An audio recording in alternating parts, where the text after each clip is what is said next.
Chapter 563. I'm Qin Zhe. Suyu is my cousin. Zhao Yuqian felt a rumbling sound in his mind, as if thunder was echoing. It's over. It's over. She's really Qin Zhe's cousin? Why would Qin Zhe's cousin come to the audition? She's relying on her own abilities. Don't be ridiculous. Who would rely on their own abilities if they had connections? This isn't a TV series. What's wrong? Sun Wuda frowned when he saw his strange expression. Zhao Yuqian stared at Suyu in a daze. Her face was flushed red. She should have looked seductive. Now that he looked at her again, she was as vicious as a snake. Why didn't you say so earlier? Why didn't you say so earlier? You should have just said that you're Qin Zhe's cousin. You pretended to be an ordinary backup artist and came to the audition. You even hid your identity. You're really Qin Zhe's cousin? Zhao Yuqian's face was dark as he asked bitterly. I am. That's why I'm not afraid of you. Suyu gave herself courage. On the side, Sun Wuda froze. His heart skipped a beat. He turned around and looked at Zhao Yuqian in disbelief. Just now, Qin Zhe called? Sun Wuda's voice was trembling. Zhao Yuqian didn't say anything. He sat on the sofa with his head lowered. His hands were restless as he scratched his head. Sun Wuda was silent for a few seconds. Then he grabbed his bag and left. Where are you going? Of course. Why are we still here? Zhao Yuqian looked exhausted. He told us to wait here. Sun Wuda was speechless. So, should we go or not? Even though the two of them were experienced in life and society, they were at a loss of what to do. Their boss's cousin was an unspoken rule. They were embarrassed and scared at the same time.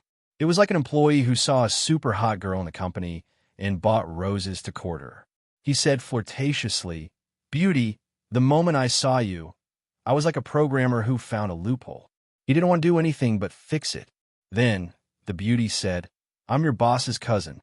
Coincidentally, his boss was right beside him. But with Qin Zhe's identity and status, he was a big capitalist in the entertainment industry. Did he dare to leave? The two of them looked at each other in silence. Sun Wuda put down his bag and sat on the sofa. Just say it's a misunderstanding. We don't work for his company. At most, we could just quit. Zhao Yuqian said in a hoarse voice. He was emboldening himself and his partner. We can look for Director Huang. Doesn't he have a good relationship with Qin Zhe?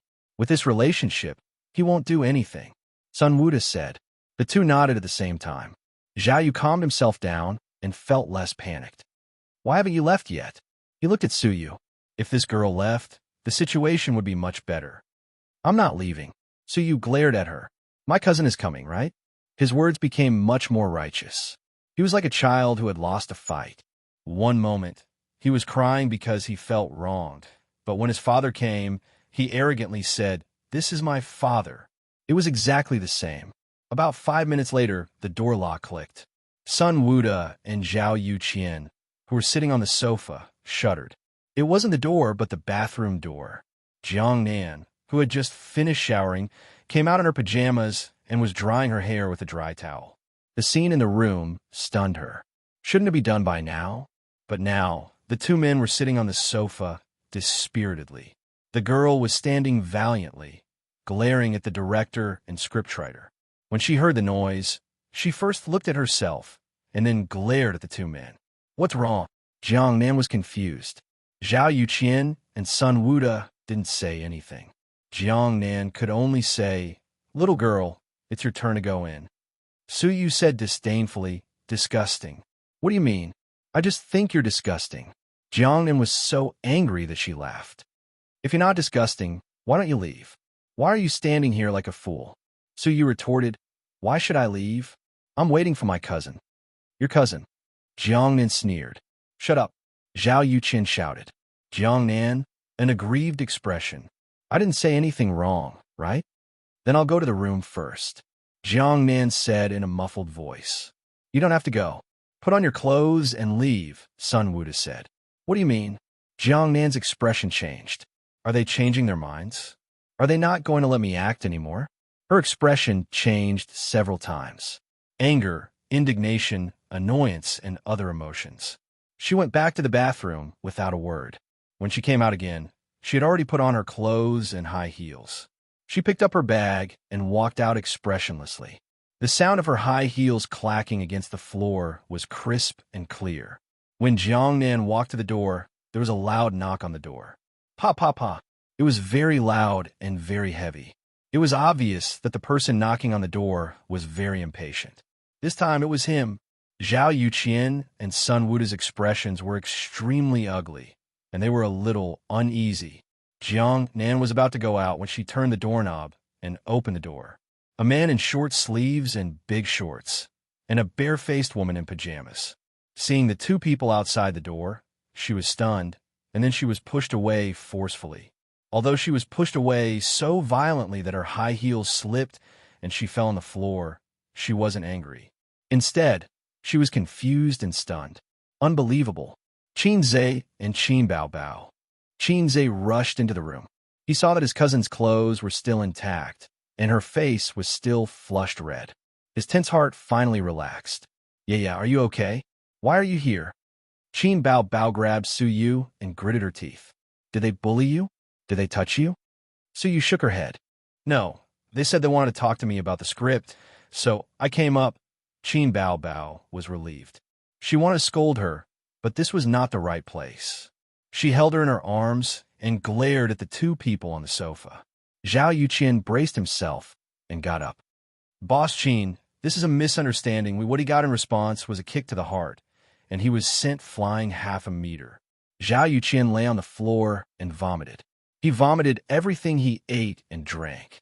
The sour smell spread. Qin Zhe, Sun Wuda's face changed. Qin Zhe slapped him with the back of his hand. Sun Wuda staggered a few steps and fell, and then he was punched and kicked by Qin Zhe. Bang, bang, bang. There was a commotion. Glasses, ashtrays, fruit plates, backpacks. He smashed everything he could get his hands on. Their heads were bleeding, and they looked miserable. Qin Zhe looked at them one last time. He didn't scold them or say anything. Instead, he walked to his sister and asked Su Yu, "Are you okay?" Su Yu shook her head. Women should be instinctively afraid and disgusted when they saw a fight. But the sisters were starry-eyed. When they were in trouble, having a man by their side to solve the problem gave them a sense of security. Both sisters felt safe. Jiang then was still standing at the door. She witnessed the whole process of Qin Zhe beating people up. Her mind was in a mess. This girl, what was her relationship with Qin Zhe? These two idiots had slept with Qin Zhe's relatives. It was over. She felt that she might be banned from the entertainment industry. Who are you? You're blocking the way. Qin Zhe looked unfriendly. This woman still smelled like shampoo, and her hair was wet. It was obvious that she was the kind of woman who used deals to climb her way up.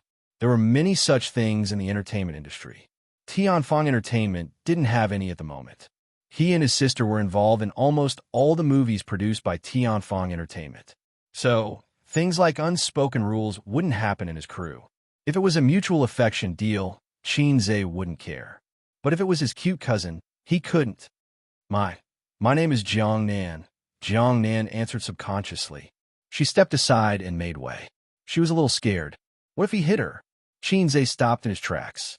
He looked at her and said unhappily, "Did you write Dragon 5? If not, why are you so unrestrained? Go back to writing." "I've waited for 2 years." Jiangnan. Chapter 564. Zhao Yuqian lay on the ground for a moment.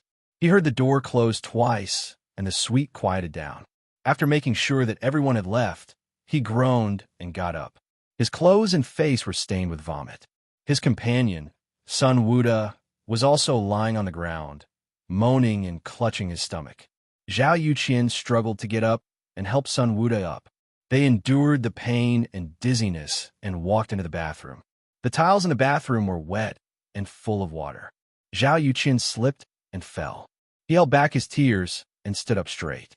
In the mirror, both of them looked miserable. Their clothes and pants were stained with filth.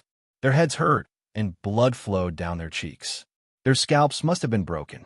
One was a famous director, and the other was a veteran screenwriter.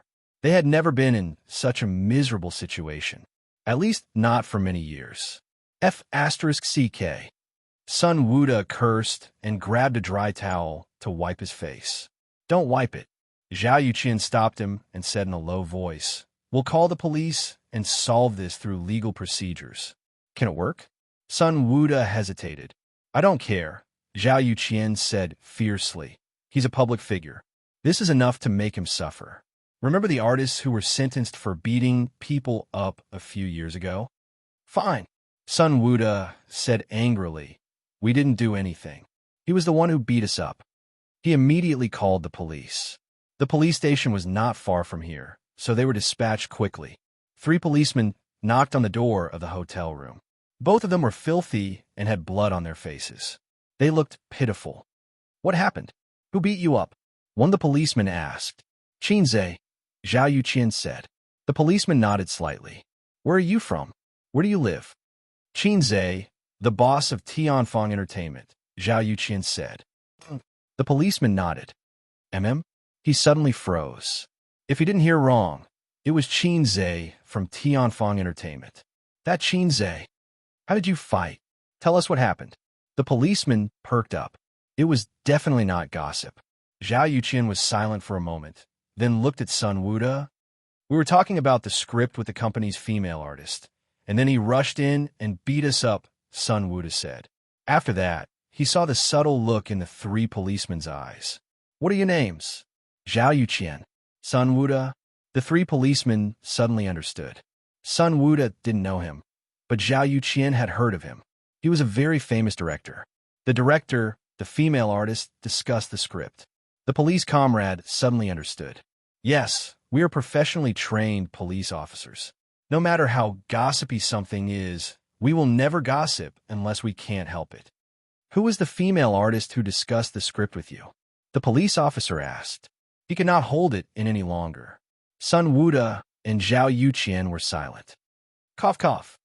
Another policeman coughed and said, I'll take you to hospital first, then we'll go to the police station to record your statements.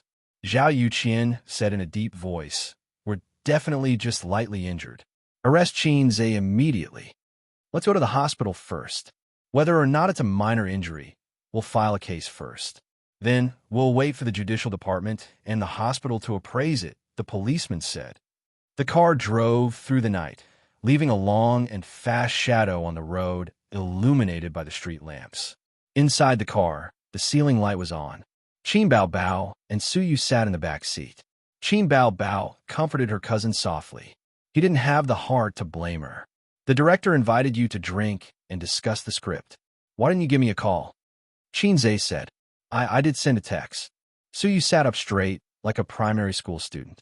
Her small face was slightly nervous and pale. Then why didn't you tell me in advance that you wanted a drink? I was just a little careless, and you were almost fooled. I did call you. Suyu lowered her head and said in a low voice, You didn't want to talk to me. She felt so wrong that she wanted to cry. You must have been scared. Qinze sighed. You've seen the rotten side of society. If you encounter anything in the future, be careful. Be vigilant and keep a distance from anyone's kindness and enthusiasm. Suyu said, Okay.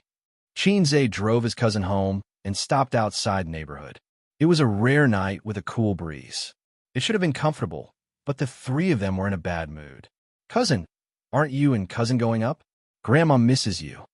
Suyu was sent to the gate of the neighborhood by Qinze and Qin Bao Bao. Not going. Qinze smiled bitterly. How could he be in a mood to see Grandma?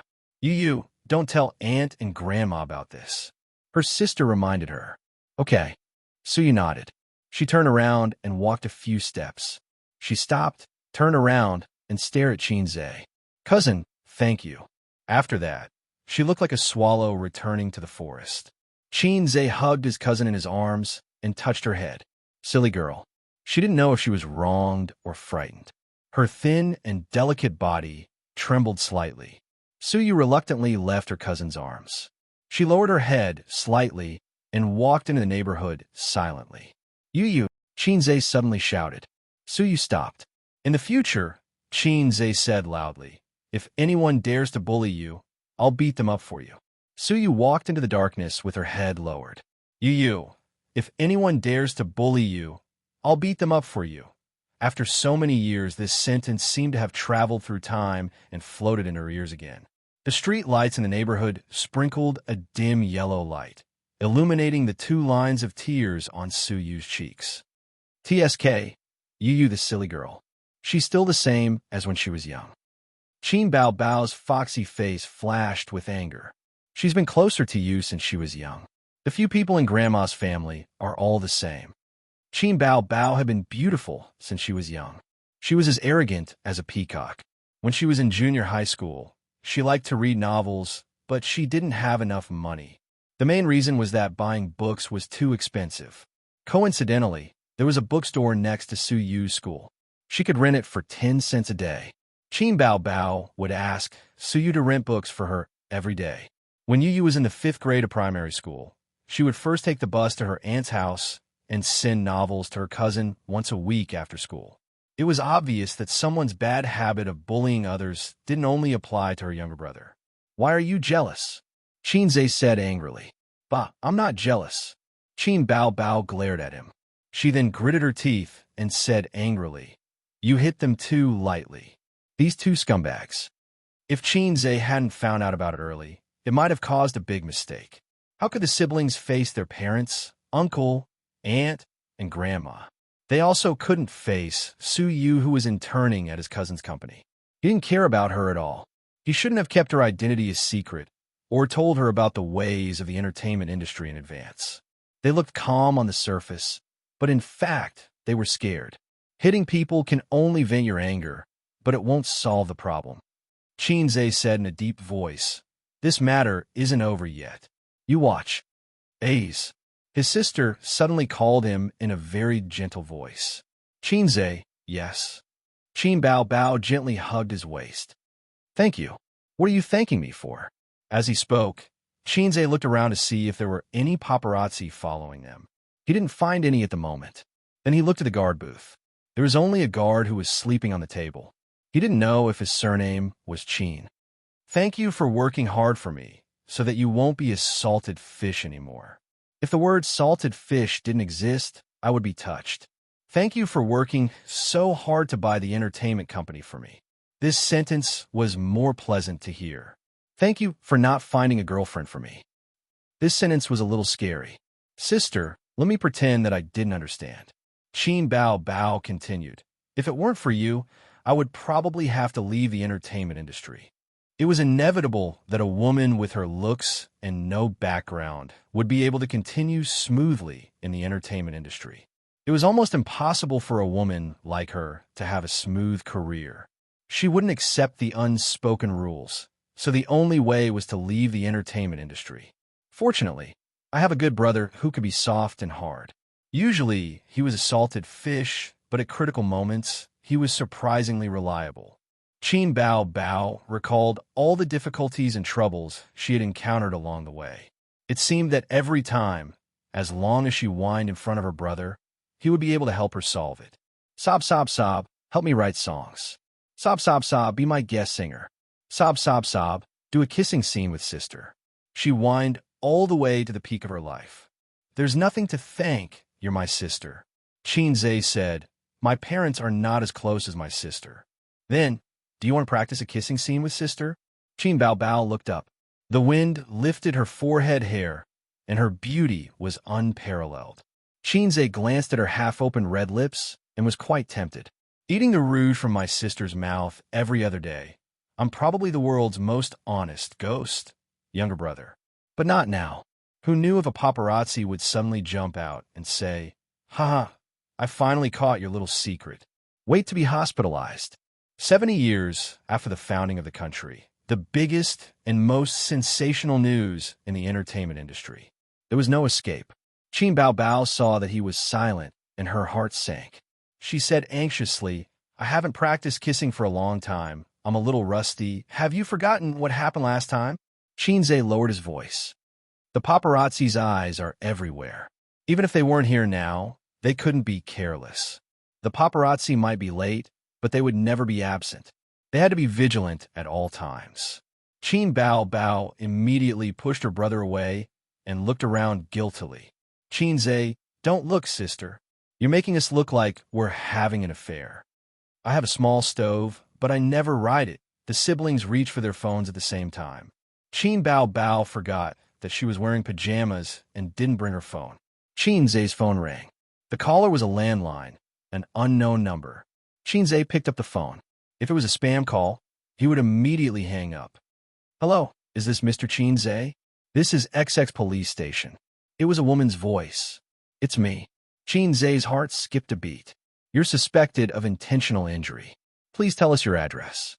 We need to take you to the police station to assist in the investigation. No need, I'll come over now. Xianxia said. There was a moment of silence. Okay. Sister's skirt fluttered. Who's calling? Xianxia smiled and said, the police station. I'm suspected of intentional injury. I may have to go to the small dark room. Chapter 565. Did those two B*cheese call the police? Qin Bao Bao's face darkened. Yes, maybe they felt indignant. After all, I hit them. It's only right for them to call the police. Xianxia said nonchalantly. In a society ruled by law, there was a price to pay for hitting someone. Especially in a big city like Shanghai. It was not a place where you could do whatever you wanted. Xianxia was also a celebrity. It was easy for him to get into trouble if he hit someone. Therefore, he did not understand how those big shots who beat up the east, west, south, north, and south could resist the police. We'll be fine. Qin Bao Bao was a little confused. Anyway, you know so many people. Your network in Shanghai is so extensive. Xianxia said seriously. What nonsense are you talking about? The river and crab are shining in the sky. The flowers are smiling at me. The birds are saying, good morning, good morning. You're a law-abiding citizen. Qin Bao Bao was speechless. Xianxia said as he got into the car, if I really committed the crime of intentional injury, I will accept the punishment. Although the country has always been afraid of me and wanted to kill me before I was born, I still love the red flag. Qin Bao Bao was amused by him and laughed. How many times have you used this joke? Xianxia started the car and glared at his sister. Don't say it out loud. If you don't say it out loud, the readers will not think of it. The phone rang again. Qin Bao Bao leaned over and fumbled in Xianxia's pocket. She took out the phone. It's Zijin, she said, and picked up the phone. Hello, Zijin. Bao Bao, what's going on? The police came to our house just now and said that A's is suspected of intentional injury. They asked him to go back to assist in the investigation. When they didn't see him, they asked me for his number. Wang Zijin's tone was calm. He beat up two scumbags, and they called the police, Qin Bao Bao said, but A's looks very confident. It seems that everything is fine. Oh, I'll hang up then. Wang Zijin said, I'm watching an anti-Japanese drama about my grandson and my soldiers. The call ended. Xianxia was speechless. Aren't you going to say a few words of consolation? Fake girlfriend. Heartless wolf. Qin Bao Bao puffed up her cheeks at her brother. See, it's still your biological sister who loves you. Okay. Xianxia nodded perfunctorily as he recalled the details of what happened just now. His attack shouldn't have been too heavy, right? However, it was hard to say whether or not it was intentional injury. After all, my control was still far from being comparable to that of a king. If I attacked with hatred, I might not have controlled my strength. First, I'll suppress this matter, then use my connections. I'll abide by the law, abide by the law. Perhaps his relaxed expression made his sister relax as well. She even had the mood to play with her phone. After all, she even knew Xianxia's phone password. All right, what did you mean by what you said to that woman just now? His sister asked. Who? Jiangnan. You don't need to know. Just remember this, Xianxia said in a deep voice. Jiangnan's old bastard is heartless. I will live and die with the monsters. Qin Bao Bao replied blankly. Okay. The police station was a little far away. Even if there was no traffic at night, it still took them half an hour to drive. Xianxia parked the car and entered the police station hand in hand with Qin Bao Bao. At this time, there was no one on duty at the reception desk by the door, but there was someone behind the glass counter. Anyone who had been to a police station would know that the layout of a police station was similar to that of a bank and other institutions. The policeman on duty glanced at the two and asked, Report or surrender? Xianxia said, Surrender. Oh, what? The policeman on duty was stunned. He looked carefully at Xianxia and Qin Bao Bao and recognized them. In this day and age, there are not many people who did not know this pair of siblings, unless they were old people who did not pay attention to the internet and celebrities. You? You come with me.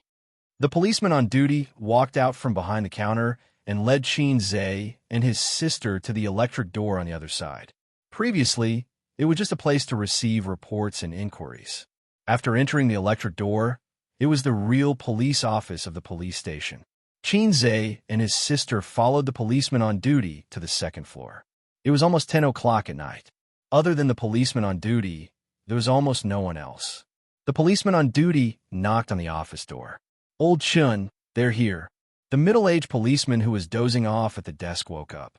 He turned around and hurriedly stood up and greeted, "Please come in. Little Li, come here and take a statement." Little Li, coming. A young policewoman walked out from inside. She had good facial features, a round face, and a capable ponytail. When she saw Xianxia, she was a little stunned. Her eyes were fixed on Xianxia's face. Little Li was a fan of Xianxia. Little Fresh Meat was originally popular with girls, and Xianxia was the more unique one. Every song of Xianxia's was saved in her phone and computer. For Xianxia's A Journey to the West, she went to watch it every day for a week. Her boyfriend, who had always been obedient, was quite dissatisfied with this. He felt that his girlfriend was too obsessed with Xianxia and was very jealous. Officer Chen said, "Pour 2 cups of tea." Xianxia originally thought that interrogation. He was suspected of a crime, so there should be an interrogation. On TV, he was locked in a small dark room, interrogated one by one, and then there was a one-way glass wall. Behind the wall, there was a small leader watching the interrogation process. In the end, it was just the 4 of them sitting in a row in the office.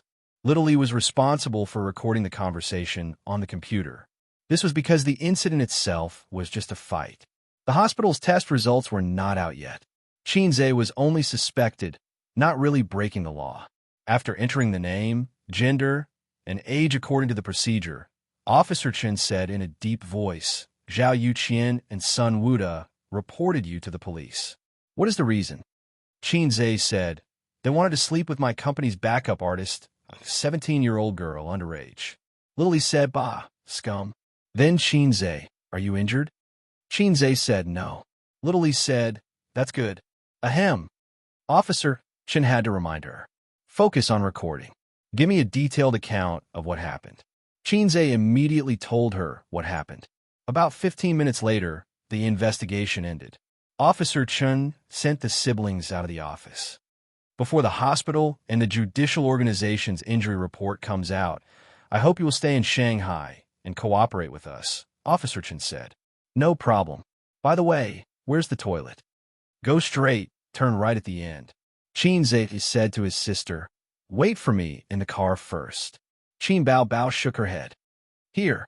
Xianxia went straight to the toilet and stood in front of the urinal. He took out his phone and his belt. Soon, the call he made was connected. "Little Qin?" A middle-aged man's mellow voice came from the other end. "Yes, it's me, Uncle Bai." Xianxia laughed enthusiastically. "What's the matter?" The man laughed. "There's some trouble," Xianxia said. "There's an ignorant director who wanted to sleep with my company's backup artist. She's an underage girl. I caught him and gave him a good beating. I'm still at XX police station now. Those 2 seem to have gone for an injury examination. I'm not sure if they crossed the line. You're the big boss of the Public Security Bureau. Can you give me an idea?" "TSK, let's see what you plan to do about this. Do you want to settle or pursue the matter?" "I want to kill those 2B asterisk cheese." "Uncle knows. Let's wait for the injury examination results first." "Okay, goodbye, Uncle Bai." After a few simple words, the call ended. Uncle Bai was Bai Guowei's father. They had drunk and chatted at the hotel in the forest park a while ago. All right. He also had a notorious daughter called Bai Fong. She just didn't like him. He didn't know how he had offended her. Xianxia now had a network of connections in Shanghai. As long as he didn't get involved in prostitution, gambling, and drugs, he could do whatever he wanted. First wave, second wave, third wave. Rowing a boat didn't need a paddle. The Wang family's connections didn't need to be used at all. It was like using a cannon to kill a mosquito. That was why Wang Zijin was so calm. Having many friends meant that he could do whatever he wanted. However, it was better to fight less in the future. He couldn't be bothered to bully ordinary people. For example, If he dared to hit the two people tonight, they would dare to call the police. He envied those big shots who beat up people with power and status. They didn't have to worry about legal liability. Hacks.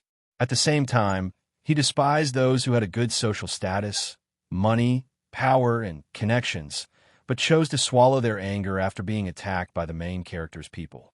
"Lo, Hacks, what did you call me for?" the system asked. "I didn't call you," Xianxia replied. "You can continue to hibernate and AFK. It's none of your business." The system said, "Oh, I'll continue to deduce the mysteries of the universe. It's been a while since I triggered a mission." Xianxia said, "Okay, Sir System."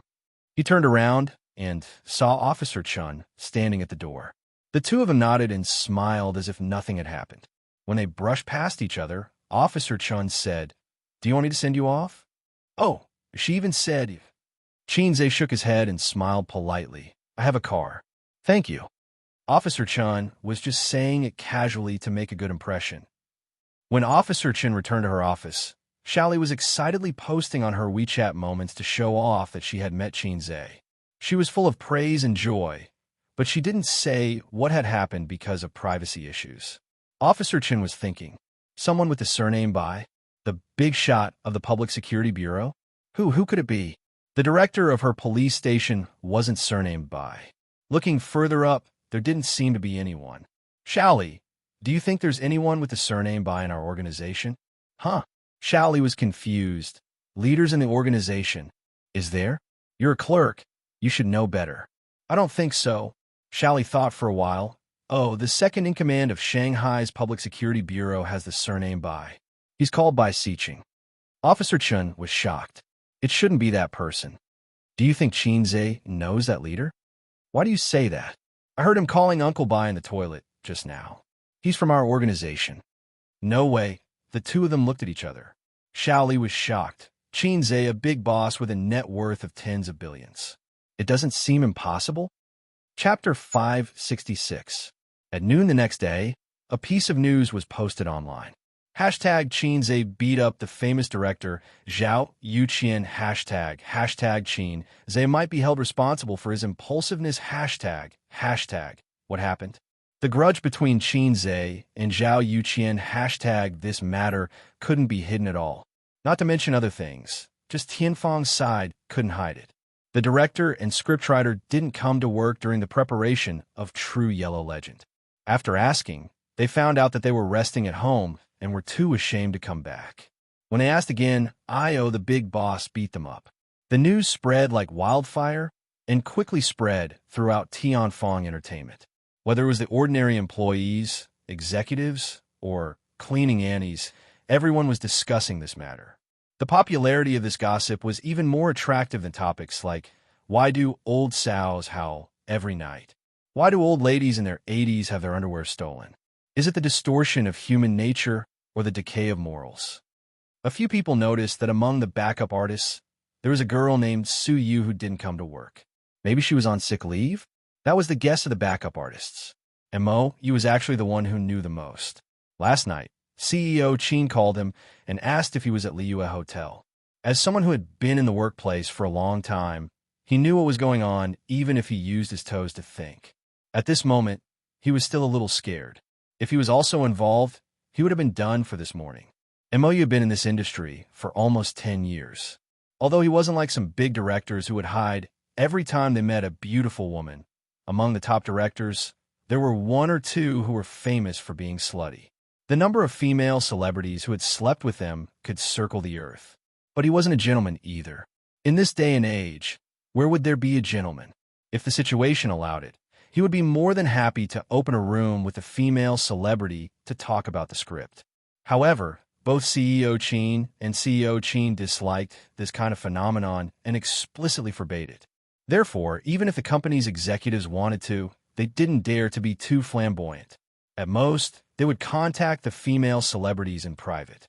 After all, they couldn't stop the female celebrities from working hard to improve themselves. If they forced them, it would be over if they were found out. Speaking of which, only Xianxia and Qin Bao had such confidence and ability. Would another entertainment company be able to do it? There's a lot of discussion about this matter online.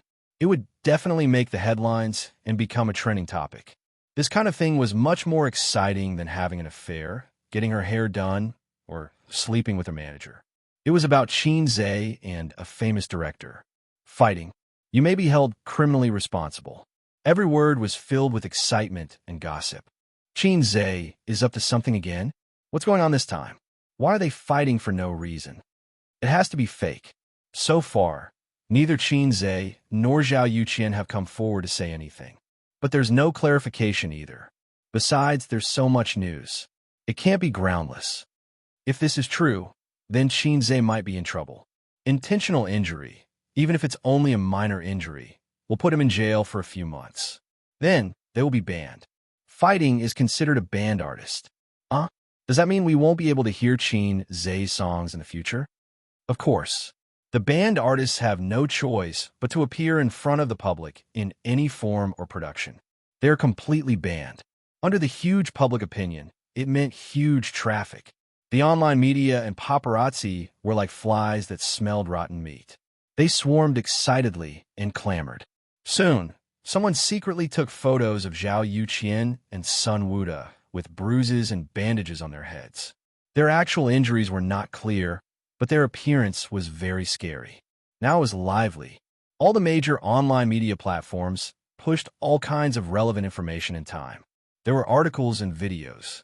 While confirming the truth of the incident, they were also guessing and analyzing the troubles and difficulties Xianxia would face.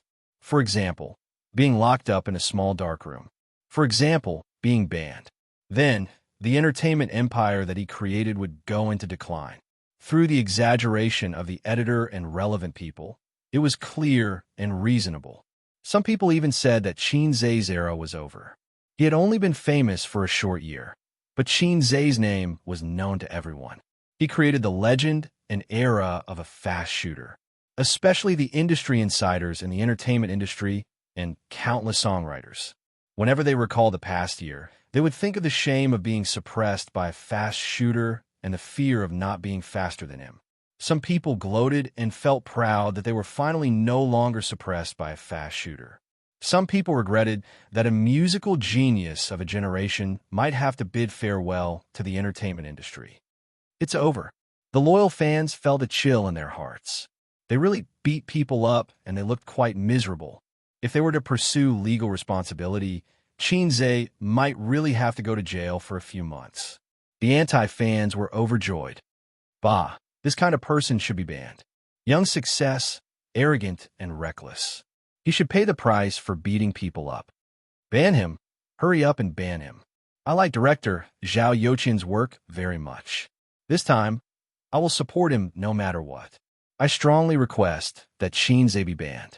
It's wrong to beat people up for no reason. They are all adults and should pay the price for their actions. So, Xianxia is done for. Old Master Qin was a respectable person when he was alive. Burn some incense before you leave. Lu Sun once said that China people are ignorant and arrogant, inferior and proud. It's so disgusting that it makes one's hair stand on end. I can't make up any more stories. Lu Sun is more wronged than Do Yi. Anyway, we just need to ban Xianxia. There were too many people waiting for the follow-up of this incident. However, this matter could not progress too quickly even if Xianxia was secretly pushing it. According to the normal process, the case verification, investigation, and injury evaluation by the Judicial Department should be done in half a month. The government could not be blamed for not doing enough. China was so big and there were so many things to do. They were very busy and did not provide private services. Similar government agencies, such as hospitals. It was said that medical treatment was free for Americans and the government would pay for the medical expenses. However, you definitely did not know that from the time you got sick to the time you queued up, you would have to go to the crematorium 100 times. It was not a joke. Hence, most Americans who had some money would choose private hospitals, the kind that spent money. Xianxia could not possibly wait for half a month for such a trivial matter. He asked people to speed up the process and strive for the evaluation results. Even if there were connections, it could not be done in a day or two. The evaluation was not a big deal, but the process had to be followed. This was the most time-consuming process. In these 2 days, Xianxia received many calls. His friends in the entertainment industry, his friends in real life, and especially his university roommates. They called to ask about the situation. They were not the gossipy type, but were concerned about his situation. The friends people made when they had nothing were the most precious. Then there were the calls from his parents and grandmother. Xianxia told his parents the truth, but not his grandmother. Xianma was worried about his situation. She asked him to see if he could reconcile. If he could pay some money. It was better than going to the police. The old master only said 3 words, "Good call." In the villa, Zhao Yuqian and Sun Wuda were on the phone. "You've seen the news online, right?" Zhao Yuqian asked. "I've seen it. It's impossible for this matter not to leak out," Sun Wuda said. Seeing Xianxia being criticized miserably on the internet, the two of them felt a sense of satisfaction from revenge. However, in reality, they did not want this matter to be exposed. Things like the unspoken rules would ruin their reputation and embarrass them. "He didn't make a statement? He didn't criticize us." Zhao Yuqian found it hard to understand. "He probably wants to wait for the injury report to come out before he talks to us in private. So, he should leave a way out," Sun Wuda analyzed. If it were not for the beating incident, the two of them really could not afford to offend Xianxia. But now they did not panic. At least, they did not panic before the injury report came out.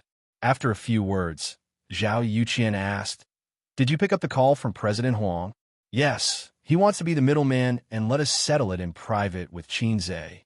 100 million, or don't even think about settling it in private," Zhao Yuqian demanded. "Can it work?" 100 million is not a lot to him.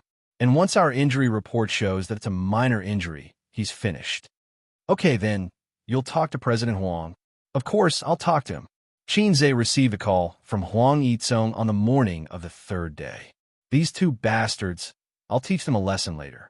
Huang Yizong's tone was angry. "Before you send people over, don't you know what kind of person they are?" Xianxia's tone was full of dissatisfaction. "Hey, that's childish." Huang Yizong said, "Which director in the entertainment industry is a gentleman? Do I need to say something that's common? Isn't your company like this?" "All right, I'm sorry for asking," Xianxia said. "What's the matter? Just an apology? This matter has made us brothers look bad. It's okay, we'll settle it ourselves." Huang Yizong coughed softly, cleared his throat, and said, "I thought about it. Although they did something wrong, it's not good for you if this continues, whether it's your reputation or the subsequent lawsuit. Before I made this call, I talked to Zhao Yuqian and Sun Wuda. They're willing to settle in private, but they want 100 million in compensation, 50 million each." "Xianxia, I think it's a good deal." 100 million? Do you really think that my money grows on trees? People don't even dare to sell their diamonds at such a high price. What, are you two made of ginseng fruit? Xianxia had already lost 300 million this month. If he had to pay another 100 million, he would definitely lose a lot of money. "Thank you, Mr. Huang." Xianxia expressed his gratitude and then refused. "I refuse to settle in private. Tell them to wait." He had to wait for the injury report to come out. If it didn't constitute intentional injury, there was a set of procedures. If it did, there was another set of procedures. So, he had to wait for the report to come out. This was the reason why he hadn't responded to the heated public opinion on the internet. He didn't want to say anything before the report came out. "Huang Yizong, why do I feel that both sides are difficult to deal with? Anyway, this condition of mine is still valid. Before the court accepts the complaint, I can help you with this." Huang Yizong sighed. "You're on your own. Thanks." Xianxia hung up the phone. Chapter 567. After dinner, they asked you to go upstairs to read the script, right? The bespectacled fat policeman sat behind the glass counter and asked while typing in the computer. "Yes." On the other side of the glass, Suyu sat upright with her legs together and her hands placed on her lap. "During that time, did they give you explicit hints to sleep with them?" "No." Suyu tried hard to recall and shook her head. "They just said that I'm a good seedling and that it's not easy to be an actress." The fat policeman nodded. His fingers nimbly tapped on the keys, making crackling sounds. After a while, "What happened after that?" "After that, they asked me to go to the room to talk about the script." Suyu lowered her head slightly. Her face was slightly red and burning. The girl was thin-skinned and felt that it was too embarrassing. You wanted to talk about the script with him? The fat policeman chose his words carefully. The meaning of his words was actually asking, "Are you willing to do a deal?" It was not good to be too direct. After all, the other party was just a 17-year-old underage girl. Suyu's expression was blank. The fat policeman said helplessly, "Are you willing to do that kind of deal?" "No, I'm not willing." Suyu quickly shook her head. "What did they say after they went upstairs?" "They said that if I sleep with them, they will give me the role." Suyu's face was red and her voice was weak. "Tell me the details." "Okay." A few minutes later, the fat policeman said, "Last few questions. Did they do anything to you?" "There were a few times, but I avoided them. Then, after they talked about that matter, I wanted to leave, but they blocked the door and wouldn't let me go. They even pulled me." Suyu said angrily. "Understood." The fat policeman typed and finished. "We have filed a case here. We will send them a message later. You go back and wait for the news." Suyu nodded and got up. "Then I'll leave? Goodbye." "Goodbye." After leaving the police station, Suyu slowly exhaled and looked up at the national emblem. The national emblem seemed to be shining and exuded a kind of aura called King Tyrant. Using Xuanhuan language to describe it, condense the fate of all living beings, inherit the essence of history, and absorb the essence of heaven and earth. Under the mandate of the heavens, the words spoken were all heavenly laws. For example, after the founding of the country, no one was allowed to become a spirit. Once this decree was issued, the words would become law. Look, which animal dared to become a spirit? They were all suppressed. A sense of pride that came from being born as a human involuntarily rose in his heart. Except for single dogs. Except for the programmer ape. Her cousin's car was parked by the roadside outside the police station. The car window was lowered slightly, and wisps of green smoke curled out. Xianxia's face was too eye-catching. It was inconvenient for him to go out in public, so he stayed in the car, under the scorching sun. Suyu quickly walked to the car, opened the door, and got in. "Are you done?" Xianxia reached his hand out of the car window and flicked the cigarette ash. "It's done." Suyu's voice was soft, crisp, and a little sweet, just like her flower season. In a few more years, her voice would be less crisp and sweet, and more magnetic and gentle. Her voice was good for singing, but unfortunately, she was not talented enough. She always sang out of tune, just like Wang Zijin. What a pity. Otherwise, Xianxia would consider training her. In this day and age, anything could be more profitable than being a star. Being a civil servant crossed it out. And judging from Suyu's appearance, she was not traumatized, but she definitely had a new understanding of the filth in the entertainment industry. Let's leave it to fate. Will the police arrest them? I wasn't bullied. Is it a false accusation to sue them for attempted rape? Suyu asked weakly. Timid and introverted, Suyu's biggest flaw. A girl with such a personality would be at a disadvantage when she got into a relationship and started a family. She was so pretty and delicate. Qin Bao Bao and Suyu's personalities were completely opposite. In terms of personality, Xianxia preferred his cousin's type, gentle and delicate. His sister's personality was too bad, mischievous, and narrow-minded. No, that was used to describe men. Narrow-minded, possessive, easily jealous. She thought of herself as a fairy. Whining. There were so many of them that they could fill a basket. Don't worry. Your cousin will take care of it. Just cooperate with me when I need you. When it comes to acting with me, don't pretend you don't see it, understand? Oh, send her home. Xianxia flicked the cigarette, but out of the window, and started the car. Suyu only said that she was on leave and didn't tell her mom and grandma the truth. Other than being embarrassed, she also wanted to cover up for Xianxia. It was embarrassing to say that his cousin encountered such a thing in his company. Did Zhao Yuqian and Sun Wuda think that the unspoken rules were common in the industry, so they selectively forgot about it? Did they think that after being beaten up, they would take the initiative? Did they think that nothing would happen if they didn't do anything to sue you? Yes, nothing would happen, but even if nothing happened, Xianxia could still do something. If Suyu was really led by the two of them, it would be classified as luring a girl to have sex. Luring a girl to have sex was not illegal, but it would be morally condemned. If she resisted, it would be classified as rape. In the current situation, the charges might not be established, but as long as they were involved, it would be enough to make them suffer. This move was taught to him by Big Boss Bai. After all, it was not good to pin the crime on them, because Zhao Yuqian and Sun Wuda were well-known public figures. Qin Zhe would be stupid to suppress them with his power, unless he was already the son-in-law of the Wang family, or the descendant of a legendary big boss. Cousin, why didn't you respond online? Many people said that you hit people and became arrogant, even more arrogant than newspaper seller. So you hesitated for a long time. I will. It's just that this is the first time I've encountered such a thing, so I can't understand what to do. I want to wait for advice from an expert, Qin Zhe said.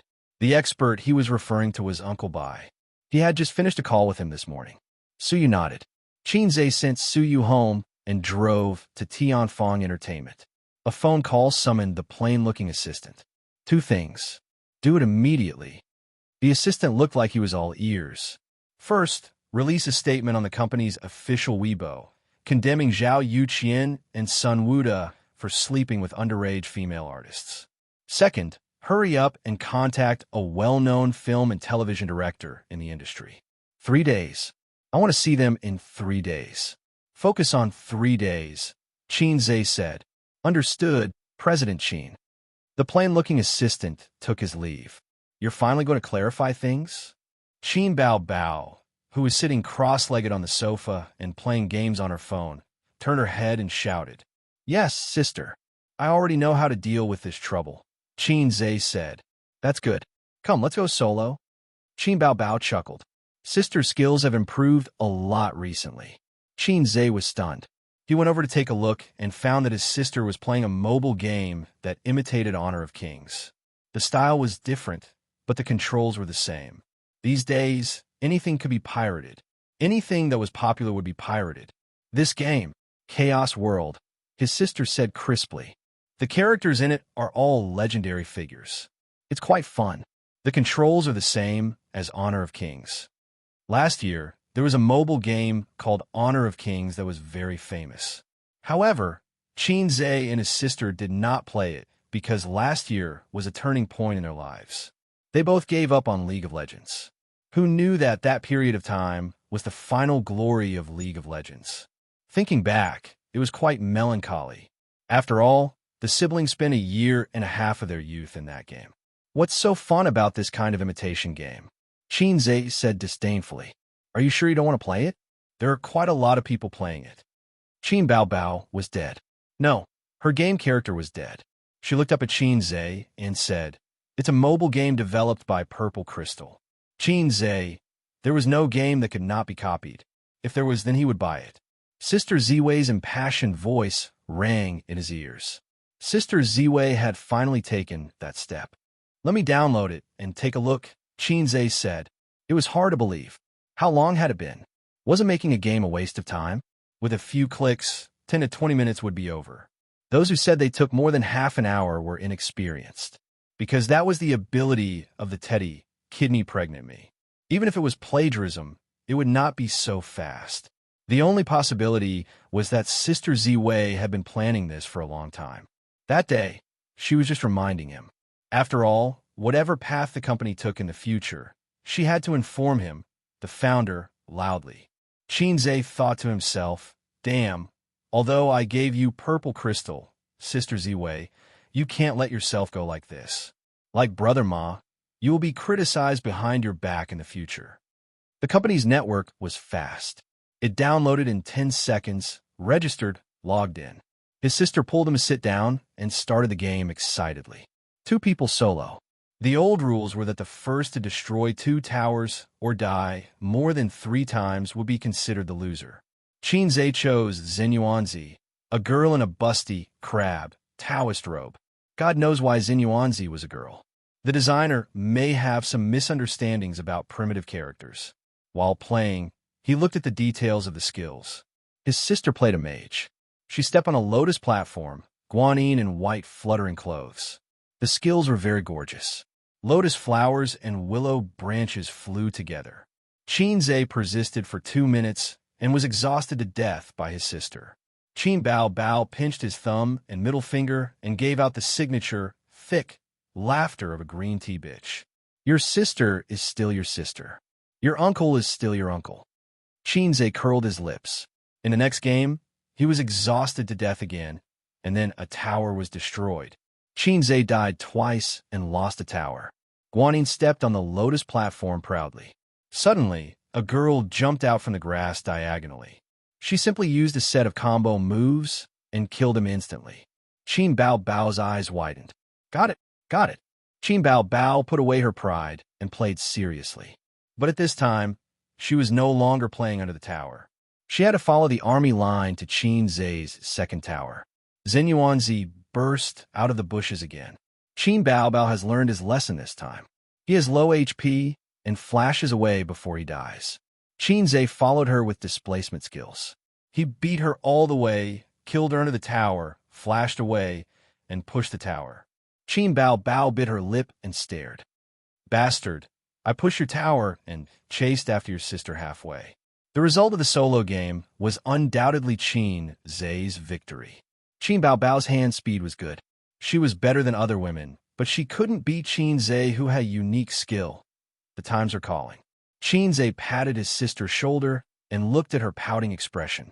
He said earnestly, Your brother is still your brother, but he will occasionally become your father. Chapter 568. Then, Daddy, do you dare to play a second round? Qin Bao Bao was unconvinced. Wow, this daddy is so coquettish. Holy Paladin will definitely like it. Come on, Qin Zhe said. The outcome was predictable. After familiarizing himself with the skill, Qin Zhe finished off his sister as quickly as possible. I lost again. His sister knelt on the sofa, her body lying down softly with her, but sticking out. The dress wrapped around her round and perky, but making it look like a full moon. Qin Zhe thought of a picture he saw online for some reason. It was a girl's back view with an extremely perky, but that was no worse than his sister's. It was clear that there were still many awesome people in the world. There were endless beauties. There was a comment below. This is the most beautiful but I've ever seen. Promise me, don't use it to poop. It exploded instantly, outshining everyone else. If this was applied to Qin Zhe himself, this is the longest, thickest, and scariest weapon I've ever seen. Promise me, don't use it to pee. With that thought, Qin Zhe smiled happily. After finishing the game, Qin Zhe sent a message to Wang Zijin. I've played the company's mobile game. Had they started making it long ago? A few minutes later, Wang Zijin replied, Yes, they've been making guilty expression for 2 months. Sure enough, she's already started her horse learning plan behind my back. 2 months. Although Qin Zhe didn't know much about online games and mobile games, he knew that making a mobile game in 2 months was as crazy as those authors who wrote 10,000 words a day. Considering that it was plagiarism, it was understandable. It was like writing a 3,000-word novel and typing a 3,000-word novel. Of course, the former was brainless, and the latter was faster. What do you expect? Nothing, it's just practice. If it's good, I'll continue to operate it. If not, I'll cut it. I've played the game. It's quite fun, and they put a lot of effort into making it. Because your sister killed 2 programmer apes to worship the heavens. Killing programmer apes was good. Programmer apes were the best offerings to worship the heavens. If there were programming apes in ancient times, there would be no need to worry about droughts and floods. They could guarantee a bountiful harvest every year. Back then, he was determined to become a programmer, but unfortunately, he was led into the finance department by his grandfather. How are things going? She asked without thinking, and Qin Zhe knew what she was talking about. I just brought Ye to the police station today. All right, try to follow the procedure.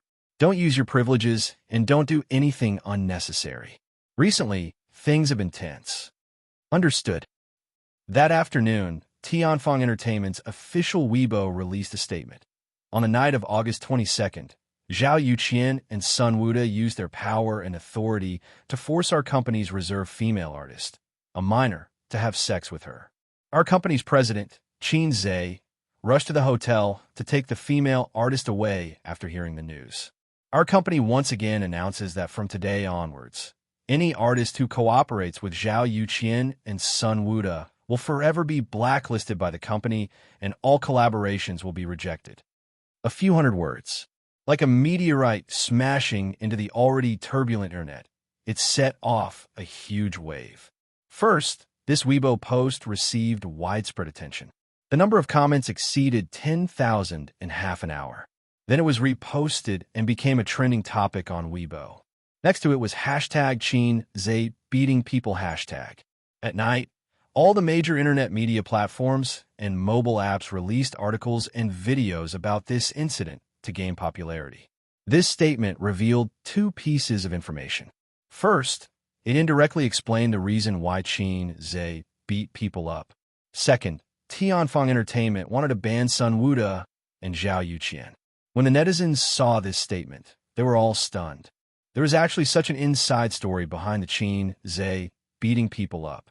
They were all waiting for the follow-up of the incident. Unexpectedly, they received another piece of shocking news. All crows are black. The director and screenwriter are dogs. These two used to have unspoken rules with female celebrities. They have a criminal record. Zhao Yuqian and Sun Wuda are scumbags. They won't even let an underage girl off. F***CK. So that's what happened. Beat them up well. Support Qin Zhe. It's best if they are beaten to death. Qin Zhe is really a clear stream in the entertainment industry. The public opinion quickly changed. The people who criticized Qin Zhe for being young and frivolous and beating people up disappeared. Instead, it was replaced by cheers, angry voices, and angry voices. There are also people who expressed their doubts. They said that without evidence, they couldn't believe it easily. After all, the entertainment industry was famous for its public relations. It was common for people to distort black and white. No one suspects that Tianfeng's public relations is behind this. That makes sense. It's also possible that Qin Zhe is trying to clear his own name. Remember how Little Elk washed her hair some time ago? Inexplicably, the blame was placed on Little Elk's best friend. The two of them kept quiet and kept a low profile, perfectly removing themselves from the storm. Most people just wanted to watch the show. Everyone only pursued the more exciting news, but very few people thought about the whole story. If you look at the whole story from the beginning, it's terrifying. Their public relations ability is too strong. In the office, Yi Lu and Xianxia sat on the same sofa, scrolling through Weibo while eating desserts. High-calorie desserts.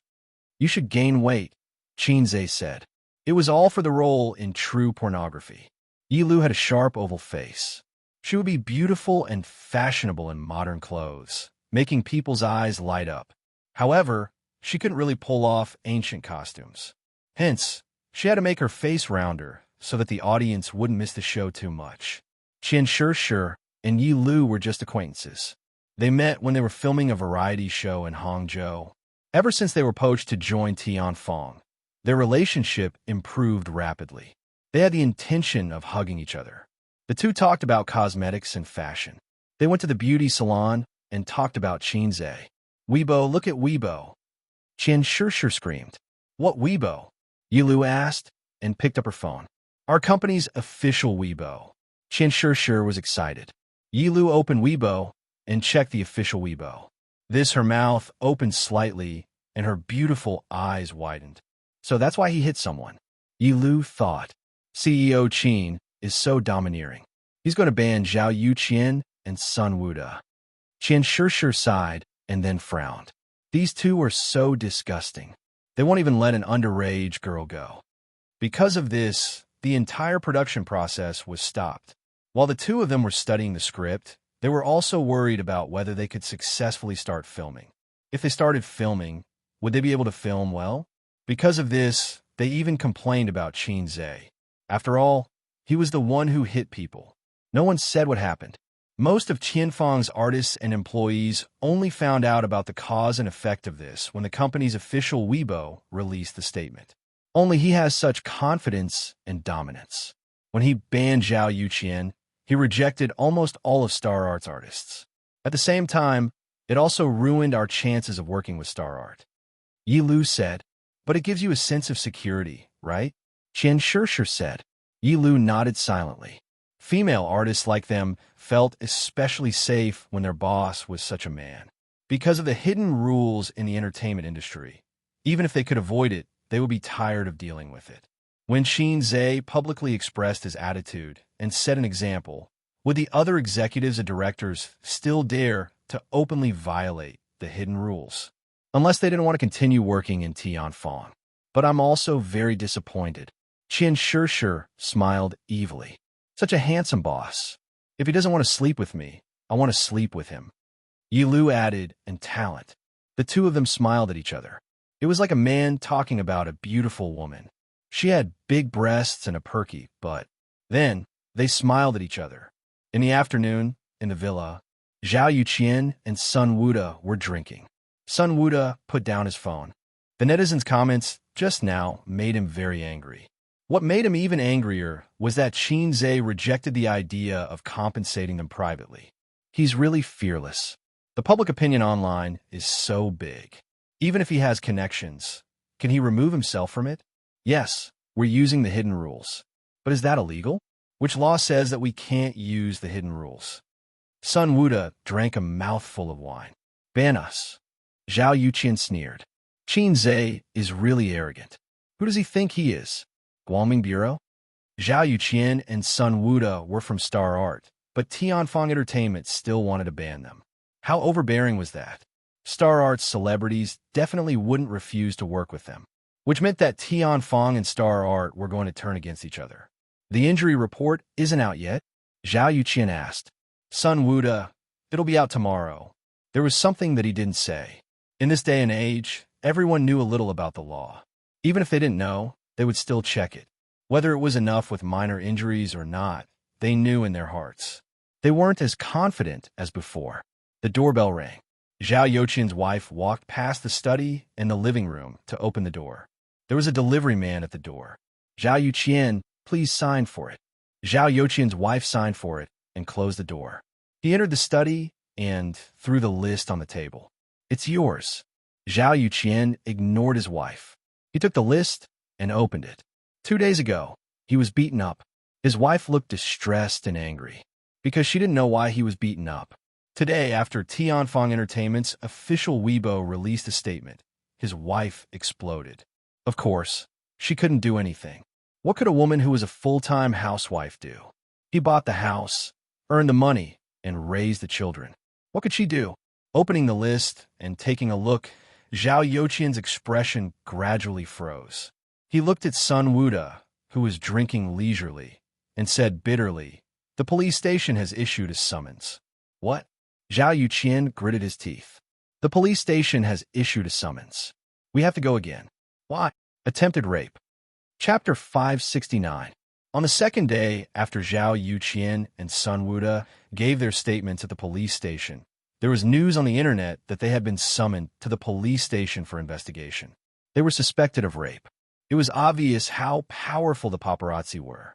Not only them, but also Xianxia and his sister's house were surrounded by paparazzi 24 hours a day. 2 vans were parked outside the community.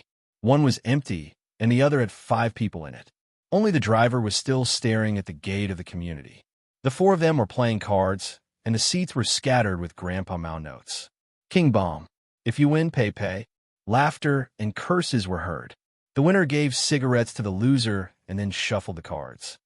Damn it, we've been here for 2 days, and we didn't get any news. A guy with a cigarette in his mouth took a deep breath and cursed. If you want to dig out valuable news from the siblings, you have to be patient. The guy who shuffled the cards said, Old Chi and I have been here for 3 months. We get a guaranteed salary every month and nothing. Right, Old Chi? Old Chi in the driver's seat nodded. Yes, they're different from other celebrities. Then we came here for nothing? Look at Zhao Yuqian's colleagues. The news they dug out today is enough for them to eat for a few months. The other 3 looked like they had bad luck. The paparazzi in the car didn't come from the same studio. They gathered together because they were too free these 2 days. Brother, you've been here for 2 days. You've been digging for information about Xianxia and Qinbao, right? Brother, you're the same. Hey, colleagues, let's talk. Just like that, they gathered together. The other three new paparazzi asked the two seniors, "Is there really no useful information?" "No." The guy who won the cards, whose surname was Zhu, sighed. "Have you seen the news about their private affairs in the past few months? Although they often dominate the headlines and trending searches, it's always a quarrel." "That's true. I heard that Wang Feng cried tears of jealousy every time he saw their headlines." "We've come for nothing. I'll tell the boss later that we should just leave." Old Qi, who was in the driver's seat, retracted his gaze, took out a cigarette, and lit it. He said faintly, "We also want to withdraw, but the boss won't let us. He said that if we continue to squat, we will definitely gain something." The other three were interested. "What do you mean?" They knew who the boss of the other party was. He was very powerful. It was said that he was the one who exposed the hair styling incident. With his excellent professional skills, he had dug out a lot of hot news. Among Jia Baoyu, two of them were his masterpieces.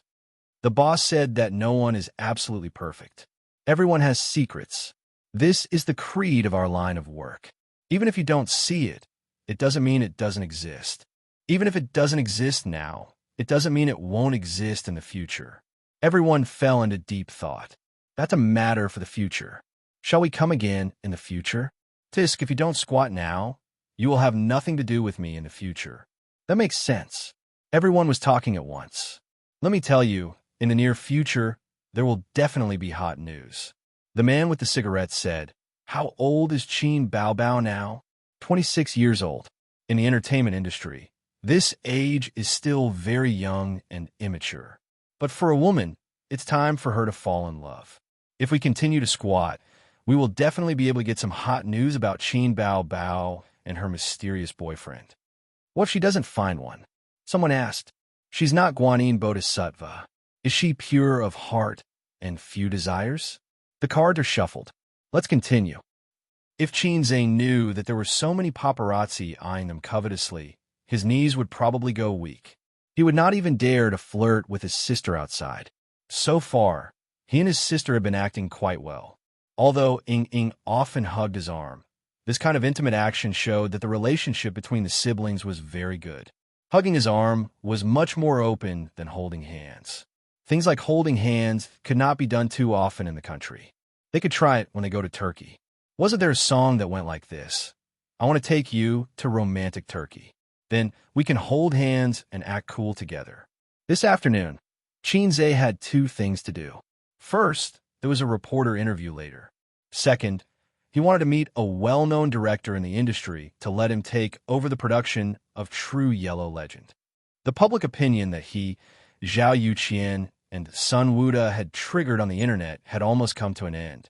From being attacked by people and blindly followed by netizens to revealing the truth of the matter, he had deliberately arranged for people to wait outside Zhao Yuqian and Sun Wuda's house, as well as outside the police station, to capture their backs as they entered the police station. It was actually an operation to manipulate public opinion. Public opinion really did not have the concept of justice and truth. It was very easy to be led by others. Fortunately, Qin Zhe had a good public relations department. Also, he represented justice and truth. Zhao Yuqian and Sun Wuda could not beat him. Now, the internet was full of people attacking the two. Some people said, "Hurry up and die. Go back to your mother's womb and do it again." Some people said, "This kind of people pollute the entertainment industry. I hope the Bureau of Guangming will ban them." Some people said, "Qin Zhe is doing great. I will always support him." Some people said, "Netizens." Then, Qin Zhe posted 2 injury reports on his Weibo. Zhao Yuqian and Sun Wuda's injury reports. Fortunately, it did not constitute a minor injury. In fact, even if it was a minor injury, he could use the operation of the king to settle it. However, this matter damaged the harmony of a harmonious society. Qin Zhe omitted all the indescribable things. "I'm not sister man. I'll throw you into the Huangpu River all day long." Heh, stupid woman. At 2 o'clock in the afternoon, a few reporters came to the company as promised. Qin Zhe summoned them to the big conference room. Qin Bao's assistant personally served tea and left without saying anything. Qin Zhe also ignored her. He did not even know the name of this assistant. He did not know her surname. Her surname might be Xiang. President Qin, what is your attitude towards this unspoken rules incident? The reporter asked. My attitude is already very clear. Qin Zhe said righteously. Unspoken rules are the most controversial topic in the entertainment industry. It is also the most criticized area. I think it's a very bad behavior. But if everyone does it, won't you appear to be a maverick? And I remember a female celebrity once said that unspoken rules are a trade where everyone takes what they need. The reporter was nitpicking. I can't change others, but I can change myself. At least in my company, in my territory, unspoken rules are not allowed. I can guarantee all artists here that all resources can be obtained with their own abilities and not by selling their bodies. This is my personal attitude, and it will also be Tianfeng Entertainment's attitude. We should create a healthier and more positive industry environment. Celebrities speak with their acting skills. Directors speak with their works. In this aspect, Hollywood is better than us. The moon in foreign countries is rounder than in China. It's too extreme, but it makes sense. At present, the domestic market environment is getting worse and worse. While the industry is developing rapidly, it has also gone astray. Directors and investors are keen on hyping up IP, and entertainment companies are keen on selling false personas. They only care about the image of the artists and have no requirements for acting skills. The reporters kept asking questions, fighting to put the microphone next to Qin Zhe's mouth. Then the topic was brought up to Qin Bao, who was ignored at the side. Bao, can you talk about your feelings about A Chinese Odyssey to the West? Qin Bao was at a loss for a moment. She attended this interview as a vase. I'm quite satisfied. Qin Bao smiled politely. Those who have watched A Chinese Odyssey to the West should have been touched by your love. I have a question that I've always wanted to ask. You don't have a boyfriend yet, right? Is Qin Zhe your ideal partner? The reporters perked up. This topic was more interesting than resisting unspoken rules. Qin Zhe, Qin Bao. The siblings looked at each other. Suddenly, there was a sense of panic as if he had received a fatal blow. Qin Zhe was shot in the knee. First of all, it should be the love between Xianxia and Joker. Then why did you ask this? Qin Bao asked. Because we have watched A Chinese Odyssey to the West, we can all see that the look in your eyes when you look at Qin Zhe is not just acting. There is definitely true love in it. The reporter who asked the question said, that was the most amazing acting I have ever seen. It was not the scene of life and death, but the scene in the cave where you silently stared at him. The last time I was stunned was in If I Become Memories, when you cried in the room. He said, I always feel that your love scenes are very amazing. The reporters nodded. It seemed to be true. Qin Zhe thought to himself, amazing? Don't say it. Do you believe that I will throw you into the Huangpu River? Qin Bao smiled and said, how to grasp the psychology of a character is the self-cultivation of an actor. Perhaps it is because I have acted in too few scenes and have only worked with Qin Zhe that you have the misconception that we are very amazing. Actually, that is not the case. The reporter immediately asked, then do you have any other works in the near future? The ones that are not with Qin Zhe? I heard that you were preparing for a TV series. Qin Bao said, I'm not acting in it. The reporter said, is Qin Zhe also not acting in it? Qin Bao looked at Qin Zhe helplessly. This person is so amazing. Kill him first in a team battle. Otherwise, we will lose for sure. Qin Zhe added, I am not a celebrity and will not be active in the entertainment industry for long. But we are indeed preparing to start filming a TV series soon. This will be Tianfeng's first attempt at creating a TV series. The reporter said, the script was also written by CEO Qin. Yes. The script for Journey to the West was also written by you. The same goes for the TV series. We're looking forward to the day when you become a director and act in it yourself. Qin Zhe chuckled. It's actually quite easy for me to do that. Ding, Divinity Show 1515. Within 3 months, you have to direct and act in a movie. If you succeed, you will be rewarded 5,000 points. If you fail, you will be deducted the same amount, the system's voice said. Damned salted fish, I finally got my chance, the system said happily. The smile on Qin Zhe's face disappeared. CEO Qin, Do you mean that you intend to direct and act in Tianfang's next movie? The reporter's eyes lit up, and he stood up. Qinze looked at his sister silently. That's right, this person is too amazing. Let's get rid of him first. CEO, Qin, don't say anything, Qinze said angrily. Sit down and let the comrade behind you say something. Chapter 570. After the interview, Qinze, who was mentally and physically exhausted, asked his sister to send them off. According to the usual practice, everyone was given a red packet. Actually, it was fine even if they didn't give out red packets. This interview was recorded in video mode, and every word and action was recorded in the video. But as for the unspoken rules, there was no choice. There were unspoken rules everywhere in the world, and they couldn't be completely blocked. If the water was too clear, there would be no fish. If a man was too cheap, he would be invincible. For example, Lu Shu. Qinze knew that he was not as despicable as Lu Shu. Thus, he occasionally had to follow some unspoken rules that did not hurt him. Qin Bao Bao sent everyone to the door and returned to the office. She found her brother scratching his ears and cheeks like an irritable monkey. She thought that her brother was uneasy because of the question just now. She went forward to comfort him. No matter what the reporters say, we are open and above board. Don't bother. Qinze couldn't help but glance at her, thinking about the meaning of his sister's words. What does she mean by open and above board? Whether we are open and above board, doesn't his sister know? Forget it, I can't be bothered. Qinze wasn't worried about the interview with Mao Zedong. He was worried about the system's mission. Mission details. No cheating. No letting others write the script.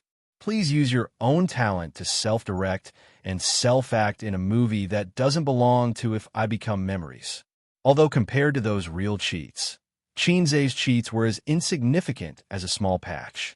But cheats were cheats after all. No cheating meant that he couldn't redeem the script in the points market. Not letting others write the script meant that he couldn't adapt the popular IP like If I Become Memories. I don't have the ability to complete a script on my own. I don't have the experience of being a director. I'm just a funny salted fish struggling under my sister's crotch. Qinze was a little flustered. He had the panic of being beaten back to his original state after getting rid of the system. He felt that the system must want to get rid of him and then happily change the host. What a rebellious system. You can do it, the system said in his mind. You're no longer the salted fish you used to be. Even if you lose me, your physical fitness, your knowledge, your experience, your intelligence, and your range of knowledge are far beyond that of a normal human. In fact, you've long become a Superman in another sense, but you subconsciously feel that you're still a salted fish. You can't do anything. You're just one of the millions of mediocre mortals. So, host, whether or not you can get rid of the title of salted fish depends on this mission. Qinze, I don't want to get rid of the title of salted fish. I want to get rid of the title of a fast shooter. Do you have any ideas? The system was silent for 3 seconds. Let's continue talking about salted fish. Qinze said unhappily.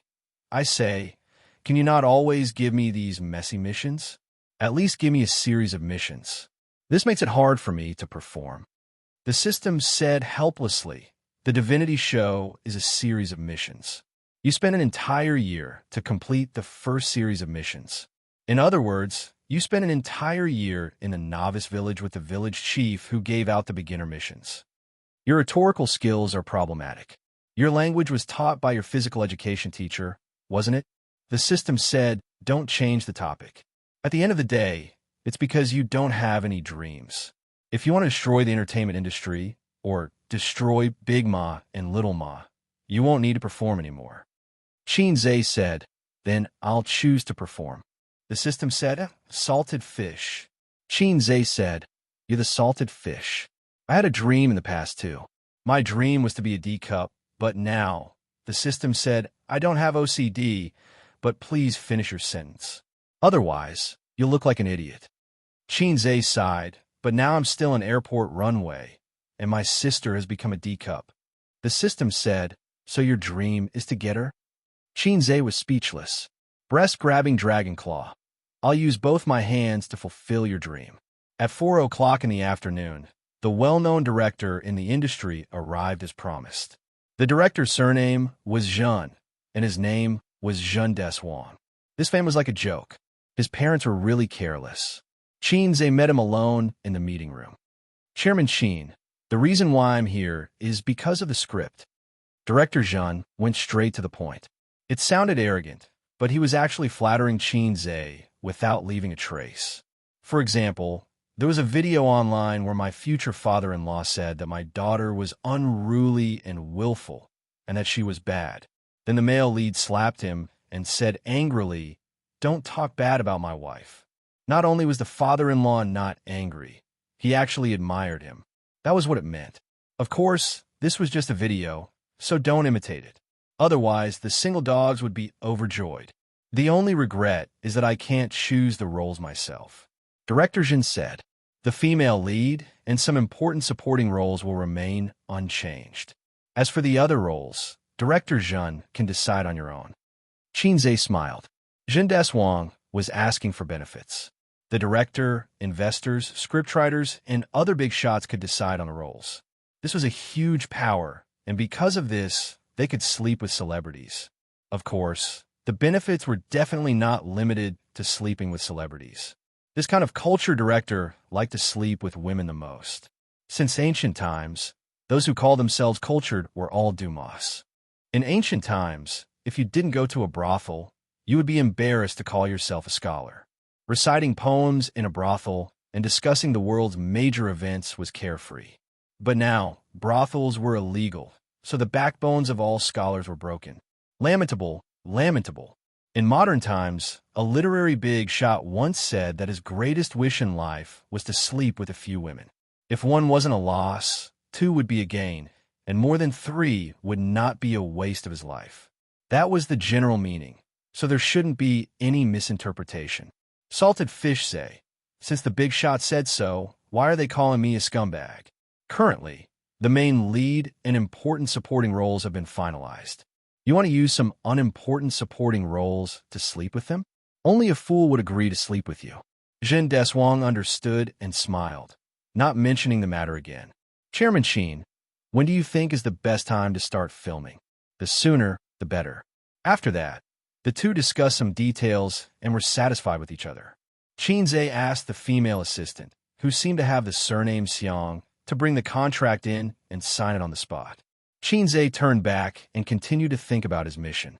To finish a movie in 3 months, he definitely couldn't choose something as coquettish as Xianxia or mythology. He also couldn't choose some brain-burning mystery or mystery script. Ignoring the box office, if he wanted a good reputation, it seemed that only romantic or literary films were the best choices. But he and his sister already had a youthful pain movie, and it was in this genre. First of all, the audience would be tired of it. Moreover, Xianxia himself wasn't cut out for this kind of script. Actually, there was a genre that would be very popular and would definitely have a good reputation. For example, Tokyo Hot. For example, a bento. It would definitely have a good reputation. Xianxia returned to the office and asked his sister, who was sitting behind the desk and reading documents, Bao Bao, what kind of movie do you think has a good reputation?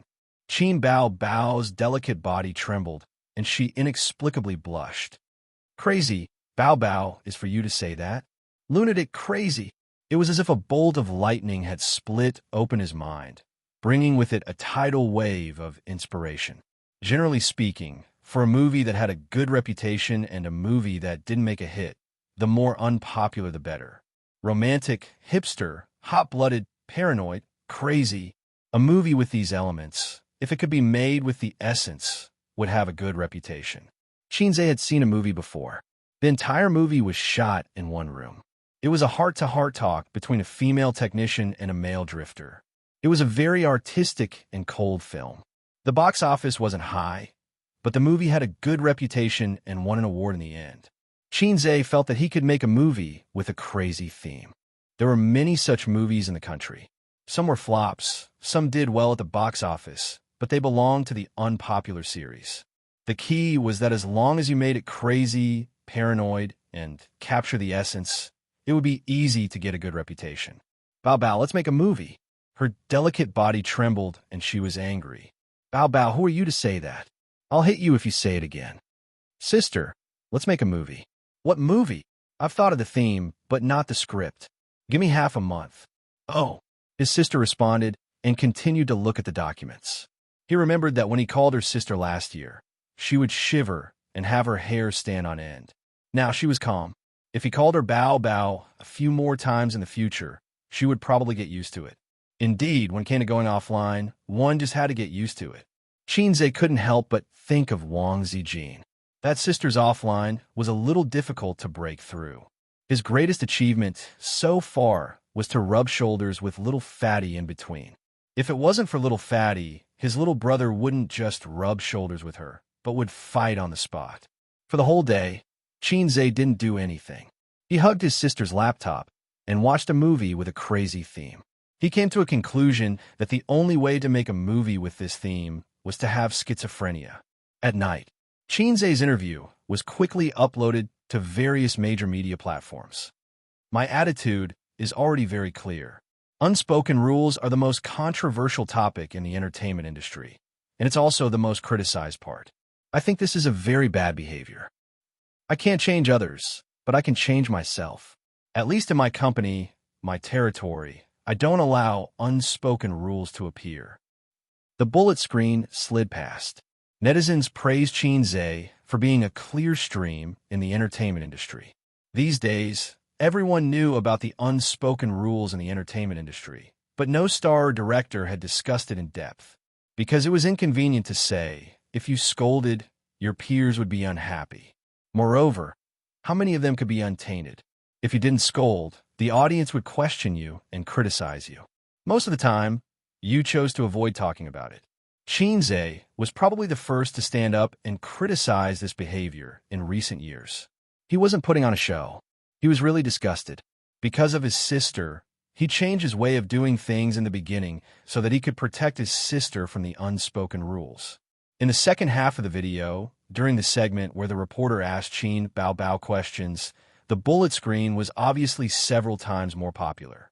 Netizens joked that this was a series where lovers finally became siblings. To be honest, Xianxia and Qin Bao Bao are quite compatible if you don't consider their sibling status. Let me tell you a secret. Qin Bao Bao has a brother complex. The crazy brother flaunting has already exposed her brother complex.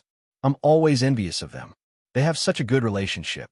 They are the model siblings in the entertainment industry. This reporter is crazy. He's always looking for trouble. Look at Xianxia's embarrassed face. I don't think he's looking for trouble. I know what the reporter is talking about. After watching Journey to the West, I really felt that there was no problem with them being a couple. There was no sense of disharmony at all. That gaze is so classic. It's definitely true love. The person who said it was probably just joking, but the person who watched it was a little flustered, probably because of a guilty conscience. At midnight, the air conditioner blew cold air. In the room, under Qin Bao Bao's recommendation, Wang Zijin pulled Xianxia to watch the video together. Salted fish, Zhe said angrily. Isn't there a real name system on the internet? I'm going to sue them for slander. My girlfriend is obviously Sister Ziwei. Sister Ziwei. Wang Zijin exited the video software expressionlessly, locked the screen, and crawled under the quilt. Sleep. Salted fish say. Then can I sleep here? Aren't you afraid that your sister will check the room? What's there to be afraid of? Slap her to death. Oh man. Then, there's a muffled sound under the quilt. Xianxia crawled under the quilt and hugged her slender waist from behind. The summer quilt was very thin, and his abdomen felt her firm and perky little butt. Can I rub against you? Get lost. Chapter 571. Wen City. This was a city full of controversies. The city's infrastructure could only be considered third tier. It was not even as good as some small counties, but it had produced many rich people. Since the reform and opening up, this city, which had always been mediocre in history, rose and became the pioneer of China's private economy and the front line of reform and opening up. The rich people who left Wen City had a strange phenomenon. They did not seem to be interested in returning to the city where they grew up. Other than returning to the city during festivals, they spent most of their time outside. They bought houses outside, started companies outside, and developed their businesses outside. The people of Wen City had a special characteristic. When they became rich, they liked to bring their relatives to make money together. They were very united. In other places, when you brought your relatives to make money, it was rare for them to part on good terms. It was common for them to set up their own businesses. It was good enough that they did not poach you. Black Crystal Building. On the top floor, in an office that was nearly 100 square meters, Su Guang stood by the floor-to-ceiling window with a glass of wine in his hand, overlooking the prosperous central business district. On the leather sofa behind him, Su Yao flipped through a magazine. There was a glass of Yamazaki watercut in his hand. Yamazaki watercut. Ace taught me how to drink it. It's not bad. Su Guang raised his glass. The ice ball in the glass reflected a diamond-like light. Try it. When Su Yao heard this, he immediately took a small sip from his cup. He was not used to drinking this. The wine was brought by Su Guang. This morning, he suddenly visited, and Su Yao pushed away a few meetings to accompany him. He did not feel that it was a pity. Money was endless, but the number of old friends was limited. In this world, like old wine, the only things that could change over time are old friends. Back then, we were poor boys with nothing. Now I still have nothing, but you are worth tens of billions. Su Guang sighed. We grew up in the same village. You only scored a few points more than me. Su Yao corrected him. It's not just a few points more. You barely passed, and I got full marks every time. This is the difference between a top student and a bottom student. Su Guang rolled his eyes. Did the bottom student eat your food? Su Yao sneered. The bottom student took my money. A few million. Su Guang chuckled. We are brothers. We've been friends for decades. Besides, you used to be a man who wanted to be my brother-in-law. Su Yao frowned. Does your brother-in-law agree with what you said? Su Guang was speechless. If my brother-in-law heard this, he would probably give me a big slap. And because I owed him too many favors, I didn't dare to fight back just like when I was young. I was too cowardly when I was young and felt that I couldn't beat Qin Jianzhong. There was a reason why Su Guang didn't like the old man. The man behind him had been secretly in love with his sister since they were young, and Su Guang had grown up with him. Naturally, Su Guang would side with him. It was just that this guy was too cowardly. He had always buried that love in his heart and treasured it like a treasure. But was there any value in not saying it out loud? Later on, Su Guang met Qin Jianzhong, the man who was filled with the aura of a scholar and a little ruffian. Only then did he know that this was his sister's taste. It was over. Su Yao had no chance at all. On the day of his sister's wedding, Su Yao came to attend her wedding. At that time, he was still a loser and had nothing. He watched his sister, whom he had liked for many years, and another man walk into the wedding hall expressionlessly without saying a word. After the wedding, he dragged Su Guang out to drink. As he drank, he started crying like a fool. Su Guang said, "Why bother? My sister is 6 years older than you. You don't match at all. Did you develop this sister complex habit from Sister Ru, who you depend on for survival?" He was beaten up. Then, the two men cried together like fools. "Why are you looking for me this time? You can forget about borrowing money. I won't lend you money in the future." Su Yao said, "There is something I need your help with." Ace gave me a task. He probably wants to use this as an excuse to punish me. Su Guang explained the task that Qin Zhe gave him in detail. He said helplessly, "You know that although I have been out for so many years and have a lot of bad friends, there aren't many brothers who can really help me. Then reject it. Find a job and take on the responsibilities that a man should take." Su Yao said, "Don't. It wasn't easy for me to get back on my feet. Can you bear to see me continue to fall? You have a lot of connections and have a lot of connections. You can definitely help me." Su Guang said bitterly, "You don't know.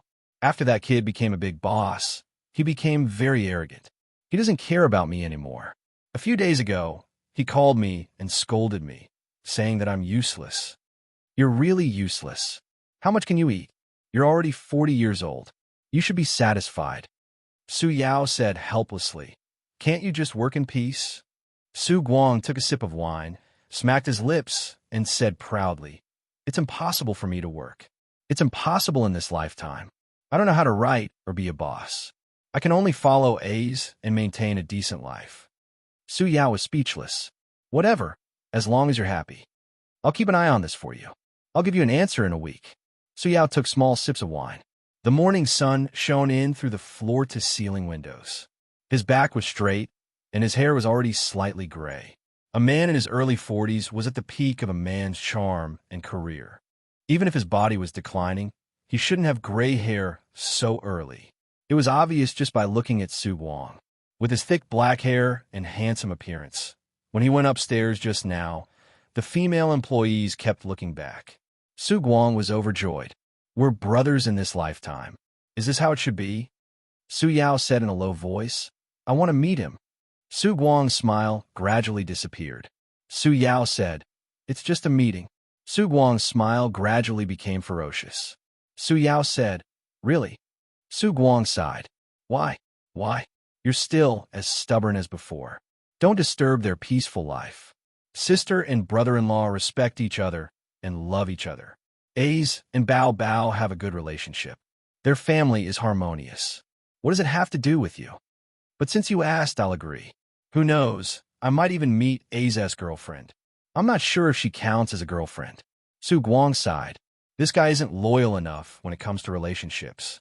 He's not like me or you. He paused for a moment and didn't continue. Although Su Guang was good-looking, he wasn't a womanizer. Otherwise, with his looks, the number of rich women who would throw themselves at him would be uncountable. He could rely on his looks to make a living, but he chose to rely on his strength. In the end, he failed for more than 10 years. When God opened a window for you, he would also close the door. It made sense. Knock, knock, knock. There were few knocks on the door. Su Guang and Su Yao both fell silent. After a few seconds, Su Yao said, Come in. It was a 17 or 18-year-old girl who pushed the door open. She was dressed fashionably, with curly hair and no makeup. Dad, Uncle Su Guang. The girl greeted them and sat down on the sofa. She hugged Su Yao's arm and asked, When will my acceptance letter come? Su Yao said lightly, Probably in a few days. The girl didn't ask any more questions. She let go of her father's arm and played with Su Guang. TSK, TSK. My niece has grown up. Not bad, not bad. Su Guang laughed. Have you become prettier? You look 60% like your dad. How am I pretty? The two guys, who were a few rounds apart in age, were fooling around without restraint. The girl's name was Su Yinyin, Su Yao's eldest daughter. She had graduated from high school and was going to college in September. Su Yinyin's grades were not bad, but they were still far from Fudan University. However, this girl was determined to go to Fudan University in Shanghai. She didn't dare to argue with Su Yao, so she went to her mother. In the evil capitalist society, the cutoff points and whatnot were just floating clouds. Su Yao had no choice but to ask his connections to get her an acceptance letter. There was nothing in this world that money couldn't solve. If there was, then it was not enough. After that, Su Yao asked his daughter why she wanted to go to Fudan University. If I go to college in Shanghai, I can meet Xianxia. I could take a picture with him and get his autograph. Su Yinyin replied. Su Yao was in a bad mood. Yinyin, I didn't bring much money with me. I came to one city on my own. My boss didn't reimburse me. How about you lend me a few thousand? Su Guang said shamelessly. Huh? I don't even have my pocket money for this month. I'm not lending it to you. I know you have some money. Be good, just a few thousand. I'll help you get Qin Zhe's autograph. Su Yinyin giggled. You're bluffing. If you can get Qin Zhe's autograph, I can lend you 100,000. I'm not lying. If you lend me 100,000, I'll let Qin Zhe go on a date with you. Really? Can I really go on a date with him? Then I'll give you all my money. Su Yinyin smiled. She and this father of hers liked each other very much. Perhaps it was because he didn't have the dignity of an elder. Every time they met, he would smile and even bring her gifts. Su Guang didn't learn much, but he had a lot of tricks up his sleeves. Every time he was rejected by Su Yao, he would go to his house and ask for money. Ahem. Su Yao coughed twice. He thought helplessly that Su Guang didn't know how to act like an elder. He was too casual about his life and work. He lacked rigor and wolf nature. That was why he was such a failure in this life. For example, when the economy was in recession, he advised Su Guang to withdraw his funds first and wait for the market. In the end, this guy didn't listen and lost everything. Reading was too important. Reading wasn't about books. It was about knowledge and thinking. Thinking determined the way out. Su Yinyan transferred $10,000 to Su Guang and waited for him to bring back Qin Zai's autograph. Actually, she didn't expect him to really get the autograph. It wasn't like people from Shanghai could definitely meet Qin Zai, let alone get an autograph. But she just liked this handsome uncle. After Su Yinyan left, Su Guang held his phone and smiled happily. "I'll transfer this $10,000 to my daughter as her pocket money," he said. "Do you have any shame? I'm taking all the money. I'm making a legitimate deal. I'll give her a stack of A's autograph photos." Su Guang sighed. In the blink of an eye, Yinyan is also going to college. "How's your little brat's academic performance? Is there any hope of getting into college?" Su Yao answered bluntly. "There's hope for a diploma mill." Su Guang gloated. "Hey, these two kids of yours aren't smart at all. It's not like you. Although my Iya isn't as smart as her cousin, I never have to worry about her studies. The same goes for her brother. Although I lost to you, my daughter and son are smart." "Ha!" Su Yao glanced at him and sneered. "Did you really win?" Su Guang was stunned. He shook his head and laughed. "Not as good as him."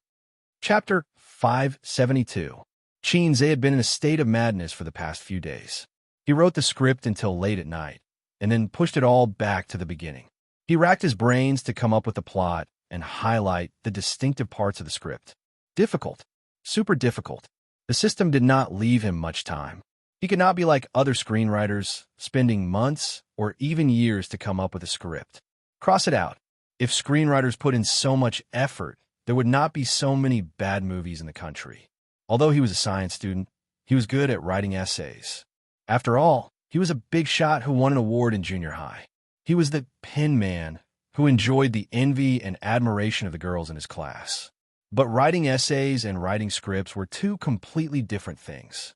Previously, he did not find it difficult to modify the scripts of Journey to the West and Legend of the True Yellow. Instead, he was complacent because he found the logical loopholes in the scripts. It was not difficult at all. It was just that, when he started to write a script from scratch, he realized that it was a very difficult and brain-burning task. His current situation was like the difference between traditional writers and web writers. Traditional writers could spend a few years writing slowly. They had enough time to settle down and deliberate. Web writers, on the other hand, had to write 2 chapters a day.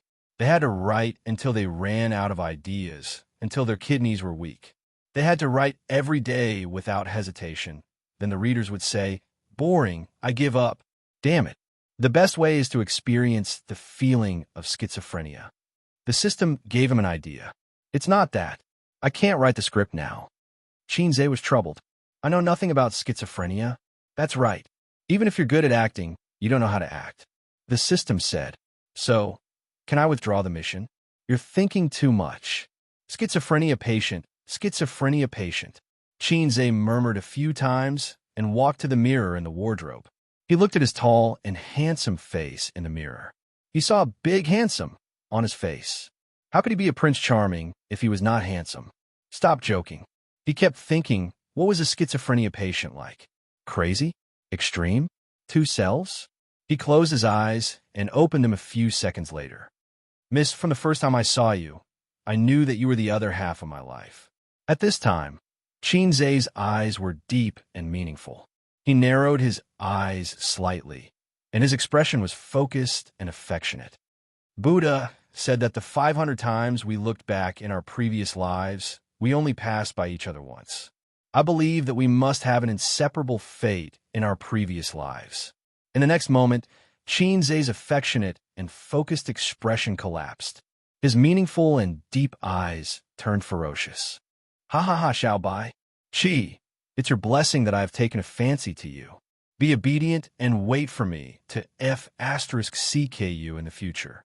Buddha said that if you look back 500 times in the previous life in exchange for passing by in this life, in our current situation, we must have F** each other until the end of time. Wahahaha. Scream all you want. Even if you scream yourself hoarse, no one will come to save you. No one can escape from the Hey Eyes King's crotch. Wild laughter echoed in the room. At this moment, he saw a figure at the door from the corner of his eye. Ha ha! Burp! Xianxia's laughter suddenly disappeared, as if someone had grabbed his throat and choked him. He turned his head stiffly. It was Sister Ziwei. Standing at the door was Sister Ziwei. Damn, why is she standing at my door in the middle of the night instead of sleeping? I didn't close the door? Wang Zijin stared at him blankly. Her expression was strange and complicated. Shock, astonishment, disbelief, and sluggishness. Translated into one sentence. I didn't expect you to be such a dog. I didn't disturb you, did I? Wang Zijin hugged the pillow in her arms tightly and said timidly, I'm just passing by. I'll go back to sleep first. Sister Ziwei turned around and fled as if but was on fire. It was so embarrassing. Xianxia reached out his hand and made a gesture to ask her to stay. But in the end, he was too embarrassed to say anything. In the room, there was a dead silence. It's so embarrassing, so embarrassing. I'm just acting. I'm just trying to experience being a schizophrenia patient. However, it was precisely because he was proficient in it that he could imagine how terrifying his face had been when it had crumbled just now. Would it leave some sort of psychological trauma on Sister Xian? This was even more embarrassing than being caught by his girlfriend playing with poop and licking his nose in private. 2nd Battalion Commander, where's your Italian cannon? Shoot me. Shoot me. I don't have the face to see anyone. How should I say this? Although your acting was a bit exaggerated, you did manage to grasp the madness of schizophrenia patients. The system comforted him. Xianxia. Wang Zijin slipped back to her room, covered her head, and fell asleep. She told herself that it was an illusion, that what she saw just now was an illusion. However, the image of Xianxia's ferocious and deranged face lingered in her mind. Is he really aged like that? Is he that scary? This feeling was like having a virtuous and cute girlfriend, only to find out that she was actually a crazy woman. No matter how she thought about it, she couldn't feel at ease. So she slipped out of her room again and opened the door to Qin Bao Bao's room. The three of them never locked the door at home. It was especially convenient for a night attack. At 11 o'clock at night, Qin Bao Bao was already asleep. She was covered with a thin blanket, with her back facing the door. One could vaguely see the beautiful curves of her body.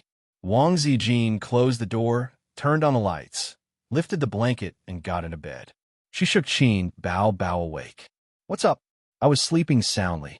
Qin Bao Bao opened her eyes in a daze and mumbled unhappily. There's something that I don't know if I should say.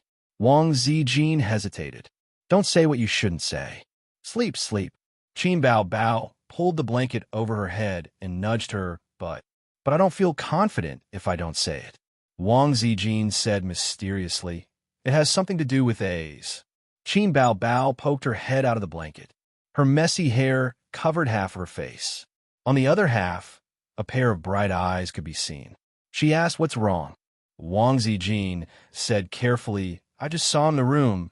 In the room, Qin Bao Bao was invigorated. She chuckled and said, he was having sex in the room.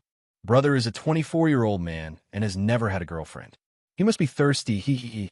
Wang Zijin knocked her lightly on the head and said unhappily, it's much scarier than that. Just now, when I passed by his door, I saw him standing in front of the mirror. His expression was horrifying, and the words he said were unbearable. Then he started laughing. In short, he looked like he was crazy. Of course, she would not say that she was hugging a pillow and preparing to sleep with her brother. Recently, they had been sleeping together every day. Either Xianxia or Wang Zijin would crawl over in the middle of the night. In any case, Qin Bao Bao was in good health and did not usually wake up at night. In the morning, she would wake up late, so their little actions would not be exposed. Wang Zijin was afraid of being F***ed, but she also wanted to be intimate with her boyfriend. Sometimes, she would even take the initiative.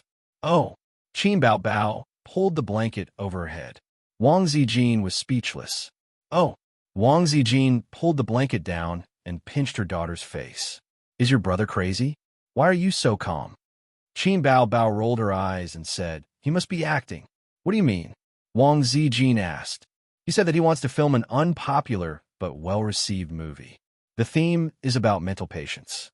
Didn't you notice that he's been daydreaming recently? He is thinking about the script. Don't make a fuss. Sleep, sleep. It's not good for a woman's skin to stay up late. I don't have a boyfriend yet. I need to take good care of myself. She pulled the blanket over her head again. Is that so? Wang Zijin was enlightened. She heaved a sigh of relief.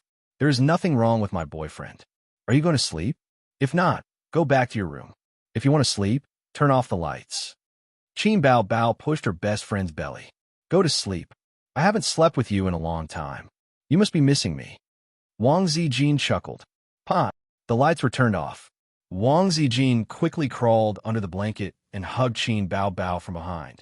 She said fiercely, Little girl, who are you showing off your big breasts to? I will help you rub them and see if they are fake goods.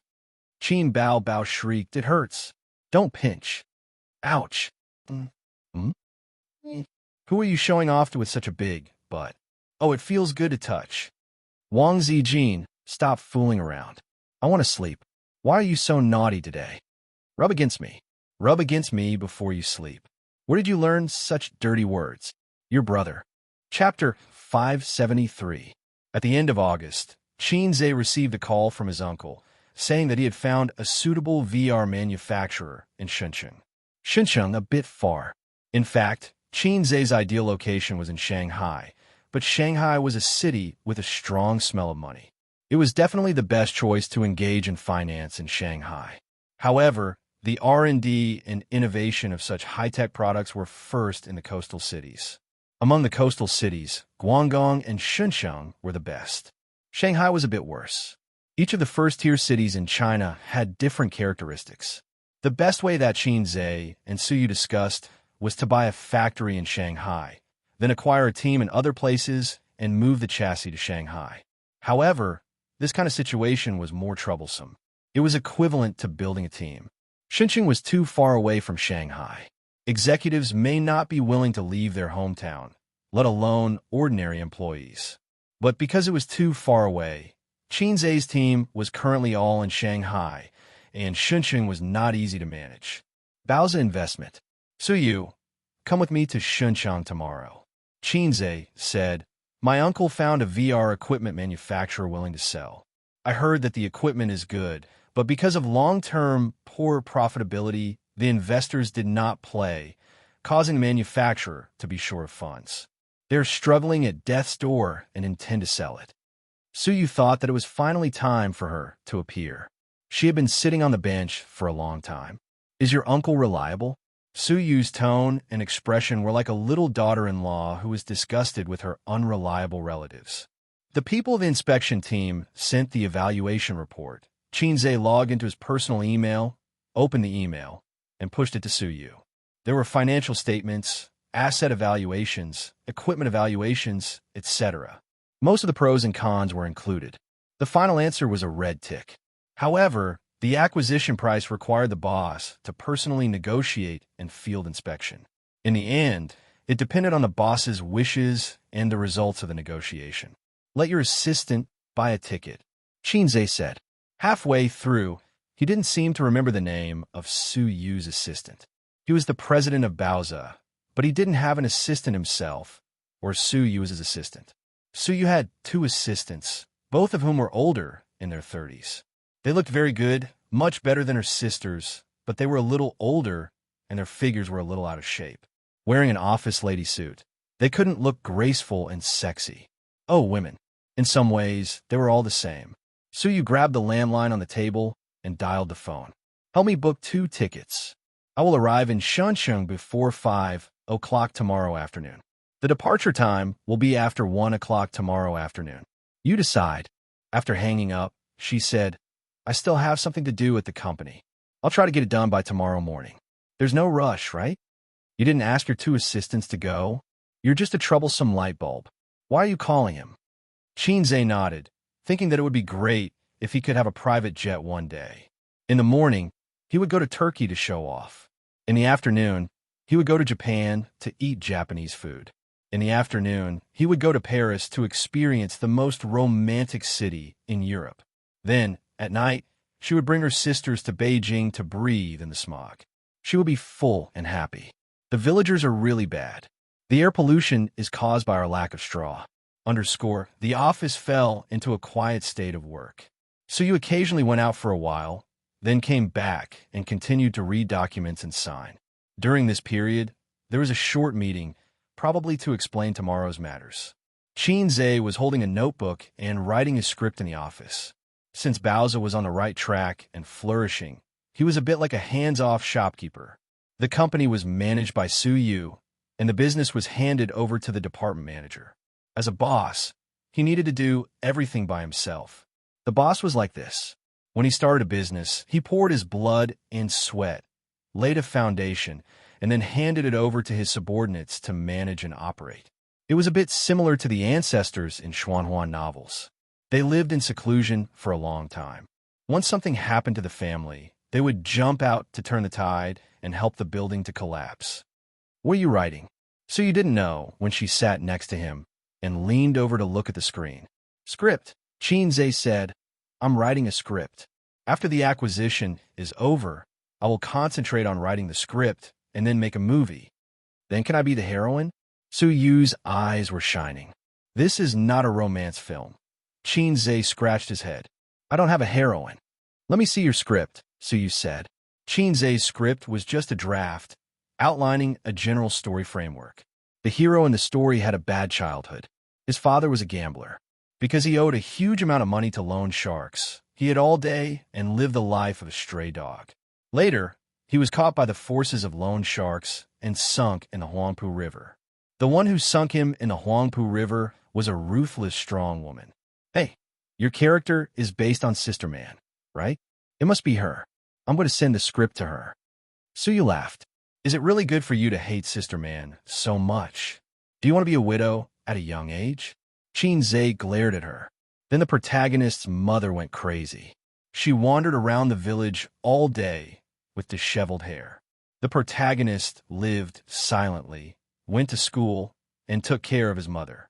One day, when he came back from school, he found that his mother had been defiled by a ruffian in the village. She was pregnant for 9 months and gave birth to a daughter.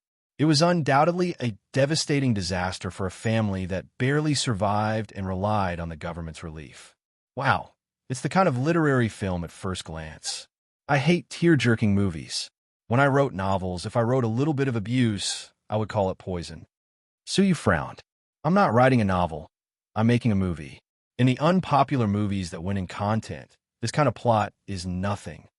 Xianxia said, "He's not making a comedy, and he has no comedy talent. The system's task is to complete a movie independently. If Xianxia has comedy talent, he will make a comedy. Maybe it will be a box office hit." During this time, he has studied many movies with excellent reviews. First of all, the content can't be plain. There must be twists and turns and bitterness in it. His father was sunk in the Huangpu River, and the family lived happily with the subsistence allowance. This part was scrapped. Xianxia has to admit that he actually plagiarized. No, how can a scholar's matter be called plagiarism? It's reference. He referred to a short clip of a movie that he saw when searching for similar movies in the point store, and then modified it and added it to the script. That's it. Su Yu held the mouse and pulled it down. The script ended here. Just the beginning. She looked at Xianxia speechlessly. "I can't write it. I'm stuck." Xianxia scratched his head. "Wisdom limits my imagination, and I can't guess the world of schizophrenia patients at all." The reason why he was stuck was that he didn't know the specific symptoms of schizophrenia patients, their words and deeds, their state after the illness, and what they imagined. You need to go out for a walk or go to a mental hospital for a field trip. Su Yu suggested. "It makes sense." Xianxia nodded. He turned his head and kissed Su Yu on the cheek. Sure enough, behind a successful man, there is a smart woman. The plane crossed the blue sky and the white clouds. Xianxia, sitting by the window, looked down. Houses, fields, and high-rise buildings became mini-models. During the flight, the fuselage would have a stronger shake and tilt. The scenery was very good. Xianxia held on for a few seconds and pulled down the window cover. It was terrible, and he always felt that he would fall at any time. Taking a plane was not a good thing for people with acrophobia, but Xianxia felt very excited while his heart was beating wildly. The feeling of both fear and yearning. Do you have acrophobia? Next to him, Su Yu's eyes were bright, as if she had found something interesting. Yes, didn't I tell you? Xianxia took off his mask and took a sip of water. His beating heart calmed down a little. What does acrophobia feel like? Su Yu asked. She didn't have acrophobia. Why do you think there is such a symptom? It's like people who don't get carsick. It's hard to understand when they see someone vomiting because of sitting in a car. It's the kind of... Xianxia put the mask back on and tried to describe. The heart will jump to the throat, the breath will be blocked, the legs will be soft, and sometimes it will be accompanied by breathing difficulties. Su Yu tilted her head, thought about it, and wondered, isn't this the feeling when you and I have sex? Xianxia, is this the feeling? Su Yu whispered, it's true. Every time I have sex with you, my heart beats very fast, and you hit me so hard that my breathing is intermittent. After that, my legs are soft. Xianxia, it turned out that the symptoms of acrophobia were the same as the feeling of having sex. The long posture. Husband, would you like to bungee jump with me? Su Yu whispered. Psycho. Xianxia rolled his eyes, but Su Yu couldn't see it. He was wearing sunglasses, blocking his eyes. You really love Wang Zijin more. If she asks so, you will definitely agree. Su Yu pouted and looked pitiful. No, if she asks for this, I won't agree. Xianxia waved his hand. What if I die suddenly? Even if Wang Zijin asks so, he will refuse. Bungee jumping makes him feel weak in the legs. In his life, he has only ridden a roller coaster with his sister. But at that time, they were brother and sister, and after they came down, both of them became mentally retarded. Xianxia leaned against the seat and closed his eyes to rest. Last night, he thought about the script and wrote intermittently until 2 o'clock in the morning. At 5:30, he got up for a morning run with sisters away. He felt a little tired. Physically, he was okay, but mentally, he couldn't bear it. Su Yu felt a little bored and happened to see a girl in the next seat watching Journey to the West on iPad with relish. After Journey to the West was taken off the shelves, the online version was put on the shelves and sold for a high copyright fee. This girl can sit in first class, and she is certainly not short of money, but she still watches Journey to the West, which shows that she really likes this movie. Your country's movies, the special effects are very good, but the plot is not good at all. Next to the girl, a foreman said, I think it's very good. The girl said, I've seen this film, and the logic is not very good. The foreman said, this is a mythical love movie, not a mystery movie. The young girl retorted. The two of them conversed in English. Chapter 574. Behind the young man and woman, another blonde foreigner with blue eyes said, I've seen this movie. Several actresses are very beautiful, but the plot is not good. The special effects are good. His judgmental tone was filled with disdain. The girl turned her head and said unwillingly, China's box office is the first, and it broke the record. That's because Hollywood's blockbuster happened not to be released at the same time, otherwise the first place would always be in our country. The foreigner behind him was a little older, but only relatively speaking, he was at most 30 years old. And its foreign box office should not be good. China's movies don't sell well abroad, but your country's market is very big. So even if the quality of the movie is not good, it can sell high box office. It was really an irrefutable statement. The foreigner also specially checked the box office of A Journey to the West on the internet. After that, he showed his mobile phone to the girl and proudly said, Look, the box office is very average. The girl curled her lips and did not speak. Su Yu added a sentence and asked the girl, Do you also like to watch A Journey to the West? The girl was obviously stunned. She turned her head and looked at the beautiful sister who was a little blind. She smiled politely and said, Well, I'm a fan of Xianxia. Well, I'm also a fan of Xianxia. Su Yu nodded. Really? Do you like his movies or songs? I like both. I listen to every song of his and watch every movie. In this way, the chatterbox was opened. The two of them were separated by a woman and chatted in a low voice, trying not to disturb the people around them. The first-class seats were large, but the space was not big, but there were few seats. They spoke in a low voice and did not disturb others. Talented and good-looking little fresh meats were always especially popular with girls. There was a very strange phenomenon in the entertainment industry. Although little fresh meats and popular actresses couldn't escape the evil hands of trolls, 90% of the trolls were male creatures. Female fans were higher quality than male fans, although there were often people who scolded women for being brainless and blindly chasing stars. The people who said these words were all envious and jealous male comrades. After the male comrades finished trolling the little fresh meat and the female actresses, they trolled everything. Xianxia listened to Su Yu's fancy flattery. His face was burning, and he felt embarrassed. However, the girls seemed to have found a kindred spirit. They talked about everything from music and movies to Xianxia's private life.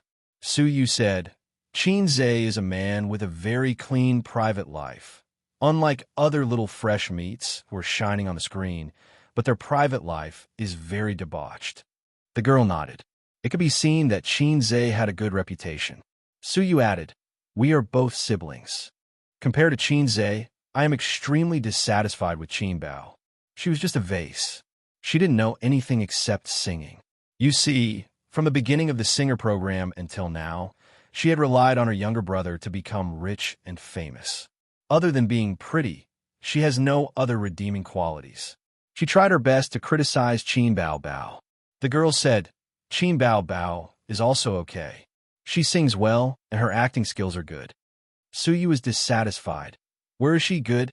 Her acting skills are not even as good as mine. Singing? Oh, can she be popular without the songs written by Xianxia?" Seeing that she was a little angry, the girl weakly echoed, "I also think Qinbao Bao is too beautiful." Su Yu smiled. "I'll listen to your accent. Are you also from Shanghai?" The girl said, "Yes, I studied in the United States and now work in a foreign company. They're my colleagues." This time they went to Xianxia for a project inspection. While talking, she always felt that Su Yu was a bit familiar. That kind of feeling of déjà vu, but she clearly didn't know Su Yu. If she watched Journey to the West again, she could recognize that Su Yu and Xianxia were the same person. Even if a woman is born beautiful, there's a world of difference between makeup and no makeup. Su Yu and Qinbao Bao are beautiful enough, but if they wear makeup, it will make Xianxia feel a little dreamy, thinking that such a beauty should only exist in the painting.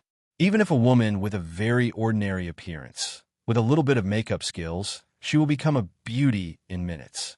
How many local tyrants who rewarded female anchors with a lot of money were heartbroken when they met? They strongly urged the government to list makeup as a crime of fraud. Su Yu said, "We are not only from the same hometown, but also have the same experience. I also studied in the United States." She didn't say that she had a doctorate and a master's degree. She only said the school. "You're also from Yale?" The foreigner behind the girl said in a surprised tone. "Yes." Su Yu turned her head and gave her a polite and reserved smile. The foreigner was very happy, made a self-introduction in English, and reached out her hand. Su Yu didn't reach out but nodded and smiled. She didn't like this foreigner, who just belittled Xianxia's movie. She didn't mean to shake hands with him. Shaking hands is the etiquette of communication, but we are not friends, and we don't intend to make friends. If we shake hands with anyone, wouldn't Boss Su be tired to death? Su Yu's approach didn't make the foreigner retreat, but they started to talk. He did graduate from Yale University, and he could always talk about topics that interested Su Yu. They talked about the school environment and some interesting rumors that had been around for a long time. For example, a certain coffee shop outside the school was sold, and you can't drink that flavor of coffee anymore. For example, a certain senior became famous and became an outstanding alumnus in the photo cabinet. Listening to their conversation, Xianxia felt like he was listening to an interesting story from another world. It was indeed different from the universities in China. The foreigner was a little older than Su Yu, so he was a senior. He was good at flirting with girls. He asked Su Yu for her number, although Su Yu didn't give it to him. Taking advantage of the gap between Su Yu drinking water, the two foreigners communicated with their eyes, and the other foreigner pouted at Su Yu. The foreigner behind the girl immediately got up, walked over, and said in broken Chinese, "Hello, can you change your position?" He was talking to Xianxia, but Xianxia was sleeping and didn't know. The foreigner pushed him on the shoulder, and he opened his eyes and looked at him blankly. Can you change your position? The foreigner repeated. No, Xianxia said. Is it different? The foreigner said, she and I are alumni, and we want to chat. Thank you. Xianxia was disgusted by his confident tone. He remembered that when his sister was still working in a foreign company, she complained to him one day that foreigners were particularly difficult to get along with. Their words often had thank you and good, but you couldn't feel the slightest sincerity. It was as if those words were just words, but in fact, they were very domineering, especially the executives in the company, who were always used to being superior. Xianxia had no idea about this. From the perspective of an experienced theorist, he comforted his sister and said, that's because the superiority of foreigners is innate. More than 10 years ago, they were even more domineering. I'm sleeping. It's very rude of you to disturb me, Xianxia said in not very fluent English. His English was not bad, and he could read foreign books, but his spoken English was terrible. The Westerner muttered a slang and turned around to go back. Suyu whispered. He said you were a dog. Xianxia didn't believe it. Nonsense. Do foreigners know the word dog? Suyu said, it means that. Xianxia sneered. Is this the quality of a foreign, famous university? Suyu joked. Well, the moon in foreign countries is the roundest. Foreigners are all highly qualified talents. You speak in a strange way.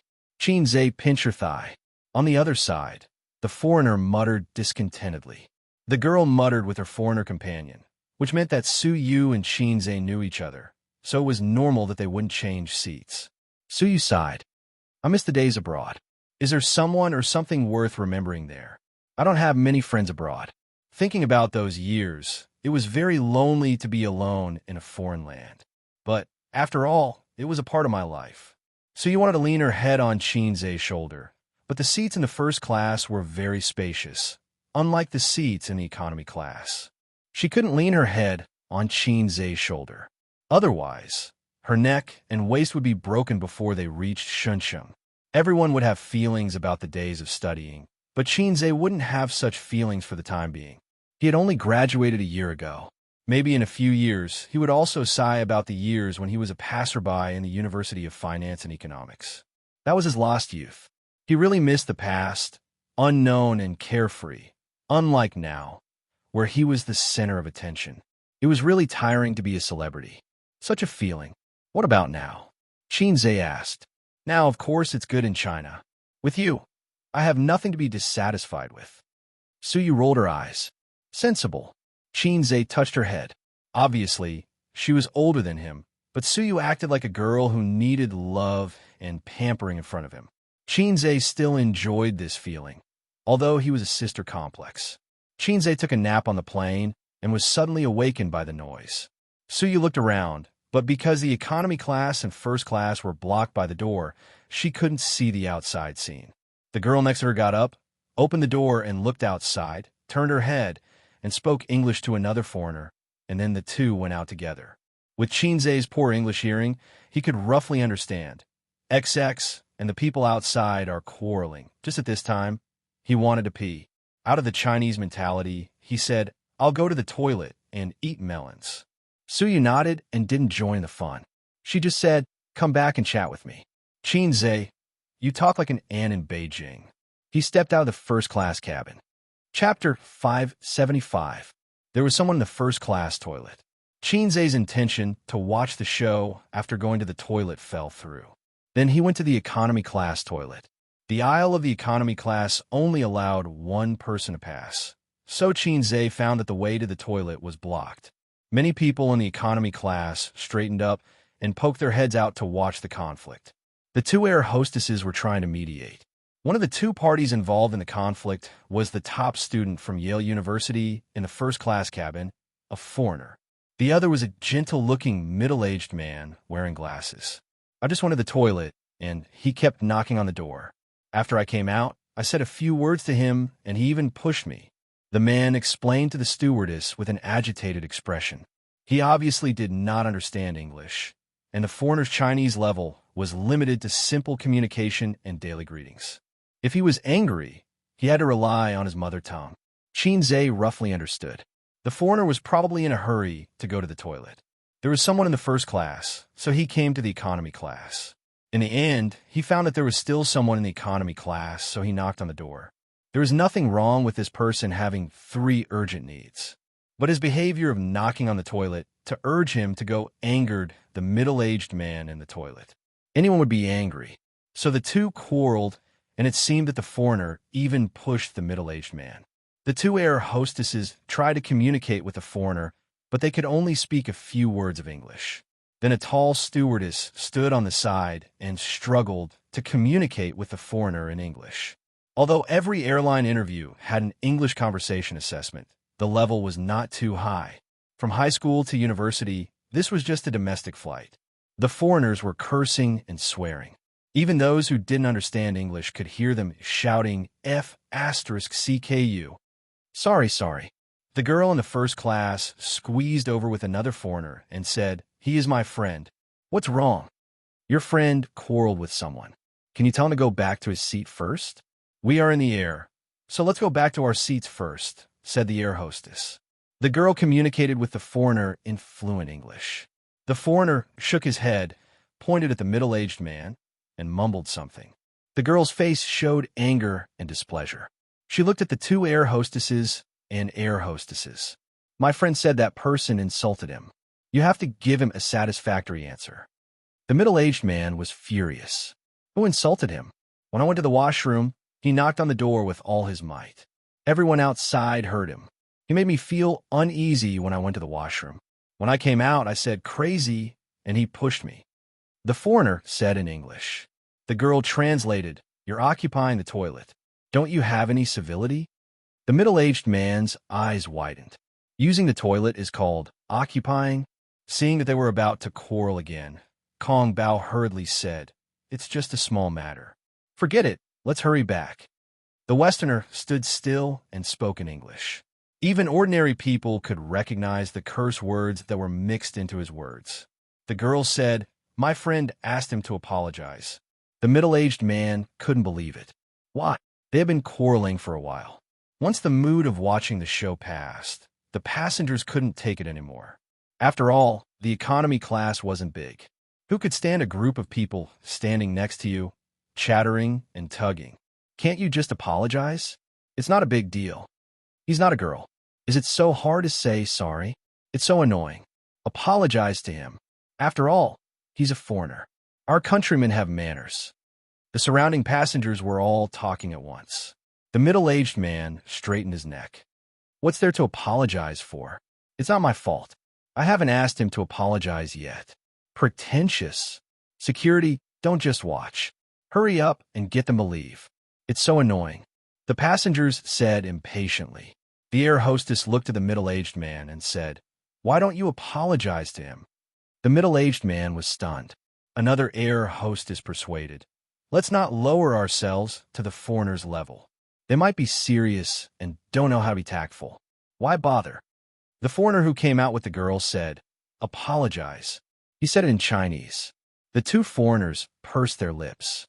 They had been in China for so many years and had always received the best treatment and the best environment.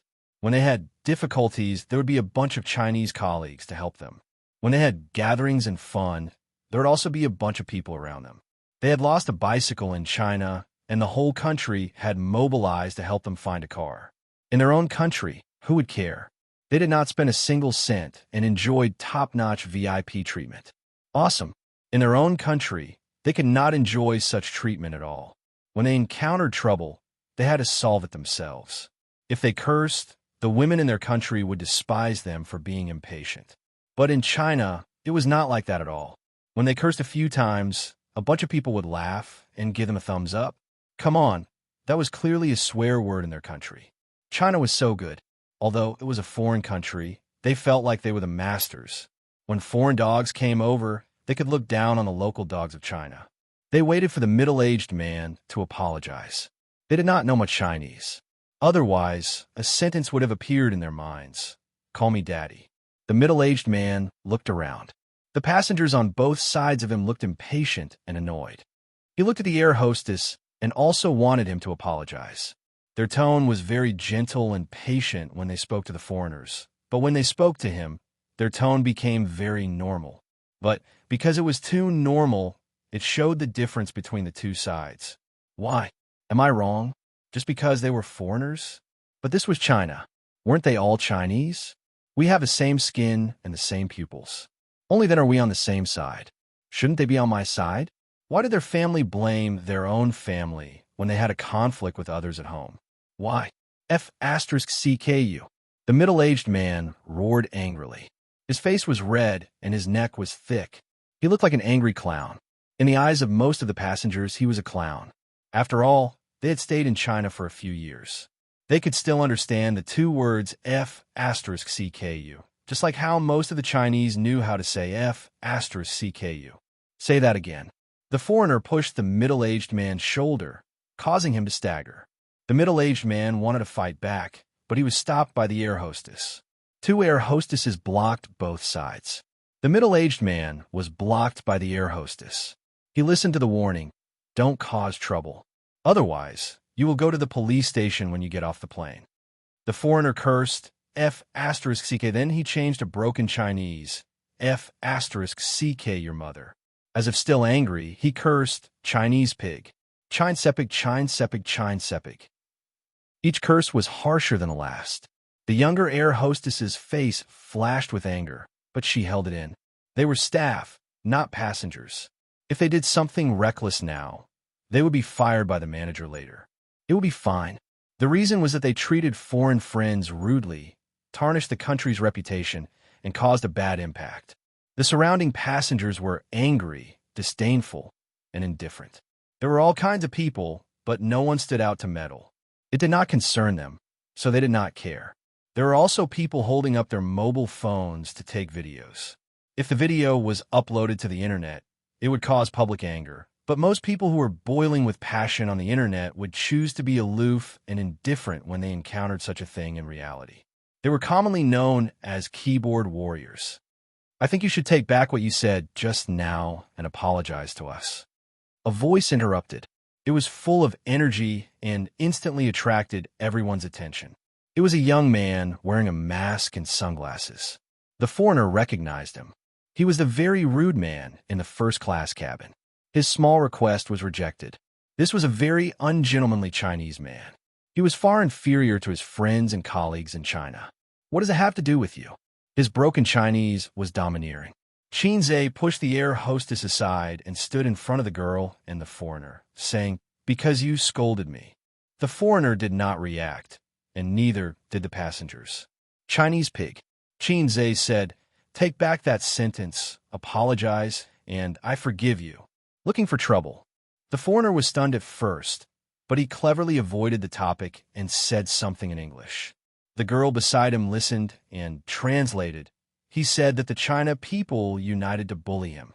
"He wants to file a complaint against you." The foreigner looked at Xianxia arrogantly. According to his experience, as long as he threatened to file a complaint, most Chinese people, not including individual investors, would choose to compromise. Because foreigners like them had a high status in China, unreasonably high. If they complained together, Chinese people's complaints would be ignored, but foreigners' complaints would be taken seriously. "Sir, please go back to your seat." The air hostess looked at Xianxia with dissatisfaction. Xianxia was silent for a moment. "He scolded us and said that Chinese people are pigs." "Sir, please go back to your seat," the air hostess repeated, and then said, "We will handle it ourselves." Xianxia ignored him and looked at the foreigner. "Apologize. Chinese pig." The foreigner was firm. "I'm warning you. Others will attack you," the air hostess warned. But as soon as he finished speaking, the foreigner next to him was kicked away. He crashed into the passenger seat on the side, and in an instant there were screams. Xianxia pounced, pressed the guy against the passenger, and punched him. Two air hostesses went to stop him.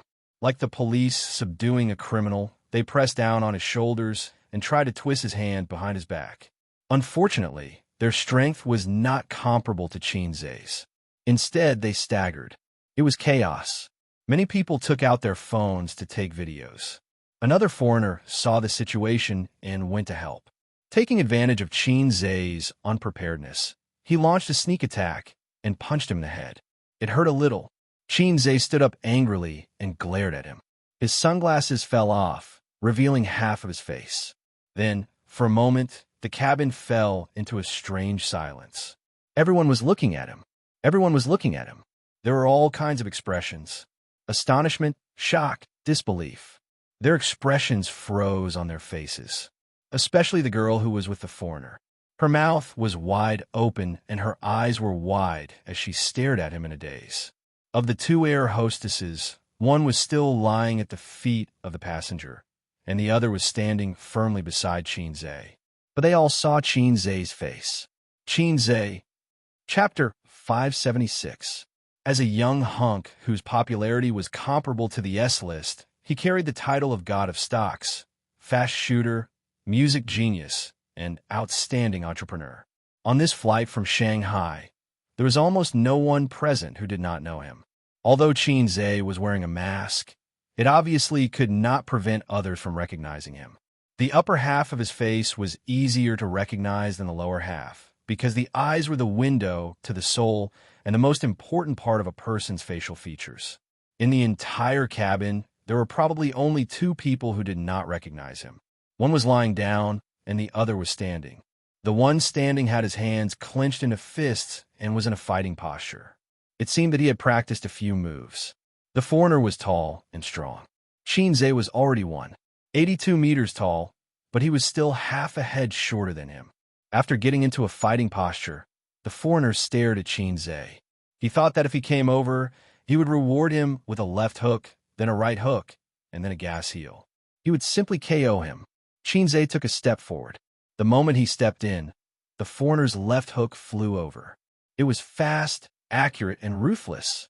As soon as the combo started, it was interrupted. The foreigner's nose was punched. His vision turned black and his whole body fell backward. The girl behind him wanted to support him, but she could not. The two staggered and fell together. Xianxia knows Kung Fu. Someone among the passengers shouted. How can he beat him?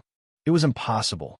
After recovering from the shock, the air hostess quickly grabbed Xianxia's arm, one on each side. Don't do it, don't. The passengers all stood up, took out their phones, took photos, and recorded videos. The passengers on the other side of the cabin door were a little far away, so they did not react. They pulled the people in the front row and asked about the situation. Asked, what's going on? Why is there such a big reaction? Answered, Xianxia is on the plane. He hit someone. Quickly record a video. Xianxia turned his head and asked the two air hostesses, do you want to send me to the police station? This was what the air hostess threatened the middle-aged man just now. The two air protectors smiled bitterly at each other. After he finished speaking, he looked around. His gaze swept past the passengers and the phone cameras in their hands. He said loudly, since everyone has recognized me, I'll say a few words. Everyone, please be quiet. Since his identity had been exposed, he might as well say something. According to his plan, he would only reveal his true identity to the staff in the cabin. Then, through operations, the impact of this matter was eliminated. The cabin quieted down a little. Xianxia said in a clear voice, just now, this foreigner shouted Chinese pig. Chinese people are pigs. I don't know how you feel, but I feel terrible. He's not only scolding that big brother, but he's also scolding me and everyone here. In our country, there's a saying that goes, if you don't teach, you'll be punished. So I gave him a chance to apologize, but he didn't. Instead, he insulted us even more. I can only use my actions to tell him that Chinese people are not pigs. Clap, clap, clap. Xianxia frowned and glanced at the passengers. But what makes me the most uncomfortable is not his insults, but your silence. Just now I was on the side, shouting in my heart, don't be silent, don't be silent, stand up, and refute. But you didn't.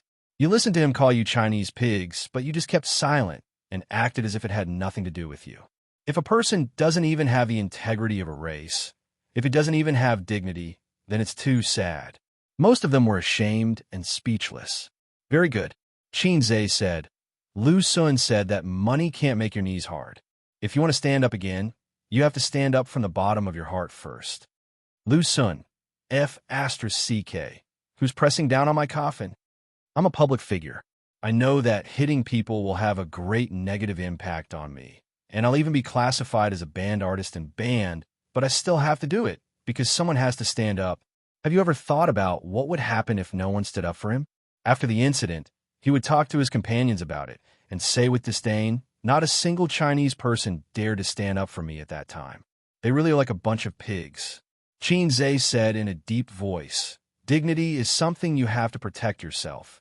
Face is something you have to fight for. In the future, when I meet such people who insult Chinese people, I will beat them up one by one. If I shout a section of 'I have a dream,' it will be more emotional, but that's too stupid. I'll recite it later. What if I cross to the Republic of China?" Silence, silence. But this silence is different from the silence just now. That silence is indifference. And this silence is shame mixed with boiling blood. One face, each with different expressions. The middle-aged man with glasses had wet eyes, not pretentious, but moved. At the other end of the cabin, Suyu stood at the door of the first-class cabin, looking at the crowd, the man with emotion. Her eyes were unprecedentedly infatuated and adored. After that, Xianxia said to the two air hostesses, "How to deal with it? I will take the responsibility." He brushed past the infatuated stewardess and the flustered girl. As soon as he left, the two foreigners stopped pretending to be dead and angrily said to the air hostess, "Call the police when you get off the plane. I'm going to sue him."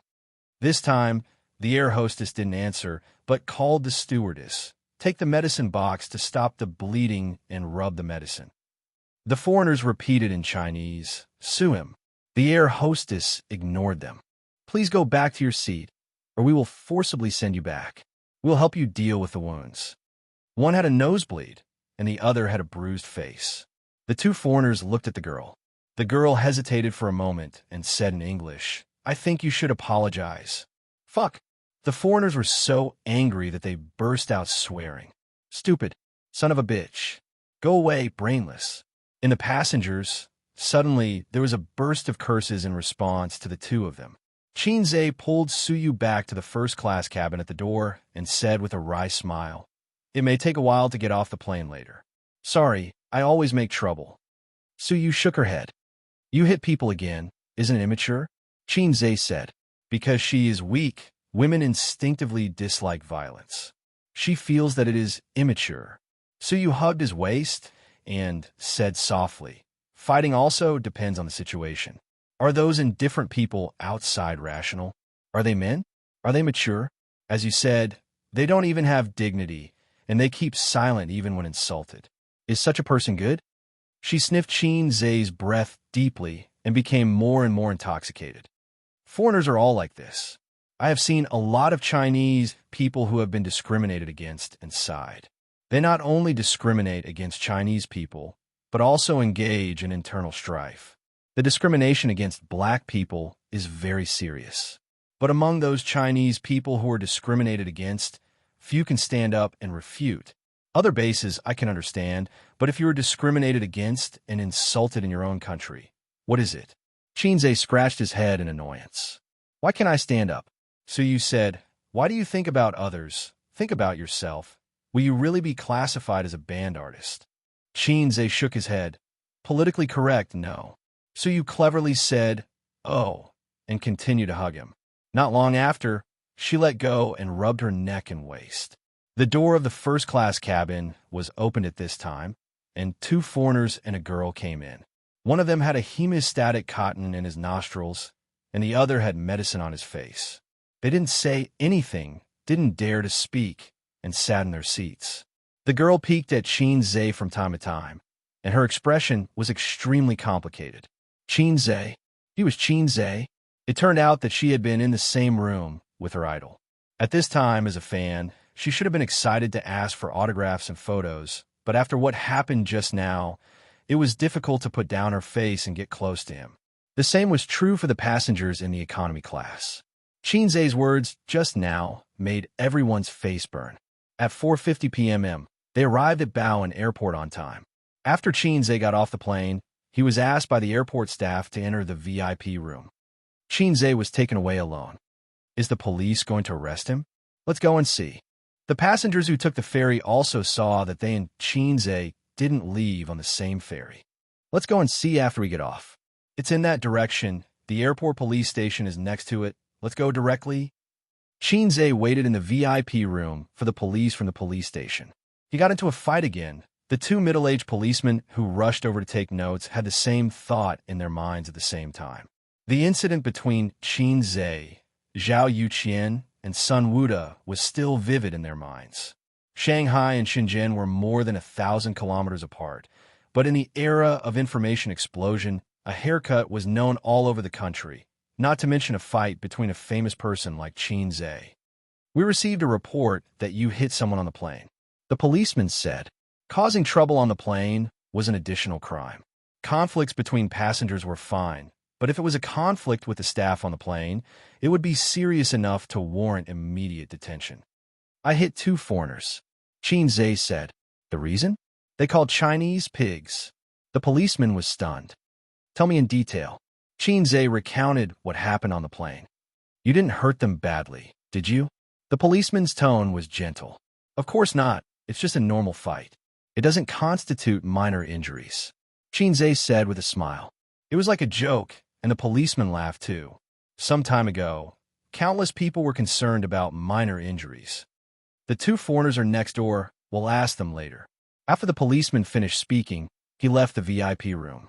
When they opened the door and saw the scene outside, both of them were stunned. There were dozens of people standing at the door. Chapter 577. They're out. A group of people came forward. Officer, it was those 2 foreigners who scolded me first. They even pushed me. They were the ones who started it. You should arrest those 2 foreigners. The person who spoke was a middle-aged man wearing glasses. He looked very anxious. He was the one who got into a conflict with the foreigners on the plane. He was also the one who gathered the passengers to watch. Before this, he was actually very disdainful of Xianxia. He knew that he was a celebrity because his daughter, who was in junior high school, was chasing after this Xianxia. It was to the point of blindly worshiping him. Once, he heard his daughter talking to her classmate on the phone. She kept calling him husband. As a father, he was very worried. She was so shameless. Calling him husband at such a young age. She was so shameless. Also, that Xianxia was that flirtatious ***. Later, he found out that he was a celebrity and was very good at writing songs. As a middle-aged man who didn't pay much attention to the entertainment industry, that was all he knew about Xianxia. A few days ago, Xianxia hit someone. His daughter was very worried about it. She was afraid that her idol would be banned. It was good to be banned. It was good to be banned for such a scourge of young girls. Until an hour ago, when he was insulted and humiliated by 2 foreigners on the plane, no one stood up. Only this young man stood up. He was a celebrity and a public figure, but he still stood up. This young man was different. He was different from what he thought of as a young hunk. He was different from most ordinary people. He had guts. If he was caught and banned because of this matter, he would be the first to be indignant and would stand up to speak up. The crowd behind him echoed. Are they going to arrest him? Arrest my ass. Don't let them arrest him. That's still up to you. Let's take photos of these 2 people first. If Xianxia is arrested, we'll post it online and let the netizens search for them. One after another, they spoke up. The 2 policemen looked at each other. They were a little caught off guard. They had received a report from the airport that there was a fight on the plane. The 2 foreigners were the ones who were beaten up. As it was related to their foreign friends, they took it seriously and hurried over. There were so many people gathered here. Moreover, the crowd looked very agitated. Naturally, it attracted a lot of attention and interest. They gathered around to watch the show. What's going on? Why are you all gathered here? Oh, the police are here too. What happened? Someone answered, Xianxia is here. Xianxia. A surprised and excited voice sounded. Yes, Xianxia. He got into a fight on the plane just now, so the police came. Another fight. In the past, he didn't realize that Xianxia was so mischievous. Why was he always fighting? Was he really a bad person? And it's a foreigner, the man added. Whoa, what's going on? Did they hit a foreigner? 2 foreigners scolded us Chinese as pigs on the plane. If that's the case, then he deserves a beating. More and more people gathered, and the chatter became louder and louder. When the 2 policemen saw the situation, They said a few words in a polite manner. The general meaning was that it was a routine matter and they were just asking about it. You guys do your thing, and we'll watch ours. Just pretend that we don't exist, the middle-aged man with glasses said. This they looked at each other, then turned and went back into the house. On the leather sofa in the VIP room, Suyu tilted her head on Xianxia's shoulder and looked at her mobile phone. Xianxia hugged her waist and saw the door open again, so he let go of Suyu's waist. Police comrade, is there anything else? Out of curiosity, the two policemen's eyes fell on Suyu first, then turned to Xianxia and smiled bitterly. There are a lot of people outside, blocking us. We said that we didn't arrest you, but they just refused to leave. Xianxia understood and said, you go next door to make a statement first. I'll talk to them outside. He was a little surprised. After about half an hour at the airport, Xianxia went out and saw a dense group of people. He couldn't tell who were passengers on the same plane as him and who were just onlookers. Xianxia, seeing him come out, there was a small scream and uproar in the crowd. Thank you for your concern. He bowed slightly. I'm fine, and nothing will happen. After all, it doesn't constitute a minor injury. The police have come forward to mediate our conflict, and I can leave soon. Let's disperse. Everyone should have something to do, so don't waste time here. Are you really all right? The middle-aged man with glasses standing in front asked. It's all right. Xianxia nodded and smiled at him. Then we'll go when it's over. The middle-aged man said. There were no people gathered here, but more gathered, just like queuing up to buy tickets, a dense crowd of people. The behavior of fans picking up at the airport is to make a show and hype, but the premise is that the star doesn't appear in a high-profile appearance. If you wear a pair of sunglasses and a mask in and out of the airport, no one will notice, but if you don't have any cover and stand in the waiting hall, you will be surrounded by onlookers. Star effect. On the other side, two foreigners with obvious scars on their bodies shouted at the police. I don't accept mediation. You have to detain him. The girl translated in Chinese. Xianxia and Suyu were also in this VIP room, sitting on the side, calm and composed. The policeman said, this is not enough to constitute detention. In addition, if you don't accept mediation, the airline will sue both of you for obstruction of public order. You will go back to the police station with me and wait for the airline's prosecution. Or you can go to the court and sue him yourself, at the cost of accepting the airline's lawsuit at the same time. Translate for him. The girl glanced at the policeman and whispered something to the two foreigners. The bias of the police has been obvious, but you can't find any fault with the bias within the law. The two foreigners looked unwilling and finally chose to accept the compensation and apologize. The girl translated awkwardly. They want 50,000 yuan. In fact, she didn't need to translate. Xianxia and Suyu could understand. You can go to the court and sue. I'll take it. Xianxia said lightly. Go to the court and sue. I don't have time to talk nonsense with you. Even if I lose, it will only be a matter of tens of millions of yuan, but it will probably take a few months. The prosecution process, the court judgment, is too time-consuming, at least a month. Don't think that a lawsuit is a terrible thing. If it's a real fight, even if Xianxia loses in the end, the court's judgment is absolutely fair. A little injury may be fine the next day. How can you pay 50,000 yuan? You want to extort money? You think too much. The girl translated for the two foreigners and added her personal opinion. She felt that a lawsuit was troublesome and did not get any benefits. Suyu took out a pink wallet from a high-end LV bag, took out 5,000 yuan, threw it on the table, and spoke English. Xianxia can probably understand. 5,000 yuan, you take it, and you can reward me. I am not short of money. I want to go to court, and I'm not afraid. The two foreigners looked up at Suyu. It was probably the first time that they felt a sense of oppression from her. This beautiful woman suddenly became strong and fierce. They were a little confused. Looking at the police again, they were expressionless. They were a little disappointed that they didn't get the VIP treatment that they imagined. After judging the situation, they chose to accept the compensation and apology. Apologize crossed out. The front door was blocked, but it didn't matter. The VIP room had more than one door. It had 3 doors. Xianxia and Suyu left from the side door, wearing masks and sunglasses, 2 people in a suitcase, Xianxia pulled, and Suyu took his arm. The husband and wife followed, and Suyu also put on a mask and sunglasses. Out of the waiting hall, Xianxia found a black commercial car on the side of the road, confirmed the license plate number, and led Suyu to walk over.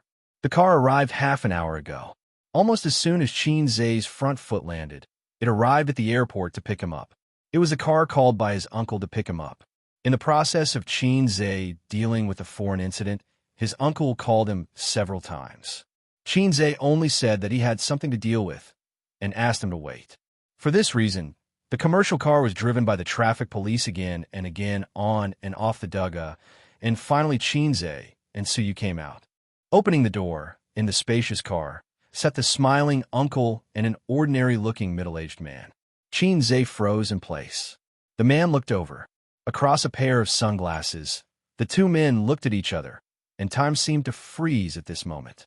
Su Guang noticed Su Yao's tense body and involuntarily clenched fists. Suyu also noticed Xianxia's stiff arm, and she was holding Xianxia's arm. "Ace, come in, don't stand, and President Su, long time no see, you are getting more and more beautiful."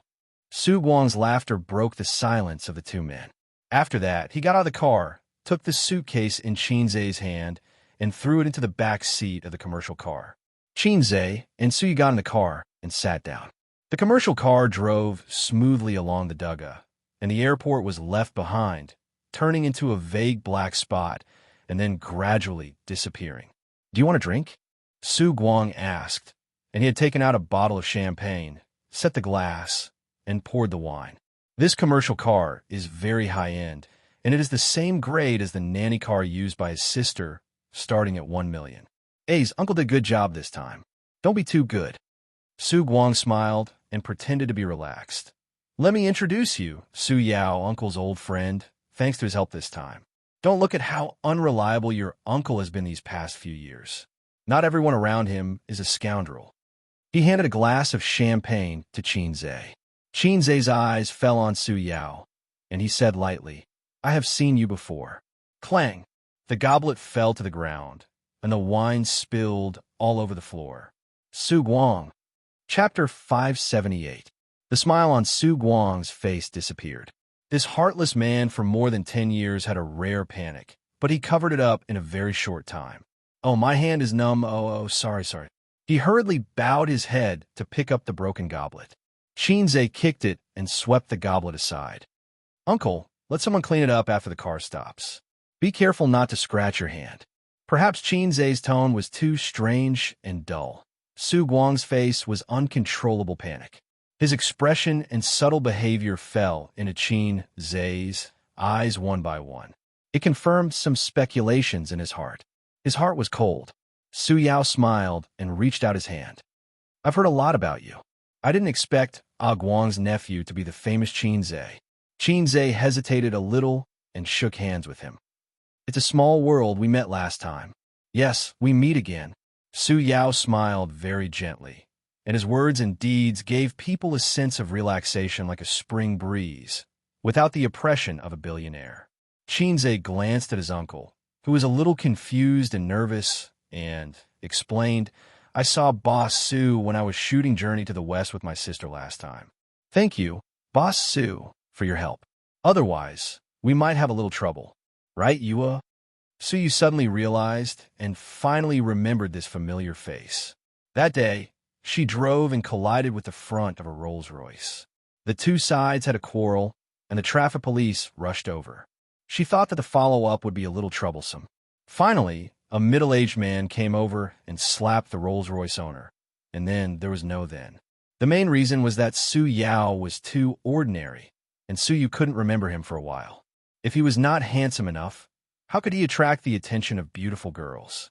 A handsome uncle like Su Guang's uncle can make people remember him.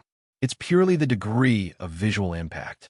It's like a very ordinary boy acting handsome in front of the goddess, and when he turns around, the goddess forgets him. And a handsome boy, if he drives a luxury car, even if he does nothing, his handsome face and chic back will be deeply imprinted in the goddess's heart. The conclusion: what kind of wife is ugly? The conclusion was, if you don't have money, how can you marry a wife? So that's what's going on. Ape dung, ape dung. Su Guangda shouted and slapped his thigh. His movements were a little exaggerated, and his smile contained 3 parts luck, 3 parts relaxation, 3 parts fear, and 1 part nervousness. Uncle felt as if a heavy burden had been lifted from his shoulders. Thank you for your help, Mr. Su. Su Yu stretched out her white and tender hand and shook hands with Su Yao. Su Yao also stretched out his hand and held Su Yu's small hand. At the same time, he looked at her wantonly. That was the gaze of an elder looking at a junior. It was also the gaze of a mother-in-law looking at her son-in-law. No, it was the gaze of a father looking at his daughter-in-law. Perhaps because his gaze was too undisguised, Su Guang touched Su Yao's arm without a trace. Su Yao hurriedly retracted his hand and smiled gently. It's nothing. Su Yao was satisfied with his first impression of her. From what Su Guang had said, she seemed to be his secretary. In addition, A seemed to have a real girlfriend. His smile made Su Yu stunned. This gentle smile had a strong sense of déjà vu. She couldn't help but turn to look at Xianxia. Well, it was an 80% similar smile. The car sped on the highway, and they didn't know where to go. Xianxia didn't care. He stared at Su Yao and said, Mr. Su is also surnamed Su? He is an old friend of my uncle. Is he also from Su Town? This question made Su Guang and Su Yao's eyelids twitch at the same time. Yes. He's Uncle's childhood friend. He used to wear the same pants.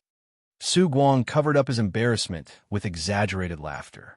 When I was in junior high school, his family moved away.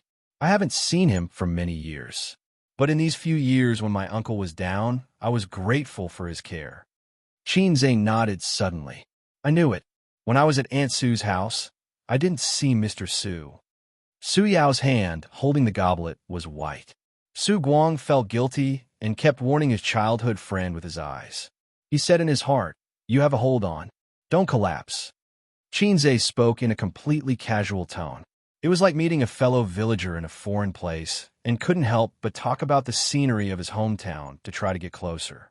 Even Su Yao, who had rich experience, couldn't hear the slightest hint of sarcasm in his words. Su Yao forced a smile. Which Aunt Su? He didn't care about his childhood friend, who kept winking at him. Come on, your expression is so rich. Do you think my A's is a fool? Keep your expression to yourself. Su was a little strange. She saw her uncle winking at Mr. Su. Did he have an eye disease? Su-ru, Xianxia said. Oh, I have an impression of her. She is a very gentle sister. Su Yao smiled. It was a forced smile. This was the best time to end the topic. He really shouldn't continue to linger on it, but there was a reluctance in his heart that made him ask again, What do you think of Su-ru? Xianxia smiled and said in a normal tone, Yes, very gentle. She is very good to me, just like my mother. Clang! After his fingertips trembled, the goblet in Su Yao's hand fell. Su Guang, driver, drive steadily. What's the matter with the shaking? Do you want to work or not? Su Guang was angry and turned to the driver and yelled, Driver.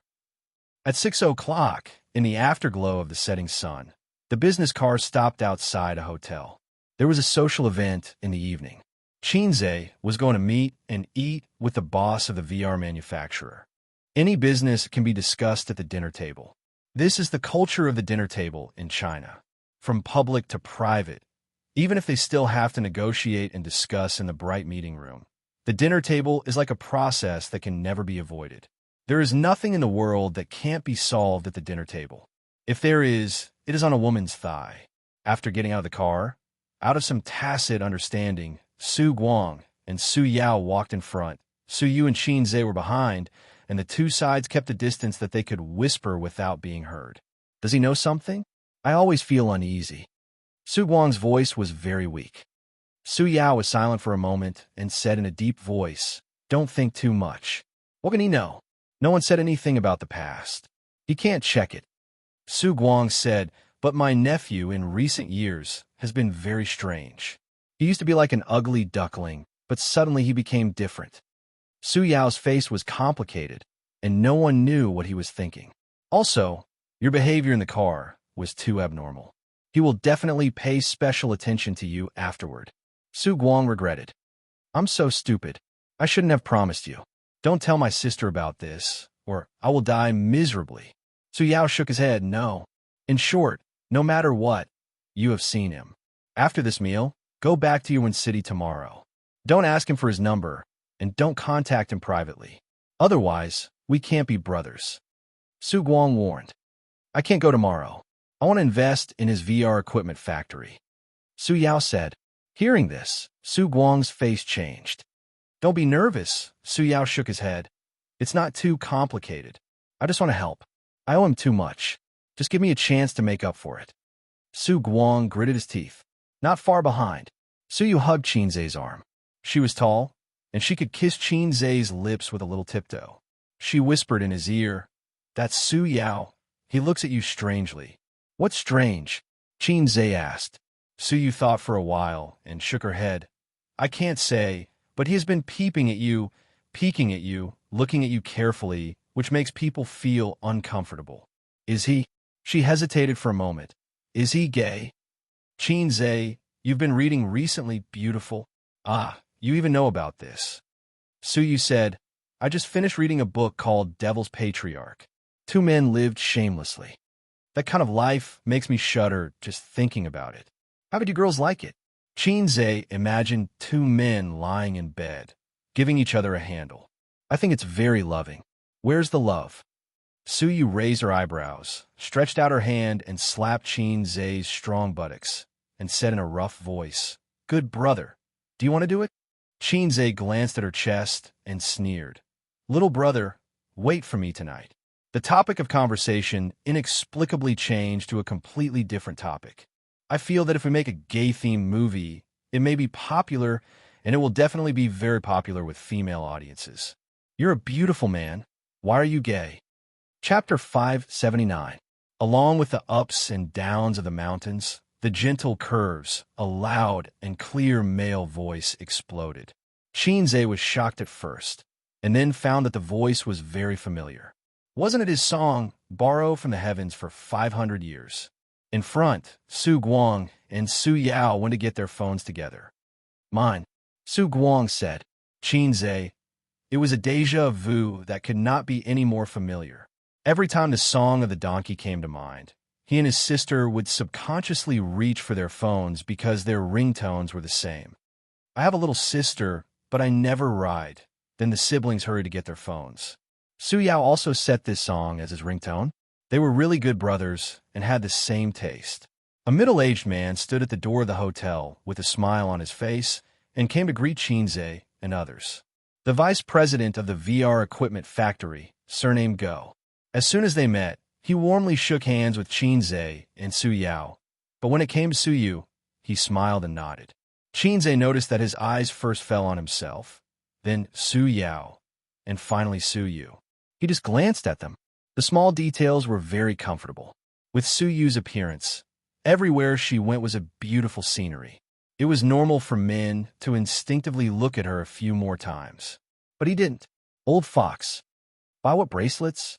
Life just got better, and you started to play around. Su Guang's tone was unhappy. Mom said to buy it, and you bought it? How long will it take for us to earn 50,000 yuan? Sister's money is not money. What era is it? The family bracelet is not popular, and Yia doesn't need it. Bao Bao, you don't have to worry about it. Su Guang hung up the phone. Qin Zhe asked, Grandma wants bracelets? Uncle waved his hand. Your grandma likes this. She especially likes jade. She said that she wants to buy a pair. She will wear it first and pass it to Bao Bao and Yia in the future. In fact, she wants to wear it. My goodness, a pair of jade bracelets costs 50,000 yuan. Qin Zhe frowned and said, If Grandma wants to buy it, then buy it for her. 50,000 yuan is nothing. You can't say that. Our family has been poor for so many years. We can't squander money when we have money, right? Uncle said in a serious tone. Qin Zhe was stunned. He thought to himself, Go eat sh*t. What do you have to say that? Su Yu's eyes lit up, and he wrote it down in a small notebook. He would buy a pair for his grandmother later. The group of people entered the elevator, and President Go pressed the button eagerly. The elevator door closed, and the elevator rose slowly. Qin Zhe was a little angry. You don't have to pay. I'll pay. It was your family's money, said Uncle. My family doesn't have 50,000 yuan. Uncle was a hoodlum. The Su family had been very poor these years. Her aunt's salary was enough to maintain the living expenses of the family of four. In fact, Qin Ma had transferred the tuition fees to her grandmother's account. Xianxia didn't know about these things until later. Qin Ma didn't tell them. Now, the Qin family was not short of money. When the siblings went home on weekends, they would occasionally give Qin Ma a sum of money, tens of thousands or hundreds of thousands. Qin Ma couldn't spend it all. She would spend part of it to help her family, and the rest would be saved for her son's wife. Xianxia's wife's money. His mother had a copy, and his sister had a copy. He was so happy that he could marry two wives. Or should he save a copy with his grandfather? Uncle added, "It's not like there are no jades at home. Your grandmother still has a few pieces, but she won't sell them. A's, I remember when you were a child, you wanted to buy toys, but your father was black-hearted. He thought it was too expensive and didn't buy it for you. He also beat you. At that time, it was Uncle who paid for it for you." Xianxia said, "There was such a thing, so I paid for the bracelet." Uncle often bought him good things when he was a child. Xianxia remembered this in his heart. If Uncle hadn't been so good to him, Xianxia wouldn't have cared about him. "Uncle, could it be that you've always wanted to raise me up?" "I didn't mean that." Su Guang said, "Why should a child want a toy, but the adults don't buy it because it's too expensive and beat people? When the adults are old, they want to buy some expensive things, and the children have to grit their teeth and buy it for them. Because we have to respect the elders." Xianxia said, "Don't you have to love the young?" Uncle asked. Xianxia was speechless. "You have to repay the kindness of your parents for raising you." Su Yu interrupted. "Your parents gave birth to you and raised you. When they are old, you have to raise them." Uncle said. Su Yu was speechless. Xianxia thought that Uncle must have been beaten by Grandpa for the same reason when he was a child. Some parents were reluctant to spend money on toys for their children. When the children cried, they would beat them. They just had to be responsible for raising them. In the future, when they were old, the children just had to be responsible for their retirement. It made sense. He was speechless. "What Boss Su said makes sense, haha." Bosco echoed on the side. "I'm just saying," Su Guang said, "but my mother isn't like that. She doted on me since I was a child. I still have to buy what should be bought." After a pause, he said, "Wait a little longer." Xianxia's heart moved. After saying so much, he actually wanted to buy a bracelet for his old mother out of his own pocket. He didn't want to use the Qin family's money anymore. He didn't want to owe them. Although he was still supported by his nephew, it was still his own labor. Ding! The elevator opened. The layout of the 21st floor was good.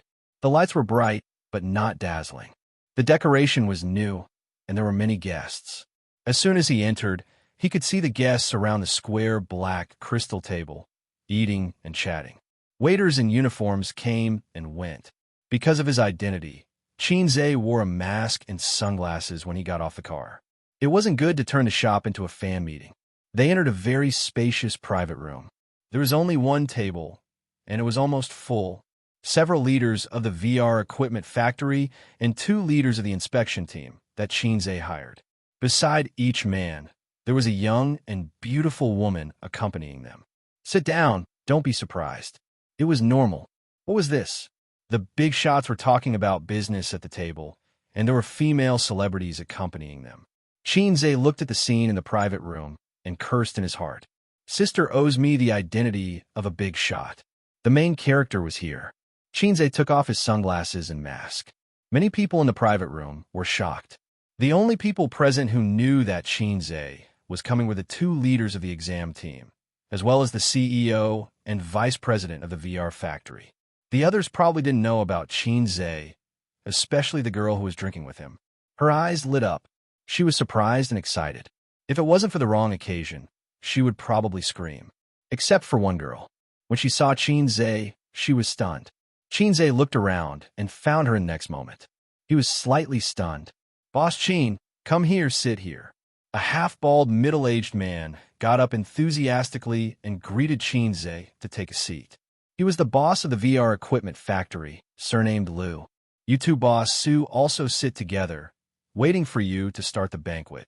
Xianxia took back his gaze, responded, and couldn't help but look at the girl. It's a small world. Remember, she said before that she was from Xianxia. So you frowned slightly. Flirting in front of me? After taking their seats, Xianxia and the VR equipment factory's CEO drank and talked happily. The enthusiasm was high. Every man was accompanied by a woman who was responsible for pouring wine. Occasionally, they were hugged by a shoulder and waist. Their job. So you sat next to Xianxia. Of course, so you didn't sit here as a hostess. She attended in the name of one of the purchasers, but she was happy to have Xianxia hug her waist. However, Xianxia didn't. It wasn't because he was pretentious, but because of his identity. Even if they were a couple, he couldn't hug Suyu like other men hug hostesses. After 3 rounds of wine, Lu Zong said with emotion, I entered this industry in 2014. At that time, the entire VR industry had just started. If you wanted to buy better equipment, you had to go abroad. Now, domestic manufacturers are not as numerous as the hairs on a cow, but at least they're not rare. VR experience halls are everywhere in big cities, and the application prospects are getting better and better. It's suitable for almost all industries and is one of the trends of future technology. His brother was very talkative, and he was a professional, so he praised the VR industry to the sky. These words were for Xianxia and the others to hear. It was a bit like bragging. He definitely couldn't say things like, oh, this industry is very competitive. I can't see the future for the time being. I can't do it anymore. Xianxia clinked glasses with him and smiled. Since you can't bear to part with it, why did Lu Zong sell it? Lu Zong sighed. The investors withdrew their investment. They don't have the money to do research. Vice President Go immediately said, Lu Zong refused to sell it first and wanted to get more investors, but you didn't agree to invest and only wanted to buy it. We only decided to sell it because of CEO Su. Lu Zong continued, we're also tight on money. Unlike CEO Qin, who has such great achievements at such a young age and doesn't have to worry about funds. We're just small businesses. Once we stop investing, let's drink. He seemed to realize that he had said too much and quickly stopped. While everyone was still tipsy and drinking to their heart's content, Boss Lu rubbed his hands and said, it's like this, Boss Qin. Previously, we agreed on a 50% discount for all the equipment, but I feel that more than half of the equipment in the factory was newly purchased last year, so I want to add 10% to the original price. Xianxia did some mental calculations. 10% was a few million. Su Yao frowned. Without waiting for Xianxia to speak, he said unhappily, Lu Zong, didn't we agree? Lu Zong smiled and didn't say anything. Vice President Go said, CEO Su, didn't we come here to talk about this? This isn't a one-time deal, and we're not buying groceries. We have to talk more. Xianxia smiled. Let's drink, let's drink. The group raised their glasses. After drinking, Xianxia picked up a mouthful of food, chewed slowly, swallowed, and said slowly, Lu Zong, let's talk. Chapter 580. Go ahead, Boss Qin. Lu Zong was all ears. This was called retreating in order to advance. Listen to what the other party had to say first. Many times, it was not the person who spoke who held the initiative. Experts did not just listen and not speak, but they would catch other people's flaws. Moreover, Xianxia's songwriting skills were known to everyone, but different professions were worlds apart. As for how good his skills were, they had to listen to what he had to say first. Since you're talking about the prospects of VR technology, let's talk about this first. Actually, before we decided to buy it, we did market research. VR experience halls are indeed everywhere, but for this thing, some shops lose money and some shops earn money. To put it bluntly, it's like the Kaisha County Grand Hotel. If you choose a good location, you'll naturally earn money. If you choose a bad location, you'll definitely lose money. That's why it's been popular in recent years, but it hasn't been popular. Why? Because the technology is not mature and can't be popularized. And since the concept of VR was proposed until now, it can't be said that it has reached a bottleneck. But at least in the next 5 to 10 years, it will be difficult to have a new breakthrough. Actually, there's no point in saying all this. Since I want to buy it, I naturally like its prospects. It's just that I have the money to spend, but you don't. It's just that I have to make it clear that it's not as good as you praise it to be. Lu Zong chuckled. It's like buying clothes. The shop owner said, my clothes are high-quality goods and are very expensive. The buyer said, your clothes don't feel good. This material will wrinkle after washing for a long time. One praises it, while the other belittles it. Since it's so bad, you might as well not buy it. However, the seller would not say such things because they still wanted to sell it no matter what. Let's talk about profits. The reason why I like your factory is because it's taking the high-end route. It's the kind of business that doesn't run for half a month and runs for 3 months. Your factory's main source of income now is the maintenance and repair of the VR experience hall's equipment. Occasionally, you'll sell a few large-scale VR equipment. The profits are not bad. However, in our line of work, the real loss is in the research and development area. It's too expensive. However, if you don't innovate and only sell equipment to survive, you won't be able to catch up with the times in a few years. Look at the high-end VR developers now. They all have big financial backers behind them.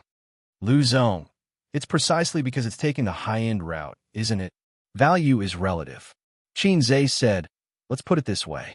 The demand for equipment in the experience centers is already saturated. It's not like the big hotels in Xianxia, which are everywhere. One street can have 2. It would be considered good if there were 10 VR experience halls in the entire CBD area. And these 10 families might not even buy a new set of equipment for an entire year. It was precisely because he encountered such a development bottleneck that Lu Zong gave up the idea of continuing to wade in muddy waters. Am I right? Lu Zong and Mystigo looked at each other and gasped.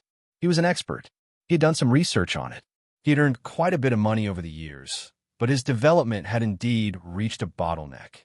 If he continued in this line of work, it would only become more and more difficult. To them, the peak of their strength had already passed, and the next step was a long downhill slope. Thus, they had the idea of retreating safely. Xianxia said, actually, the best choice for us is to directly transport the equipment back to Shanghai and set up the factory in Shanghai. You also know that my roots are in Shanghai. Xianxia is too far away, and it's not easy to manage. So, you'll have to pay for the severance of your employees yourself. Lu Zong's expression changed slightly. This was a huge expense. There was a contract. If he did not pay the severance, he would be sued. He could not be like Huang He and run away with his sister-in-law, right? And this sister-in-law of his wife. He could not help but look at the delicate woman beside him. His sister-in-law was a top graduate from Shanghai. She had worked in Shanghai for half a year. After breaking up with her boyfriend, she returned to Xianxia and was currently his secretary in his office. His wife had specially arranged for her to be his secretary. His wife gave her sister to him, killing 2 birds with 1 stone. Not only did he remove the threat of the secretary, but he also arranged for a spy. Lu Zong often had dinner parties, and he would bring his sister-in-law along. However, considering the trouble of hiring in the future, the current decision is based on the situation, Xianxia said. His meaning was clear. Don't raise the price, or we'll hurt each other. I'll give you the extra money. You can use it as severance pay. Lu Zong's expression did not change. He smiled and said, let's drink, let's drink. Come to my office tomorrow to talk about business matters. They would continue to wrangle tomorrow, but Xianxia planned to see how the factory was doing. Su Yao watched silently with a smile on his face. There was a fatherly relief in his eyes. Perhaps in some aspects, he was still immature in front of him, a senior who had been in the business world for more than 10 years, but his mentality and tone were unusually calm. This was worthy of praise. When Su Yao first negotiated with others, his legs were trembling. The meal was at 9:30 in the evening. Lu Zong proposed to sing.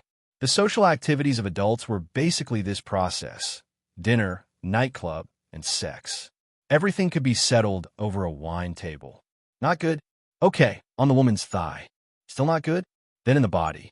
After singing later, Lu Zong planned to put women in Xianxia's room. He had not figured out the relationship between Xianxia and Su Yu, so he thought he was an ordinary partner. But Xianxia was a big star, should have seen a lot of beautiful women. He was thinking about where to find the best quality women. He had to choose the best Korean semi-permanent, or he would not be able to serve this great god. I'm singing, so I won't go. Xianxia smiled and said, "It's not convenient with my identity." "Then okay," Lu Zong said. "I'll send you upstairs."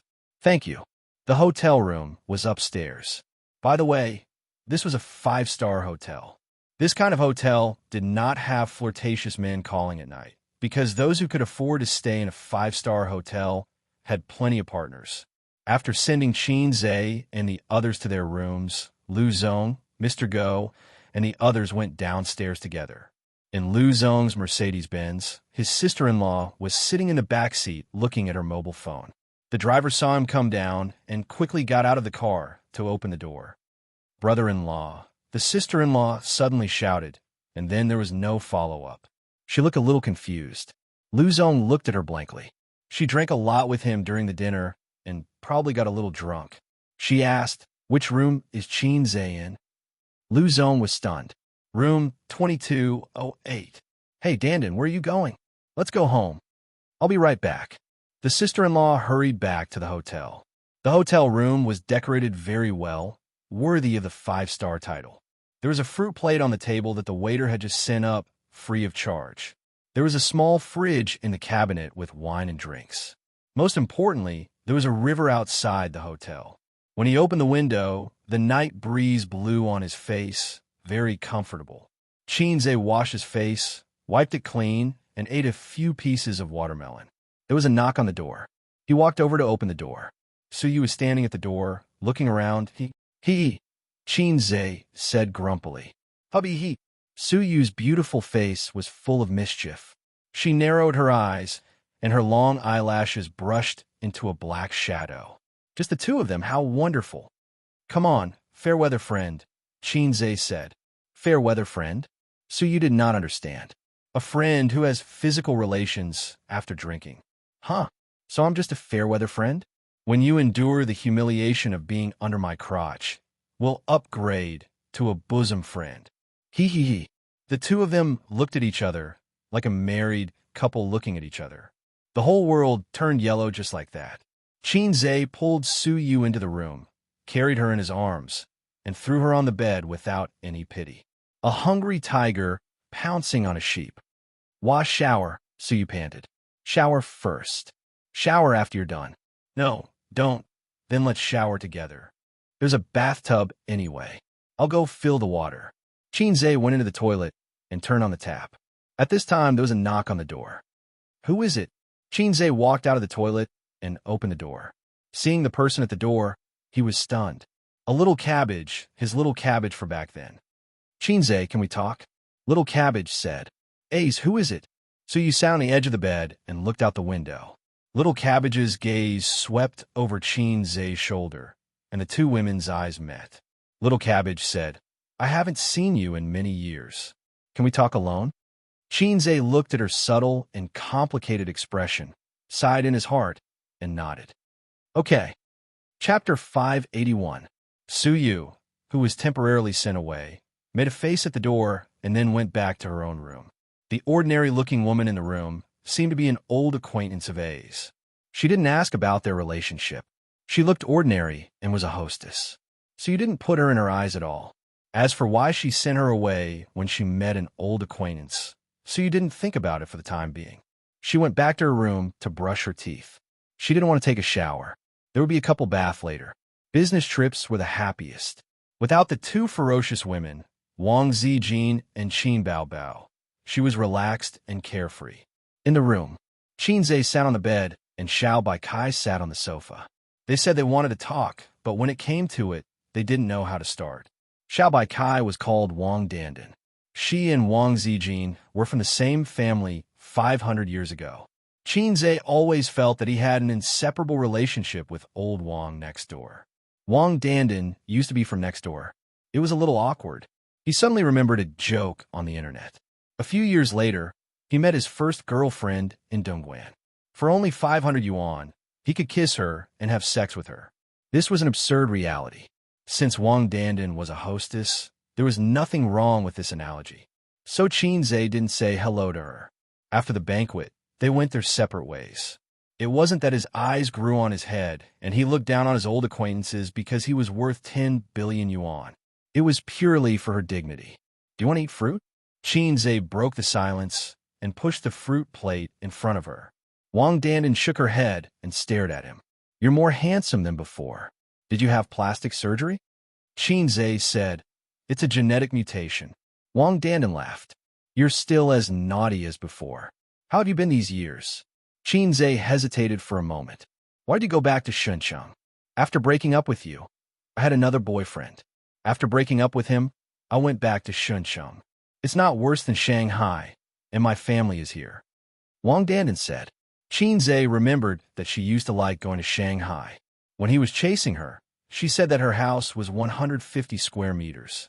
Time always changed people and things. Perhaps she had changed. Now that he looked at this little cabbage again, it was even more beautiful than before. She had put on some light makeup, and the charm between her brows was a little alluring. I used to be a little cabbage, but I've become so flirtatious in the eyes of others. Maybe it's not just one person.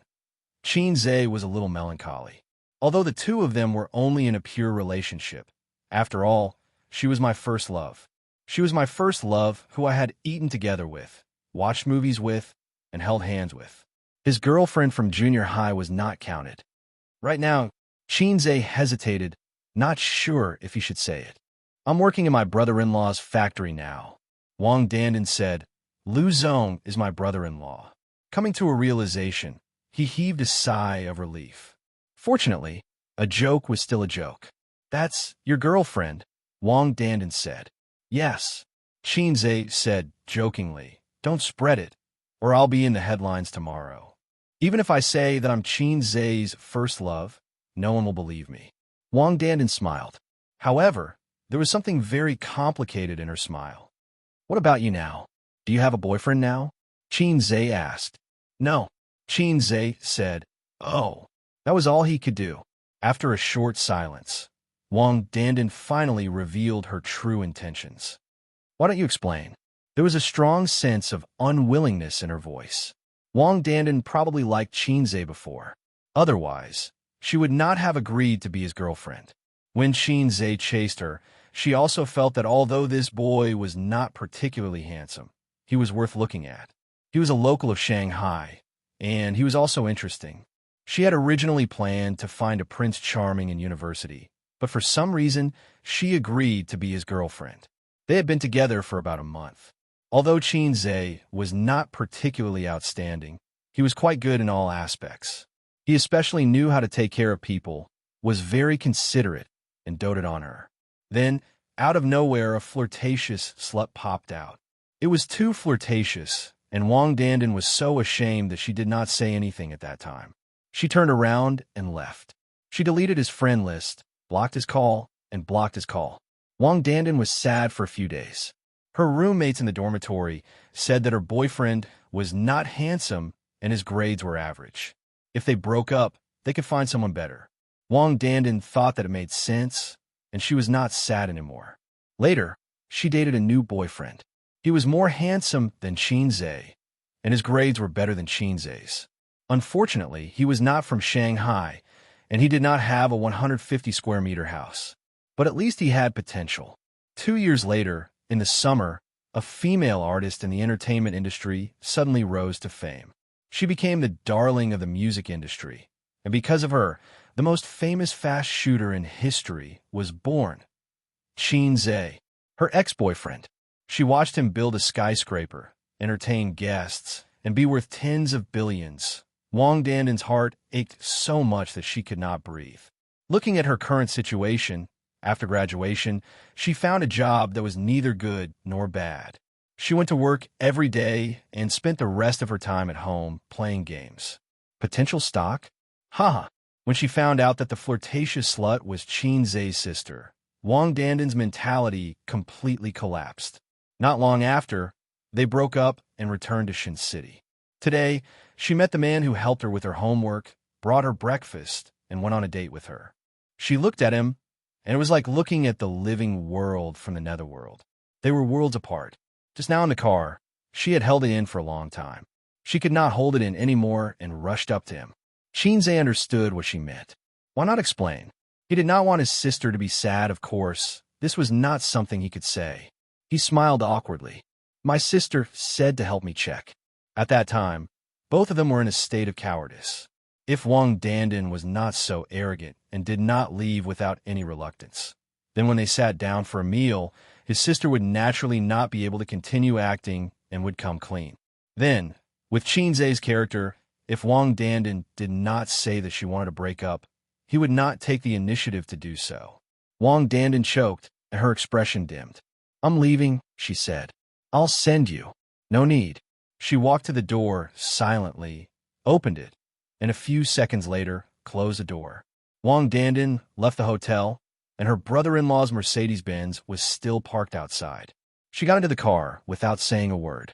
Her brother-in-law asked her where she was going, but she did not say anything.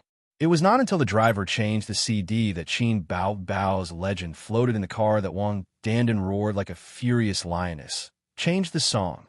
The driver and Lu Zong were stunned.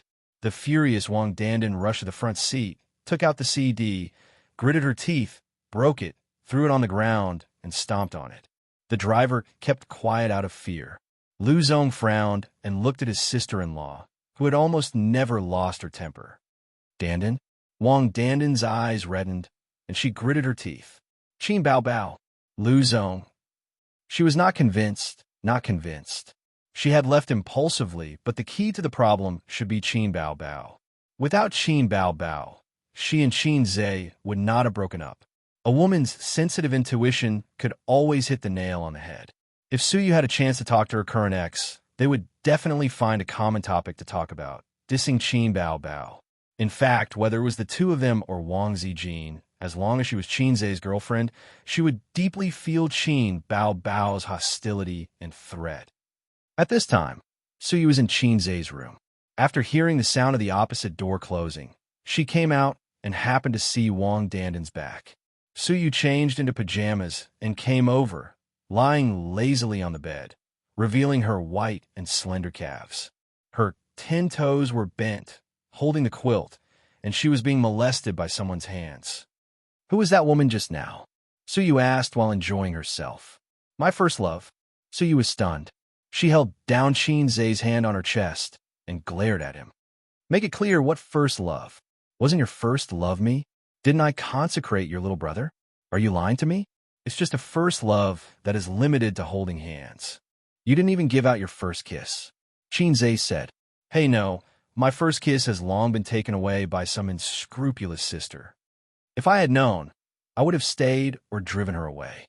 Suyu's intestines were green with regret. "What did you do in 10 minutes? Why did she come to you? Is she still attached to you?" It is said that men are particularly concerned about their first love. First love is a kind of feeling that is difficult to give up. Under the feelings, the appearance can be ignored. 10 minutes, it's not enough for me to warm up. Qinzhe said angrily. "You didn't exchange contact information, did you? In Xianxia, you are not allowed to contact her these days." Suyu was half tough and half pleading. Qinzhe pinched her little face. "You are different from her." Suyu giggled. Every man says this about his ex in front of his current wife. Qinzhe thought about it and said seriously, "Suyu, let's break up." Suyu's little face suddenly turned white. Suyu grasped his hand tightly and felt heartache. "Break up? Break up," Suyu cried. "Then I'll die for you to see." "Well, I said it's not the same." Qinzhe held her in his arms. "That year, my sister tested her, and she turned away." Qinzhe told her what had happened. Suyu was stunned at first, and then laughed.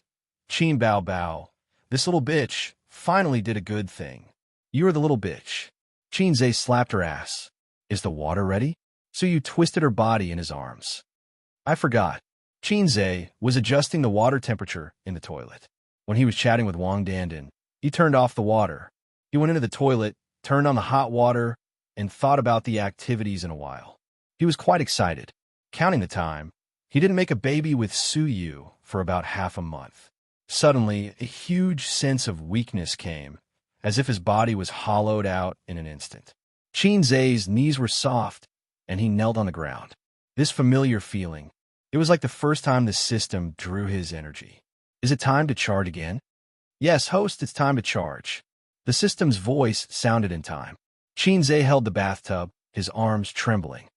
Why you draw so much?" As his physique became stronger, every time the system charged, at most, he would feel weak, and it would not affect his normal life. But this time, he felt that his body was hollowed out. Didn't you follow the news? The system said, recently, the tax policy has changed. The individual tax point has been raised, but for you middle class and above, the tax has risen to 30% to 40%. In response to the government's call, the system will also adopt such a charging mode in the future.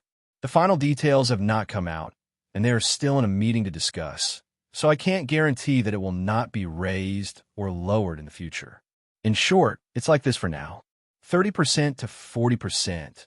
Draws so much energy, why don't you go rob?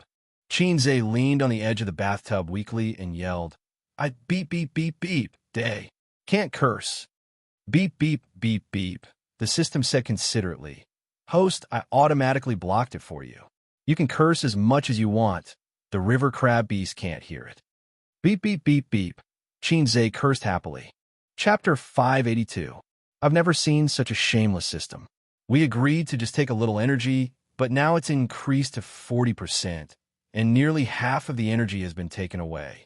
There's no contract spirit at all, and I can't resist. Using my sister's catchphrase to describe it, a black-hearted maggot.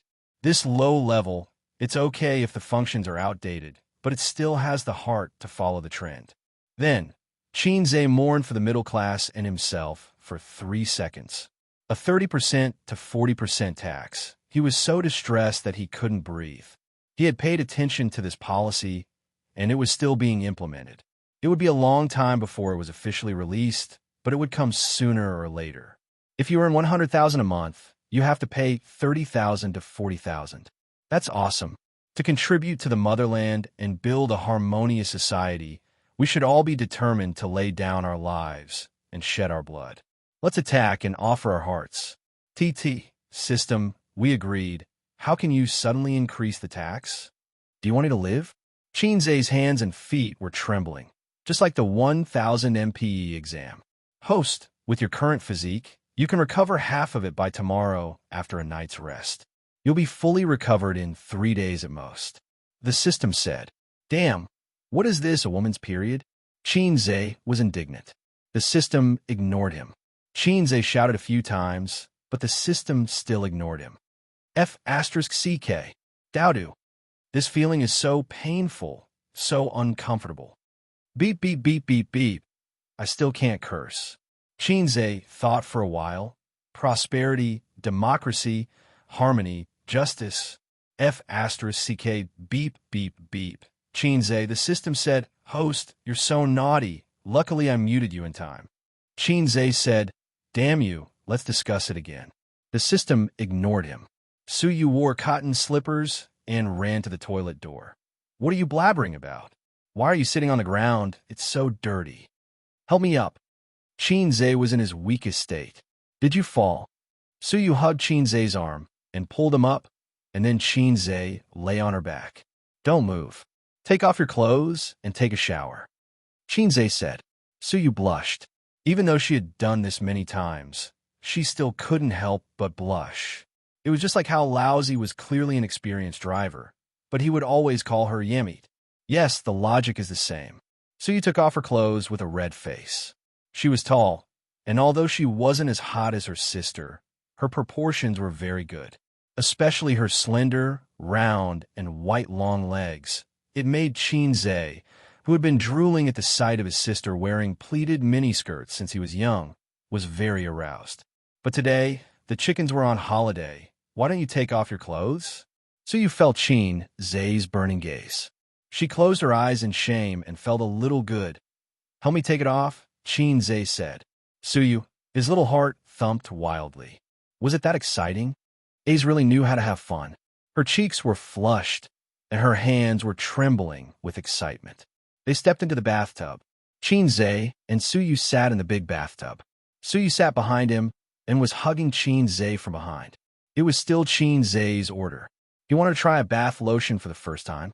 He mainly wanted to see if he could rise again today, but the ending was a little miserable. His little brother couldn't recover. Suyu didn't know what he was planning. She just felt that today was so exciting. She even hoped that he would continue to make more excessive requests. After soaking for half an hour, it was over. So he was a little confused.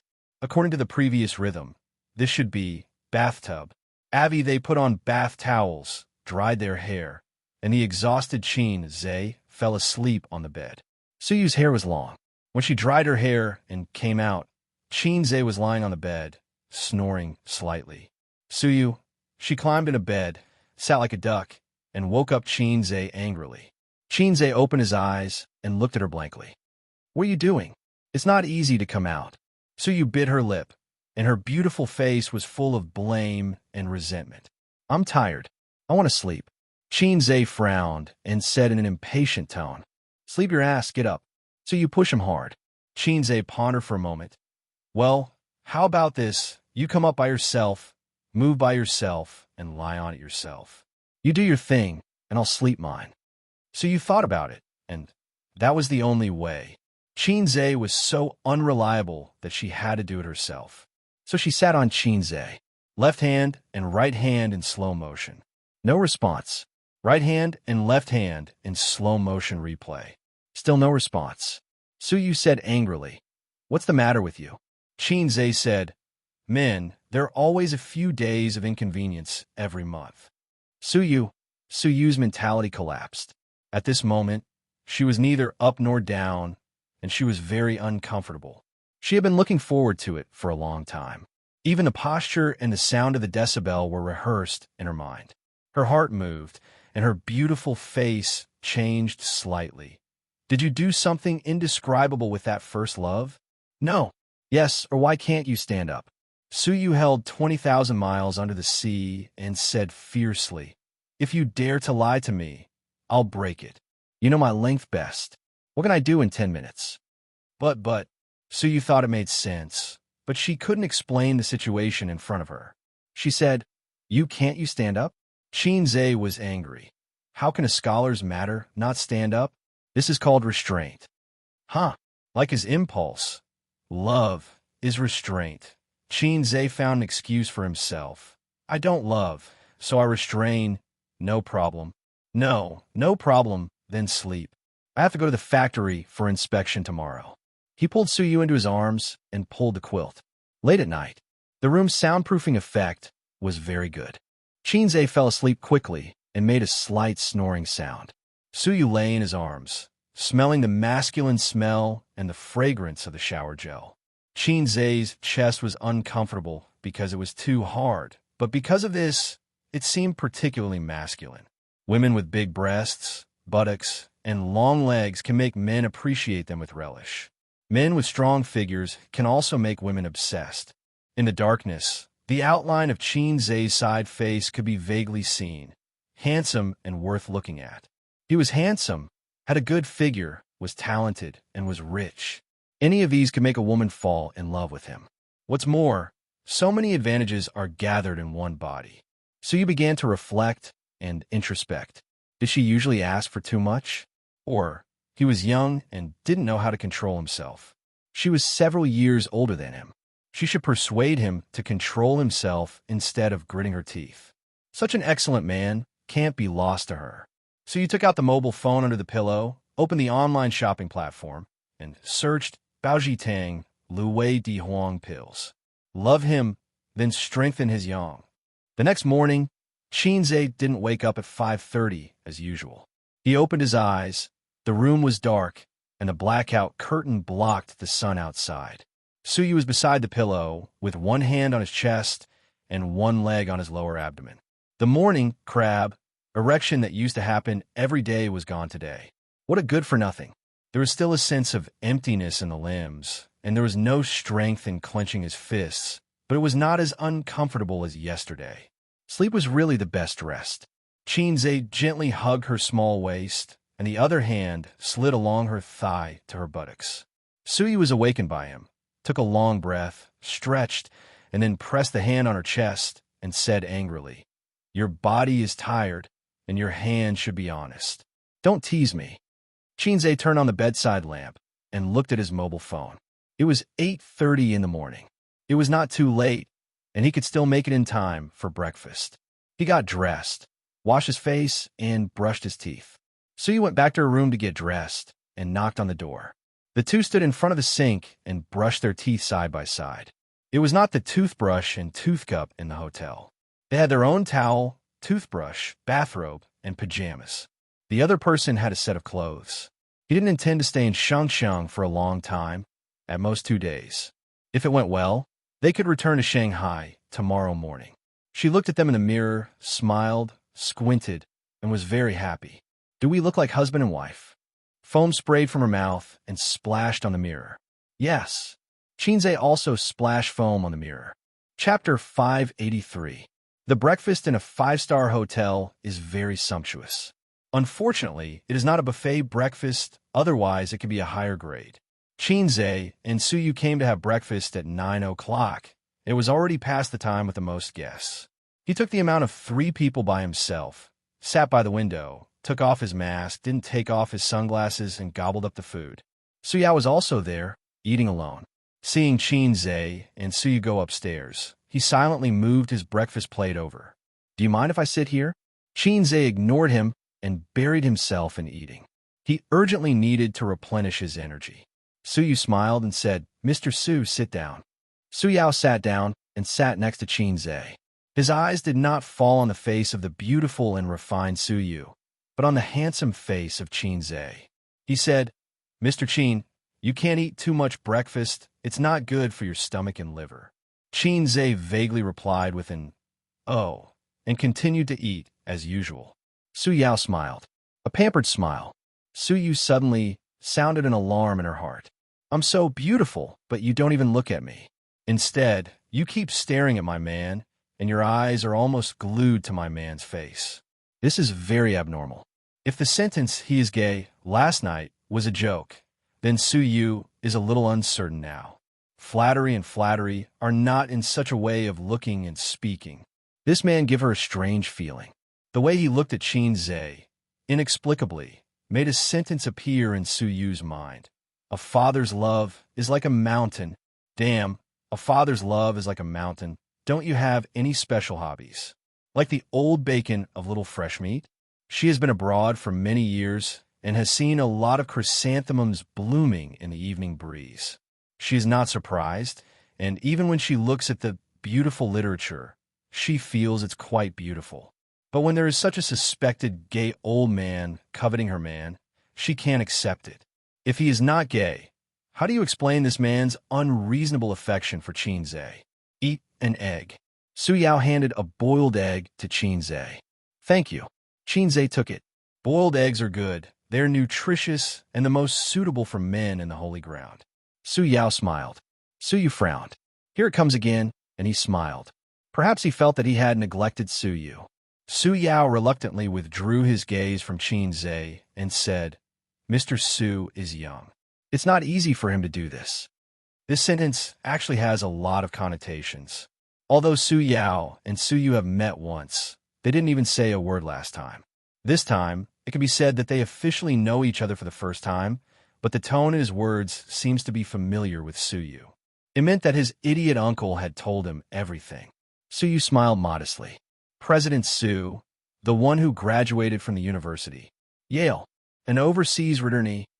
Su Yao smiled gently. Back then, it was already extremely difficult for us to get into a university. We even dreamed of going abroad. Perhaps the conditions didn't allow us to do so. Times are getting better and better.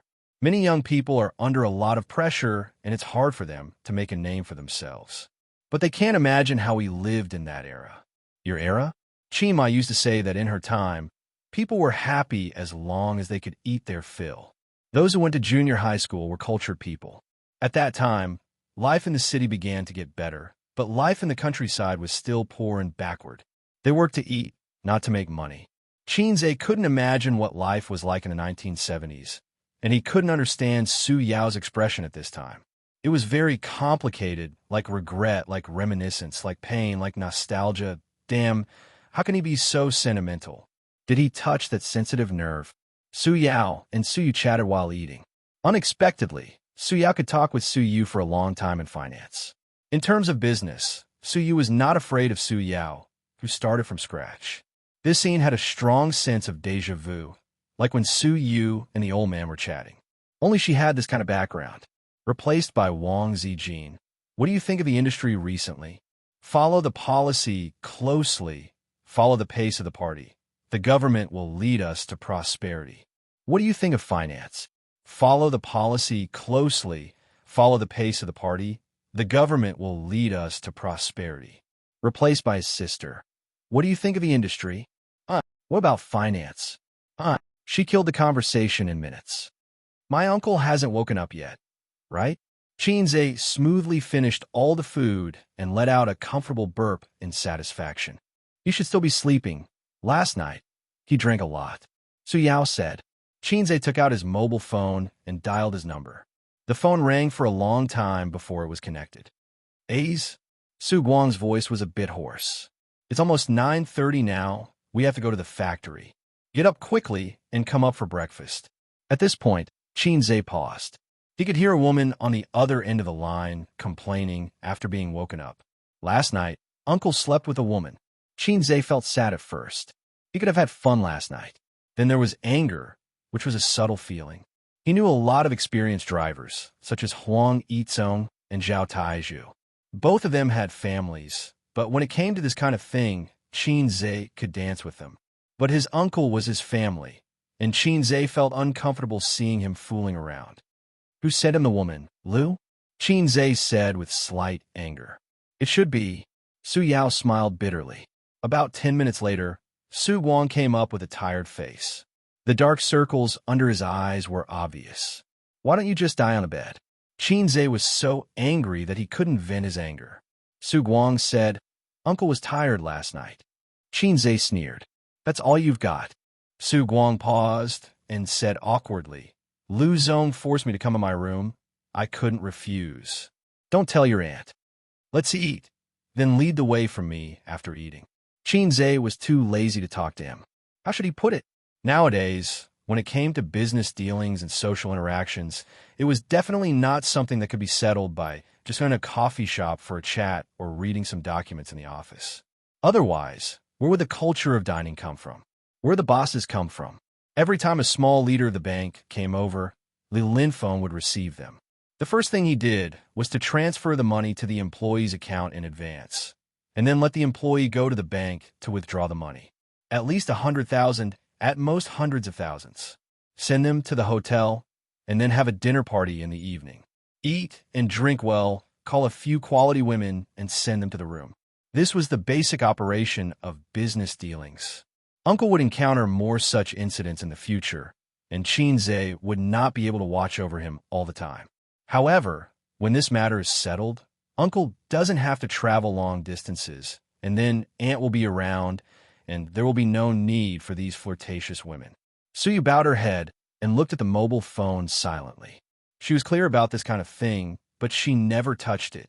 It was inconvenient for her identity, so unless she met a particularly important client, she would personally receive it. Generally, she would hand over the general clients to the managers under her. When it came to the clients that Suyu needed to meet in person, they didn't look at the basic operation. After all, it was a basic operation. The headlines on Weibo attracted her attention.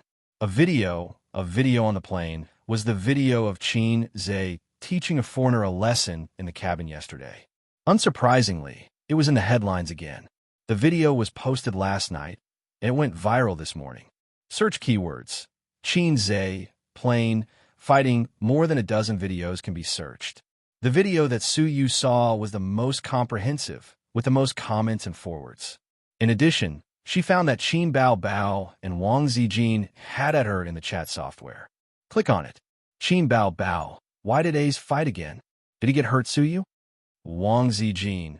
He said no, but did he really not fight again after that? Suyu. Suyu curled her lips.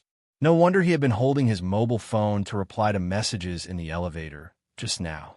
It turned out that he was sending messages to his sisters. Suyu, little treasure, little fairy.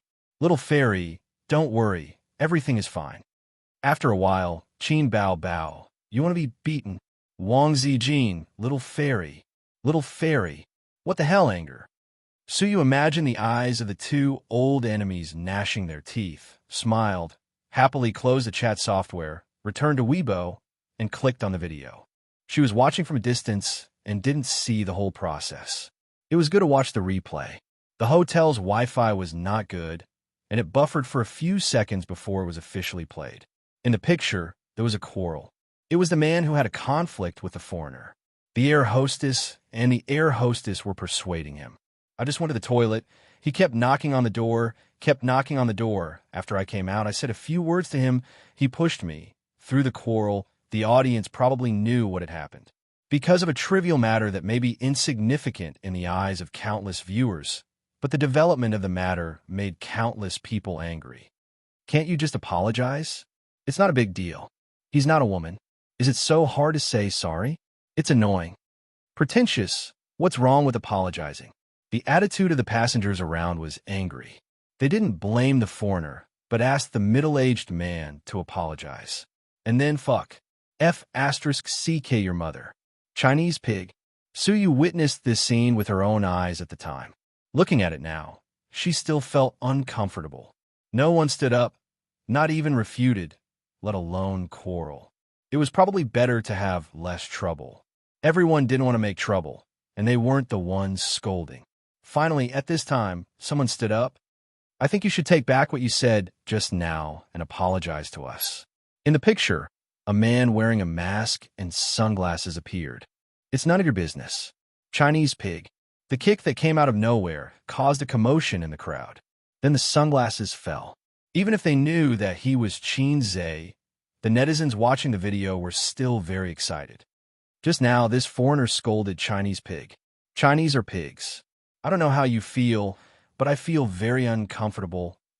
But what makes me feel the most uncomfortable is not his insults, but your silence. I'm a public figure. I know that hitting people will bring me a lot of negative impact and even be classified as a banned artist and banned, but I still have to do it because someone has to stand up. After watching the video, Suyu first cast a starry look at Xianxia opposite her. Then she looked at the comments. That kick made my blood boil. I want to say, let go of that foreigner and let me do it. This comment had the most likes. She scrolled down. Good fight, too excited. If I was there, I would definitely go up and fight with him. There's so many people. Why didn't anyone stand up to refute? It's so uncomfortable to watch, being scolded by foreigners as pigs. Fortunately, Xianxia is here. Fortunately, I'll be his fan for life. Ha! The foreigner was beaten until he doubted his life. One punch KO, now he knows what Chinese Kung Fu is. It's so satisfying, so satisfying. I've been gnashing my teeth until Xianxia kicked, and I was relieved. That's the way to fight. Let him know who's the pig. I'm a woman, and I've always hated violence, but today is an exception. Hubby, I really love you the most. Suyu snorted twice in her heart. Your husband? No, it's my husband. There are also some who condemn Xianxia, saying that he should be kind to foreign friends. Suyu felt uncomfortable looking at these comments, but she didn't need to say more.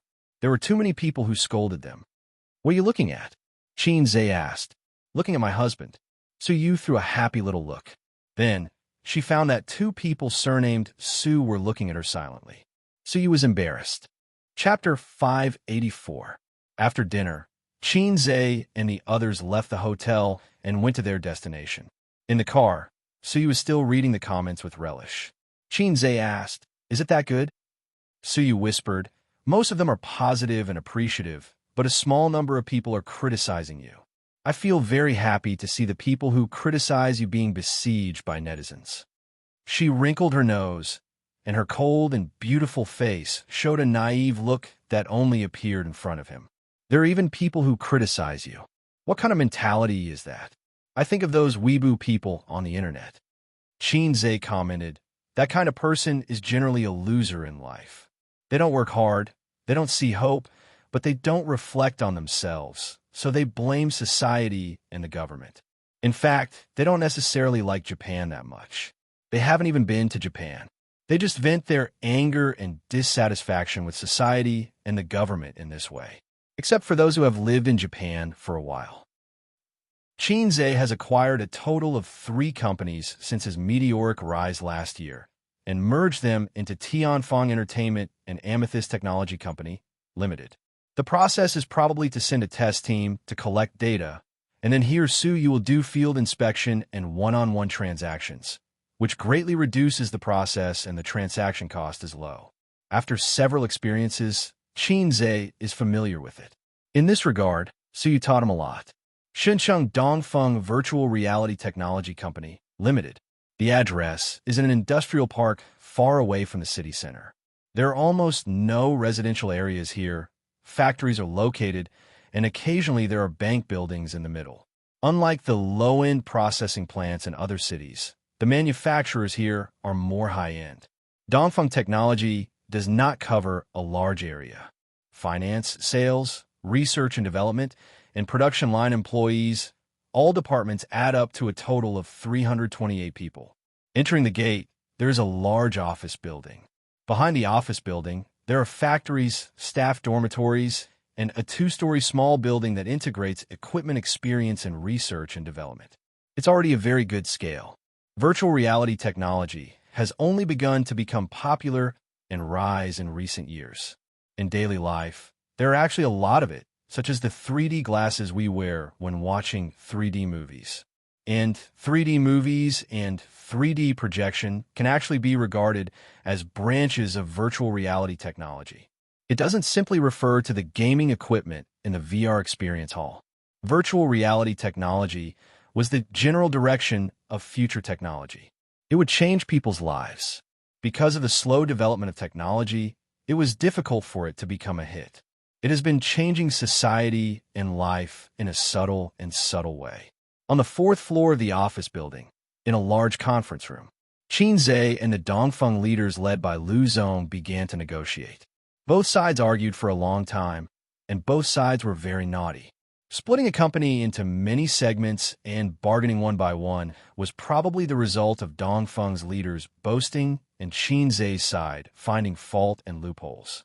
In fact, it was quite boring. Xianxia talked for a while in the early stage, and the middle and later stage was handed over to Su Yu.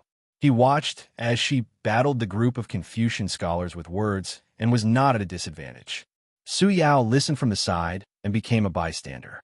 Su Guang wanted to speak, but before he entered, he was warned by Xianxia not to speak. He wasn't afraid of godly opponents, but he was afraid of lousy teammates. His uncle wasn't very reliable. Everyone with the surname Qin and the surname Su knew that he was unreliable. Xianxia whispered in Su Yu's ear, got up, and left the conference room. After sitting in the conference room for nearly an hour, he felt like his bladder was about to explode. He drank a cup of soy milk and a cup of coffee for breakfast. Because of his strong kidney, he had never gone to the toilet. Now he couldn't hold it in. After Xianxia went to the toilet, he didn't go back to the conference room. He put on a mask and sunglasses and wandered around the office building. Unknowingly, he came to the sales department. In the big office of the sales department, half of the seats were empty. A dozen people sat listlessly. Some were lying on the table and dozing off. Some were watching movies, and some were playing games. In the seat by the door, a young man leaned comfortably on the chair. The computer was on, showing the desktop, and he was playing a mobile game. Oh, it was a primitive world. The mobile game copied by Zijian's programmers, a pirated version of Deceased Pesticide. You play this game too. Xianxia laughed. The young man just died and was resurrected. He heard the sound and looked up at him. You are? Old Chen brought me here to see the equipment. I want to open a VR experience hall, but he seems to have something to do. He went to a meeting. I wandered around and waited for him. Xianxia said. Old Chen was the sales manager. He was in the conference room and was qualified to participate in the negotiation, but he had no right to speak. When he introduced himself, Xianxia remembered it. His memory was very strong. It turned out to be a customer. The young man immediately cheered up. Shall I take you to the back to see the equipment? Xianxia showed an embarrassed look. I'll wait for Old Chen. The young man said, Our company is going to be sold. If you want to buy equipment, you'd better slow down. There may be a discount after a while. If you buy now, the price Old Chen will give you will definitely be 10% higher than the original price. So, blatantly digging in the corner of his direct superior, Xianxia said in his heart, even if the company is sold, your boss is still your boss. Your leader is still your leader. The young man said in a low voice, Old Chun is Lu Zong's relative. If the company is sold, he will definitely leave too. Xianxia's heart jumped. Your company is all about connections? The young man nodded. Many connections take the money but don't work. But the buyer doesn't know about this. So, the connections can continue to stay here. Even if they are fired, they have to pay a severance fee. After all, they have signed a contract. If they buy the company, they have to inherit a lot of things. It has legal effect. I can't just deny it. You won't understand. But Old Chun is the leader. It definitely can't continue to stay in this position. Xianxia said, Oh, which area are you in? I play this game too. Let's play together. The young man reported his ID name. Xianxia logged into the game. Other than the young man, there were 3 salespeople in the office who were also playing this game. 5 people in total. I remember a few days ago, when I played this game, the popularity of this game wasn't very high. It took a long time to find a match. Xianxia said, The advertisements are good. The web-based game is Blue Moon, and the mobile game is Chaos World. The young man said, What do you mean? Xianxia didn't understand. 10 mobile apps. 10 of them have advertisements for it. Video apps and movies also have advertisements for it. If you go online, you will see its advertisements in less than half a minute. It's as crazy as Blue Moon. The young man said, I was brainwashed by the advertisements. Then I downloaded it to try it out. I found it quite interesting. The graphics are good, and there are many experts. It's not like Pesticide, where there are elementary school students everywhere. The 5 of them played together. It was quite interesting. The office was filled with slogans like the opposite side is red, gather at the river, and mid-lane team fight. Xianxia placed the cigarettes on the table and gave one to each person. Almost half a pack was gone. Can I smoke? He could already smell the faint smell of smoke. It meant that someone had smoked before, but he still had to ask. Big chicken tyrant, good smoke. The young man's eyes lit up. He didn't expect Xianxia to be a rich person. He handed Xianxia a business card. If you want to buy gaming equipment in the future, give me a call. I'll give you a discount. It's definitely lower than the market price. Xianxia took the business card and said thanks. He looked at it. Xianxia. He's so awesome. He's actually a boss with 2 surnames. After giving out the cigarettes, Xianxia remembered that it was inconvenient to smoke. He took off his mask. I'm not bragging, but the whole office will explode in an instant. After a round, Xianxia said, I'm not playing anymore. I'm going out to get some fresh air. Xianxia shouted, I'm waiting for you. Xianxia waved his hand and left the sales department. After that, he moved to the finance department. The finance department's office was much smaller. There were about 7 or 8 people in the finance department. They were all dressed in office lady suits. They were chatting and laughing. What's the matter? A big sister at the door asked when she saw Xianxia. Xianxia hesitated and asked, Are you guys usually free? The woman looked at him strangely. Who are you? I'm just asking. Crazy. What does it have to do with you? Xianxia could only turn and leave. Behind him, he vaguely heard a conversation. Who is it? I don't know. He's wearing sunglasses and a mask. I can't see clearly. It's not the buyer, right? Impossible. He's in a meeting. Right. You go to South Korea this month, right? Help me buy a set of cosmetics. No problem. It would take a few hours to negotiate. After dinner, they would probably have to continue chatting. Xianxia planned to take a look at the factory. Lu Zong claimed that the equipment was top-notch and the most advanced in the country. He had to see for himself what it was like. The factory was similar to many other industrial factories. It had a triangular steel roof. The only difference was that the environment inside was very clean. There were many pieces of equipment that Xianxia couldn't understand. There was a processing center, a welding machine, and even a CNC machine. With so many processing equipment, it meant that Dongfeng could indeed build a VR game equipment independently and did not need to find other factories to process it. However, he did not see the real core technology, the display, motion sensor, processor, wireless connection, etc. That piece was the real soul of VR technology. Of course, it was impossible for any tourist to see it.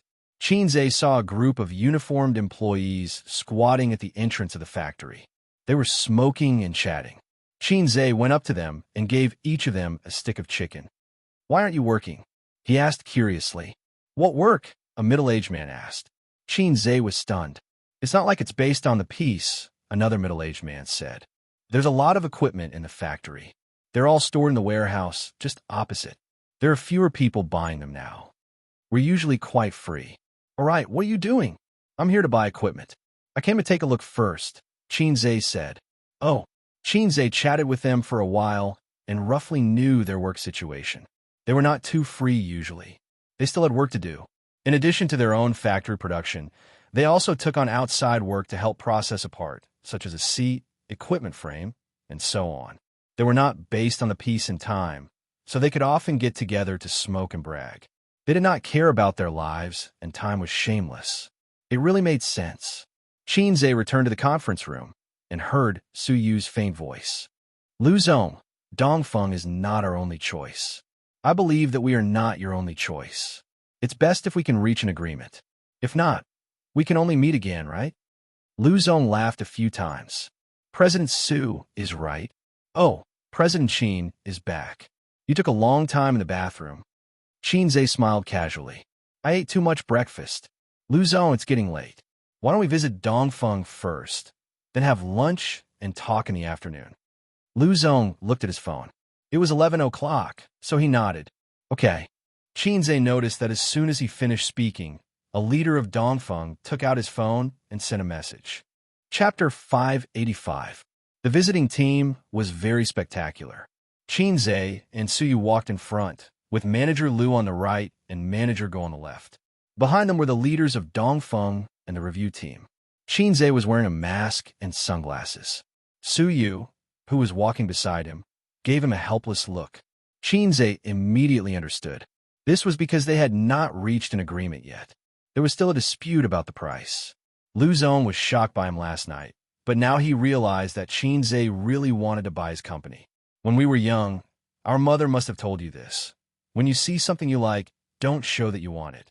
This would make the seller fearless and difficult to bargain. Small business and big business were the same. Along the way, he went to a few departments. The employees were all sitting upright and still, immersed in their work. Su Guang sighed. "Not bad, the atmosphere is good." Lu Zong said happily. "Although the company is not big, they are all of one mind and are all good employees." Uncle was very satisfied and smiled. "Not bad, not bad." Soon, they went to the sales department. They must have been notified in the company group. In the sales department's big office, the salespeople were talking on the phone. Their voices were sonorous and powerful. All of them looked very serious and hardworking. They were working so hard that they did not seem to notice the arrival of Xianxia and the others. "Are they so serious? Did I come to the wrong place just now? Playing games, sleeping, chatting, are all my illusions?" "Yes, it's you. You were so happy playing games just now." Xianxia patted Xianxia on the shoulder. Xianxia pretended to not care and said loudly on the phone, "Can you come today? If you come today, I will give you a discount. It will definitely be lower than the market price. It's a pity that you can't come today. Let me tell you, our Dongfeng equipment is absolutely first class. It's not worse than imported foreign equipment." The sales manager, Old Chun, coughed and said, "Xianxia, I know you are working hard. Stop calling. Mr. Qin is calling you." "Xianxia, okay, then come another day. I will personally introduce you. Tomorrow you..." As he spoke, he turned his head and suddenly his voice stopped. Xianxia looked at Xianxia and then at the leaders of Dongfeng. He had a mental breakdown. Manager Chen smiled and said, "Although this kid's performance is average, he's really hardworking.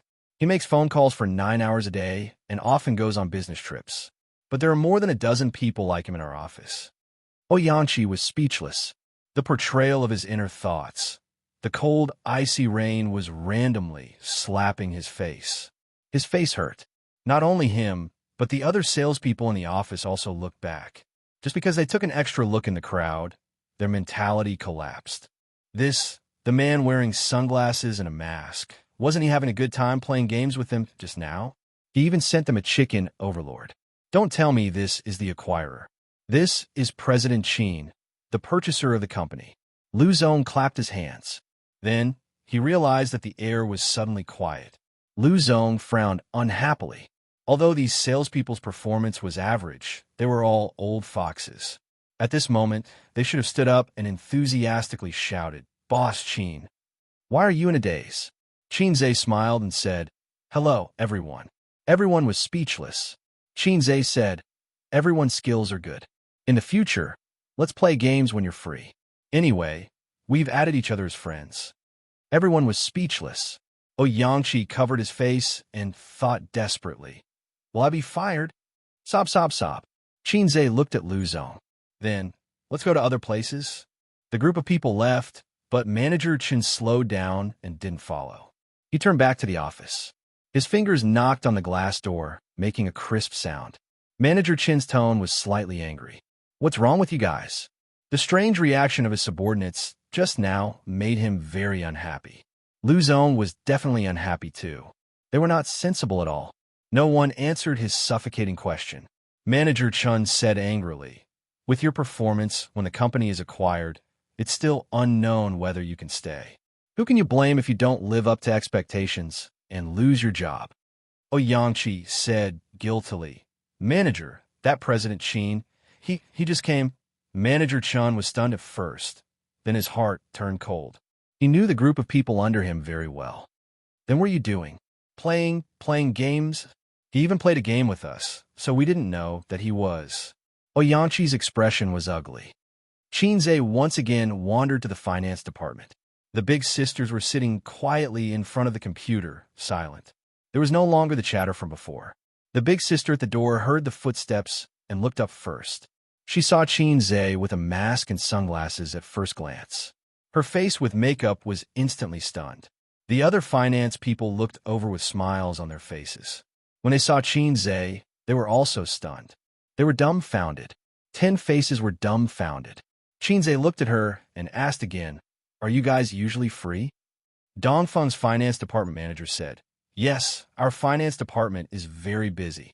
After he finished speaking, he found that his subordinates all looked embarrassed. Lu Zong frowned and realized that things were not simple. It was too abnormal, whether it was the sales department or the finance department. When they saw Qin, they all looked like students who were caught by the teacher eating chicken with each other. They were embarrassed and scared.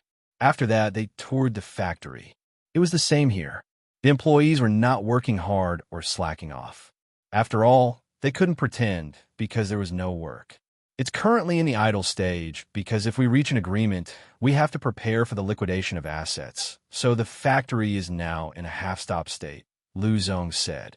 When he said that, he imperceptibly created psychological pressure on Qin's side. "Look, because of your acquisition, we have all stopped working." What loss? If they were thin-skinned, they would feel a little guilty now.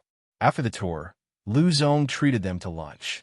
They didn't go to the city center to find a high-end hotel because it was meaningless. If you drove there now, there would be a traffic jam all the way until 1 o'clock in the afternoon. In the industrial park, there are actually quite a few high-class restaurants. The restaurant that Lu Zong booked had an elegant layout. It had an antique style with screens, blue and white porcelain vases, carved tables and chairs, and a burning sandalwood in the corner of the private room. A beam of light shone down, and the smoke was straight like a line. This was called appreciating incense. The dishes were also very special. For example, a painting of the Qingming riverside was put together with various seafood, and a large ink slab was used to hold soup. During this period, before the banquet started, Lu Zong went out to answer a phone call. When he came back, he didn't look good. Both sides were old foxes. They fought a war of words at the negotiation table, but didn't mention it at the dinner table. They were harmonious and called each other brothers. After a few glasses of wine, the uncle's face started to turn red. He almost put his arm around Lu Zong's shoulder. Qin helped the uncle to the toilet to vomit. After his uncle finished vomiting, he washed his face and put a cigarette in his mouth. Looking at his bloodshot eyes in the mirror, he chuckled. "That old brat kept forcing me to drink. Yesterday, he even sent me a woman. He's hoping that I can help him." Qin said in a bad mood, You still know. You don't understand. The uncle put his arm around Zay's shoulder. Don't look down on me. After all, I've eaten more salt than you've eaten rice. You guys can talk. Look at how red your faces are in the meeting. At this time, I'm the lubricant in the middle to mediate. It's just like how every main character needs a comedic supporting character. Isn't that the logic? I'm the same as Jispin lubricant. It's super effective. Zay thought to himself, Durex might be able to give you 10 times the advertising fee. The uncle was obviously drunk and didn't think through his words. The lubricant was for the convenience of friction. If there's friction between us again, the acquisition will most likely fail. From this, it could be concluded that friction equals yellow. Actually, I think that 5% is not a big deal. You don't need that much money. The uncle said, You don't understand. This company actually has a lot of flaws that you can't see. Besides, 5% is more than $1 million. So much? Then let's continue to argue. The uncle was shocked. The uncle and nephew stood in front of the urinal, comfortably relieving the pressure in their bladder. They both shook their bodies and their little brothers. Su Guang laughed and said, A's, we're sworn brothers now. Sworn brothers? Zay said angrily. Get out. Can't you be more like an uncle? He felt that he could no longer look directly at the word sworn brothers. No, it should be said that he finally understood the word officially. The banquet gradually came to an end. Boss Qin, there are a lot of fun places in Shin City. I'll get someone to take you around these few days. Lu Zong proposed a toast. He was preparing for a long battle. Lu Zong, Boss Su, and I will return to Shanghai tomorrow. There are still some things there. Zay raised his glass and said, Let's put the acquisition of Dongfeng aside for now. I'll look again, and you can also look again. Let's keep in touch, okay? Many people were confused, at least on Zay's side. Including Su Yu and Su Guang, they were all stunned. Most of the people on Dongfeng's side were also confused. Boss Qin, you're embarrassing your brother. Lu Zong hurriedly said, If you have any opinions, we can talk about it again. You just left without saying anything. Aren't you making fun of us? That's too much. Zay said, How was it making fun of us? A good or bad product can't be judged by its appearance, and its quality can't be ignored, right? Many people were still confused, but Lu Zong understood. My flight is tomorrow night. We still have a day to talk. Let's call it a day. With the end of Zay's words, the banquet also ended. Chapter 586. On the way back to the hotel, Su Yu softly asked him what he planned to do.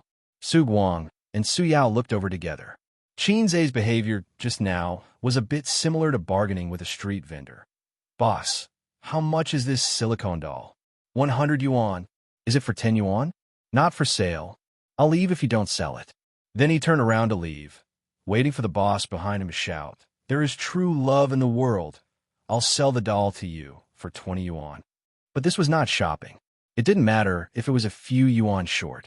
This was a company acquisition, which could easily cost tens of millions or hundreds of millions of yuan. Zay's approach was particularly petty and self-righteous, making people laugh at him. Just now, when you were in the meeting, I didn't go to the toilet. I just walked around the factory, Zay said, and then Su Yu and the others looked at him. I had a good chat with several employees in the sales department. Zay paused and said, I also played a game. Then I listened to the sisters in the finance department discussing Chanel bags, Estee Lauder's face cream, and Dior perfume. Finally, I discussed with the employees in the production line why the equipment in the warehouse can't be sold for the time being. Zay said, These things should have been known by Lu Zong just now. In other words, it was psychological warfare. Su Yu nodded and frowned. The inspection team didn't talk about these in detail. Su Yao said, The main responsibility of the inspection team is to evaluate. The details can be written or not written. You hired a professional inspection team. They should have received some benefits, so they didn't record it in the evaluation report. Zay said, In this way, tomorrow we will do a detailed evaluation of Dongfeng, an asset inspection, and then consider whether to buy it or not. Whether we buy it or not, we will leave at night. Zay's original plan was indeed to return to Shanghai on the third night. He and Suyu would only stay in Xianxia for 2 days, regardless of whether the acquisition was successful or not. If it was successful, at most, they would sign the agreement first. There were a lot of processes in the middle which could not be solved in 1 or 2 days. So they still had to come to Xianxia again after a while. If he didn't succeed, then everything would come to an end. Naturally, he would have to return. When they arrived at the entrance of the hotel, Xianxia did not get out of the car. Instead, he asked Suyu, "Mr. Su, can I borrow your car?" Suyu looked at him. Suyu said, "We want to go and play." Suyu nodded. It was rare for them to come to Xianxia City, so it would be too boring to only talk about business. As one of the few first-tier cities in the country, it had too much to eat. Whether it was the prosperity of the modern city or its historical significance, it was worth visiting. Xianxia remembered that a manager of Bao's investment once told him an interesting story. When he was young, he found a girlfriend in Beijing. Because of the long-distance relationship, they only met once a month. Every time they met, they would eat, drink, and sleep together. 3 years later, they broke up. His impression of Beijing was only which hotel was comfortable to sleep in, which hotel had the best facilities, and which hotel had the best breakfast. He had never been to the Great Wall or Fragrant Hill. He had only seen Tiananmen Square from afar a few times. A city is like a woman. If you only go in and out of one place, how can you appreciate her beauty? He had to change places to explore. The first stop was the overseas Chinese town in the east of Yintian district. On Saturday, there were more people. After the two got off the car, they asked the driver to wait in place, or they could go and play by themselves. Xianxia said that they could play by themselves, and all the expenses could be reimbursed by Mr. Su. In the hot summer, Suyu bought a woman's hat to shade her face, neck, and white slender arms with a layer of sunscreen. Then she held Xianxia's hand and began to wander aimlessly. Suyu looked at the map at the entrance of the scenic spot and said, "Let's go to Xianxia Valley first. The scenery there is good, and there are few people, so we don't have to line up. After that, we can go to the theme park." She said, "There's a wet program." "What are you wet for?" Xianxia said angrily, "I'm not going." Xianxia Valley was an ecological park, a place to enjoy the natural scenery. For the two of them, Xianxia Valley was the best choice. Looking at the colorful flower fields and watching the blue sky and white clouds was far more interesting than waiting in a long line in the theme park. If you want to play, it's better to go back to Shanghai and go to Disneyland. Suyu stood by the colorful flower field and took a deep breath. She held Xianxia in one hand and opened the other hand, pretending to be facing a cool wind. In fact, both of them were hot and wet in their crotches. Suddenly, there's an impulse to live in seclusion in a beautiful place, plant a few acres of flower fields, and live a hermit's life. Suyu sighed, "Leisurely see Nanshan Mountain." Xianxia nodded. "You can't ignore the very important chrysanthemum picking under the eastern fence and the maple forest evening. The ancients have told us that the leisurely life of a hermit is comfortable." Suyu sighed. "It's a pity that it's not convenient for you to take photos. Otherwise, let's take a good photo together, and sister will not waste this trip." Xianxia laughed. "Then you post to your circle of friends." "Ah, today I came here for a date with my husband, and it's so cool." Suyu pretended not to understand. "Yeah, there's a KFC over there. Let's go and have a drink." She took Xianxia and trotted all the way. They ordered 4 egg tarts, 2 mashed potatoes, 2 cups of iced cola, and a hamburger. The KFC was overcrowded, and the air conditioning in the hot summer brought tourists the motivation to live. Xianxia glanced at the KFC and then observed the tourists outside through the glass wall. For the time being, he did not find any suspected paparazzi. It's not that he is sensitive. As an artist, he should always be vigilant. In unknown corners, there are always cameras pointing at you. Wasn't there a female star who went to Thailand to taste the sausages of a foreign country and then was caught by the paparazzi? The candid photography business has developed abroad. Are you afraid? Unlike that female artist, Xianxia's only advantage is that he is unmarried. Therefore, the scale of his wave can be a little bigger. Suyu took out a paper towel from the bag, wiped the sweat on her hands, grabbed Xianxia's hand like a careful little wife, and helped him wipe the sweat on his hands. Xianxia took back his gaze blankly, and his eyes fell on Su Yu, and he suddenly understood. He can feel Su Yu's care and gentleness. From childhood to now, he still plays the role of a house husband, and there is a little soft emotion in his heart. In this situation, replace Su Yu with his sister. His sister will wipe her sweaty little hands on his clothes, and then with a little pride in the corner of her eyes and eyebrows, which is in line with their playful style. Wang Zijin will be more pretentious. She will stretch out her small hand and let Xianxia help her wipe the sweat on her hands and enjoy the love of her boyfriend. Only Su Yu has the lowest requirements, but she is sincere to him. Su Yu crumpled the paper towel into a ball, put it aside, and took a sip of cola. Let's eat. In fact, he didn't eat much at noon. Entertainment is the main body, and eating is subsidiary. So you drank a few glasses of wine, took a few mouthfuls of food, and didn't eat much. Moreover, things like big meals, if you eat too much, you'll get tired of it and can't raise your appetite. On the contrary, it is not as attractive as the junk fast food in front of you.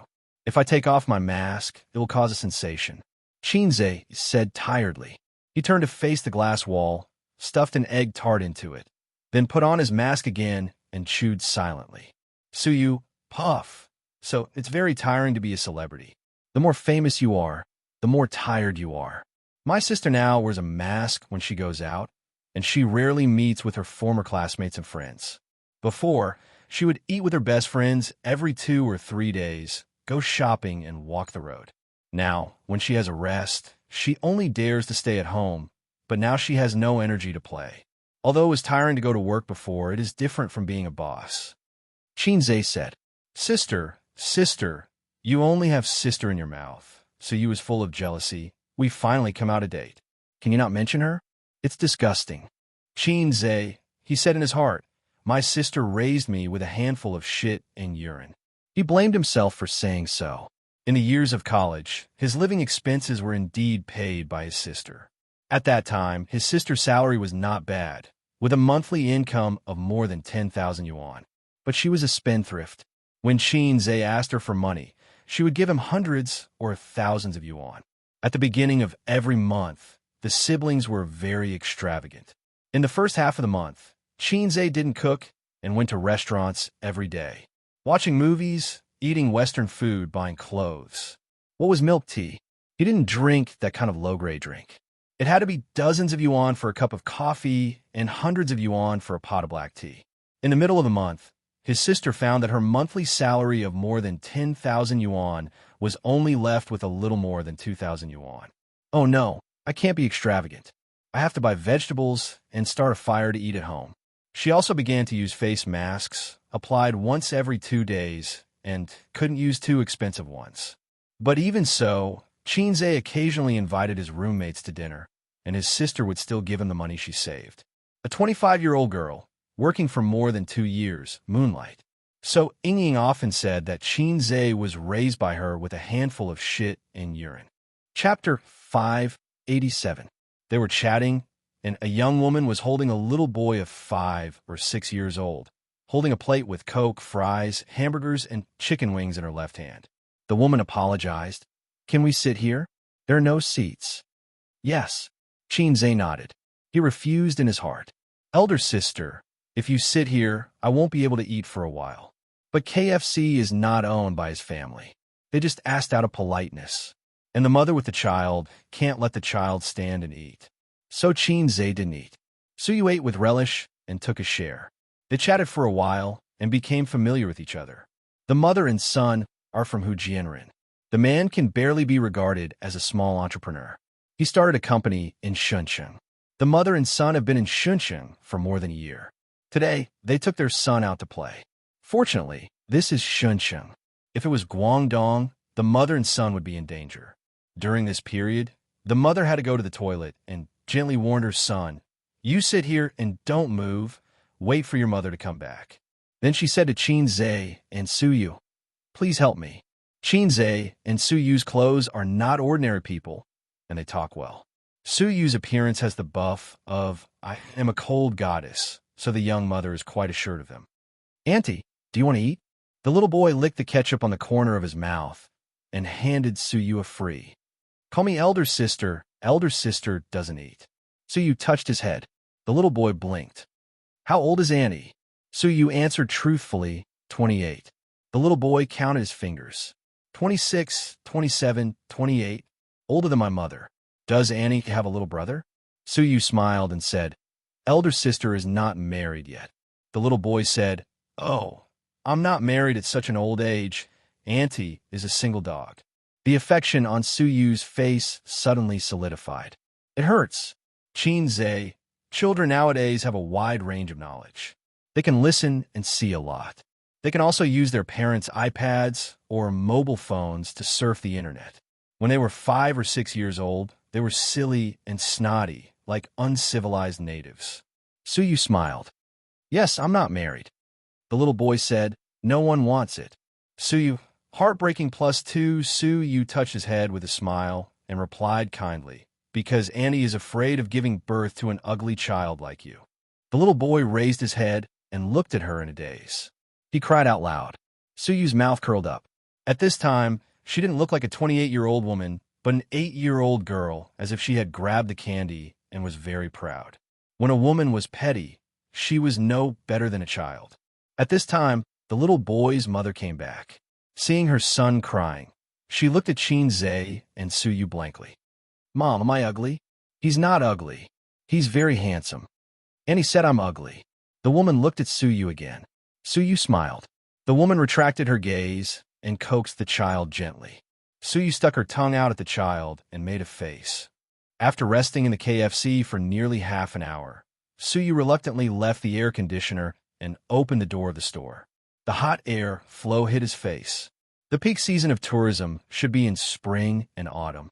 Winter and summer are not suitable for traveling. The former will freeze into a dog, and the latter will become a hot dog. Before leaving the KFC, Suyu went to the toilet, washed her face, and added a layer of sunscreen. In fact, her face was okay, with a big brimmed hat to shade the sun, but her arms were troublesome. In such a big sun, even sunscreen was not guaranteed to withstand it. It was the hottest month of the year, which was a nightmare for girls who love makeup. Suyu had light makeup today. After all, she had to attend negotiations. It was best to wear makeup when attending meetings and meeting clients. While washing her face, she also washed off the makeup. It was clean and refreshing. Xianxia said, Your appearance has dropped a level. Suyu was stunned and turned to go back. Wait for me. I'm going to touch up my makeup.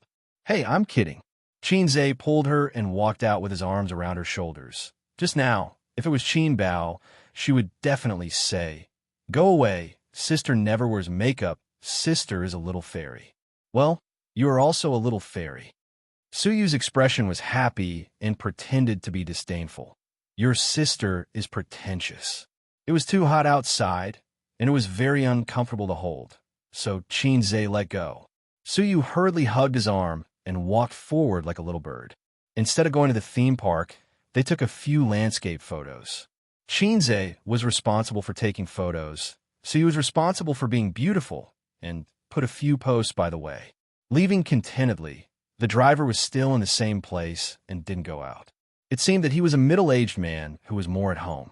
He lowered his seat, half closed his eyes, and slept. Xianxia knocked on the window and woke him up.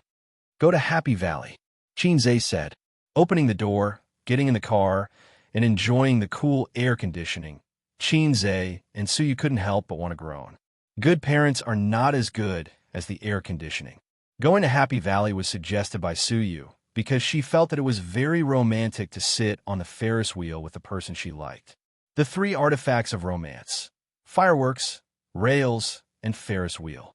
Xianxia, on the other hand, was imagining a lot of Ferris wheels in his head. Every cartoonist is a good person, and good people have a peaceful life. The Ferris wheel is a very conducive place for men and women to talk and communicate. But when they arrived at Happy Valley, they found that there was no Ferris wheel at all. Suyu expressed disappointment, and even her enthusiasm was depressed. The Ferris wheel is actually not fun. It's boring. Xianxia comforted her. There are a lot of fun things here, but there are more people. It's hard to stand in line on a hot day. Why don't we pick one or two to play with? Then I want to play with the pendulum and roller coaster. Suyu said immediately. He looked at Suyu with blaming eyes.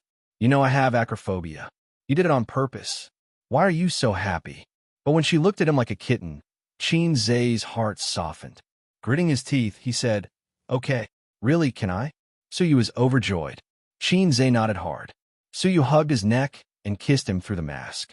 Qin Zhe said in his heart, I will close my eyes all the way.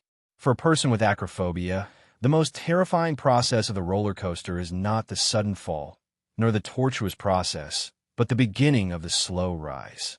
Looking at the ground getting farther and farther, watching the body slowly rising, the blue sky, white clouds, and the sun shining. Then suddenly, you may fall to your death. Qin Zhe's heart was pounding, his legs were soft, and there was an illusion of myocardial infarction. Coming down from the roller coaster, Qin Zhe walked a little bit. He didn't look in the mirror, but he knew that his face must be pale. Are you okay? Are you okay? The excitement and stimulation on Suyu's face have not faded. While she was happy, she casually cared for Qin Zhe. Qin Zhe shook his head. After that, they came to the pendulum line. There were a lot of people, but it was much better than the mine car and the drop tower. Suyu listened to the screams from the drop tower and was quite moved. Ace, let's go to the drop tower? I will jump now for you. Qin Zhe stared fiercely. 15 minutes later, it was their turn. The pendulum was more exciting than the roller coaster. Even if Qin Zhe closed his eyes, he could feel his body being thrown up again and again. It seemed that he would be thrown out by the huge inertia at any time. Trembling, he came down from the pendulum. He was tired and did not like it. At this time, it was already dusk, so he was in high spirits. Hey, husband, let's go to the drop tower? Qin Zhe did not even have the mood to scold her. He dragged her away. When passing by the drop tower, he hesitated for a moment and gritted his teeth. I'm going all out today. If his sister asked for it, she would not ask for it. She also had acrophobia. Wang Zijin did not like this kind of exciting game. Only Suyu. He could not refuse today. Thinking of Suyu's careful and gentle movements when wiping his hands, thinking of her kitten-like eager and timid eyes. In this world, only strong wine and beautiful women can't be ignored. Like the roller coaster, the drop tower slowly rose into the sky, and it was higher than the roller coaster. Qin Zhe looked at the crowd under his feet, which was as small as ants, and his heart was fiercely clenched. He felt that he was crazy today to play this kind of thing with Suyu. He was higher than the third floor, and when he looked down, his legs would be soft. Suyu held Qin Zhe's hand and said, A's today, let's jump together and die for love. With that, she looked like she was going to die tragically. Qin Zhe, MMP, you wait for me at night. In fact, I'm very scared. Suyu glanced down, a little timidly, and said, I'm actually afraid of playing this kind of exciting game. I always feel that it's so high. What if there's a malfunction? I'll really fall to my death. Qin Zhe's face turned white. Don't put the flag in my face, Teddy. But the more scared I am, the more I want to play. It's like watching a horror movie. I'm obviously scared to death, but I can't help but watch it. Suyu said, No problem. You're a masochist. Don't think about it. Qin Zhe just wanted to speak, and the elevator suddenly fell straight down, free-falling. Mom, save me, Qin Zhe shouted. When he returned to the hotel, it was already dark. Suyu laughed at him all the way, Mom, save me. After Qin Zhe became angry, she hugged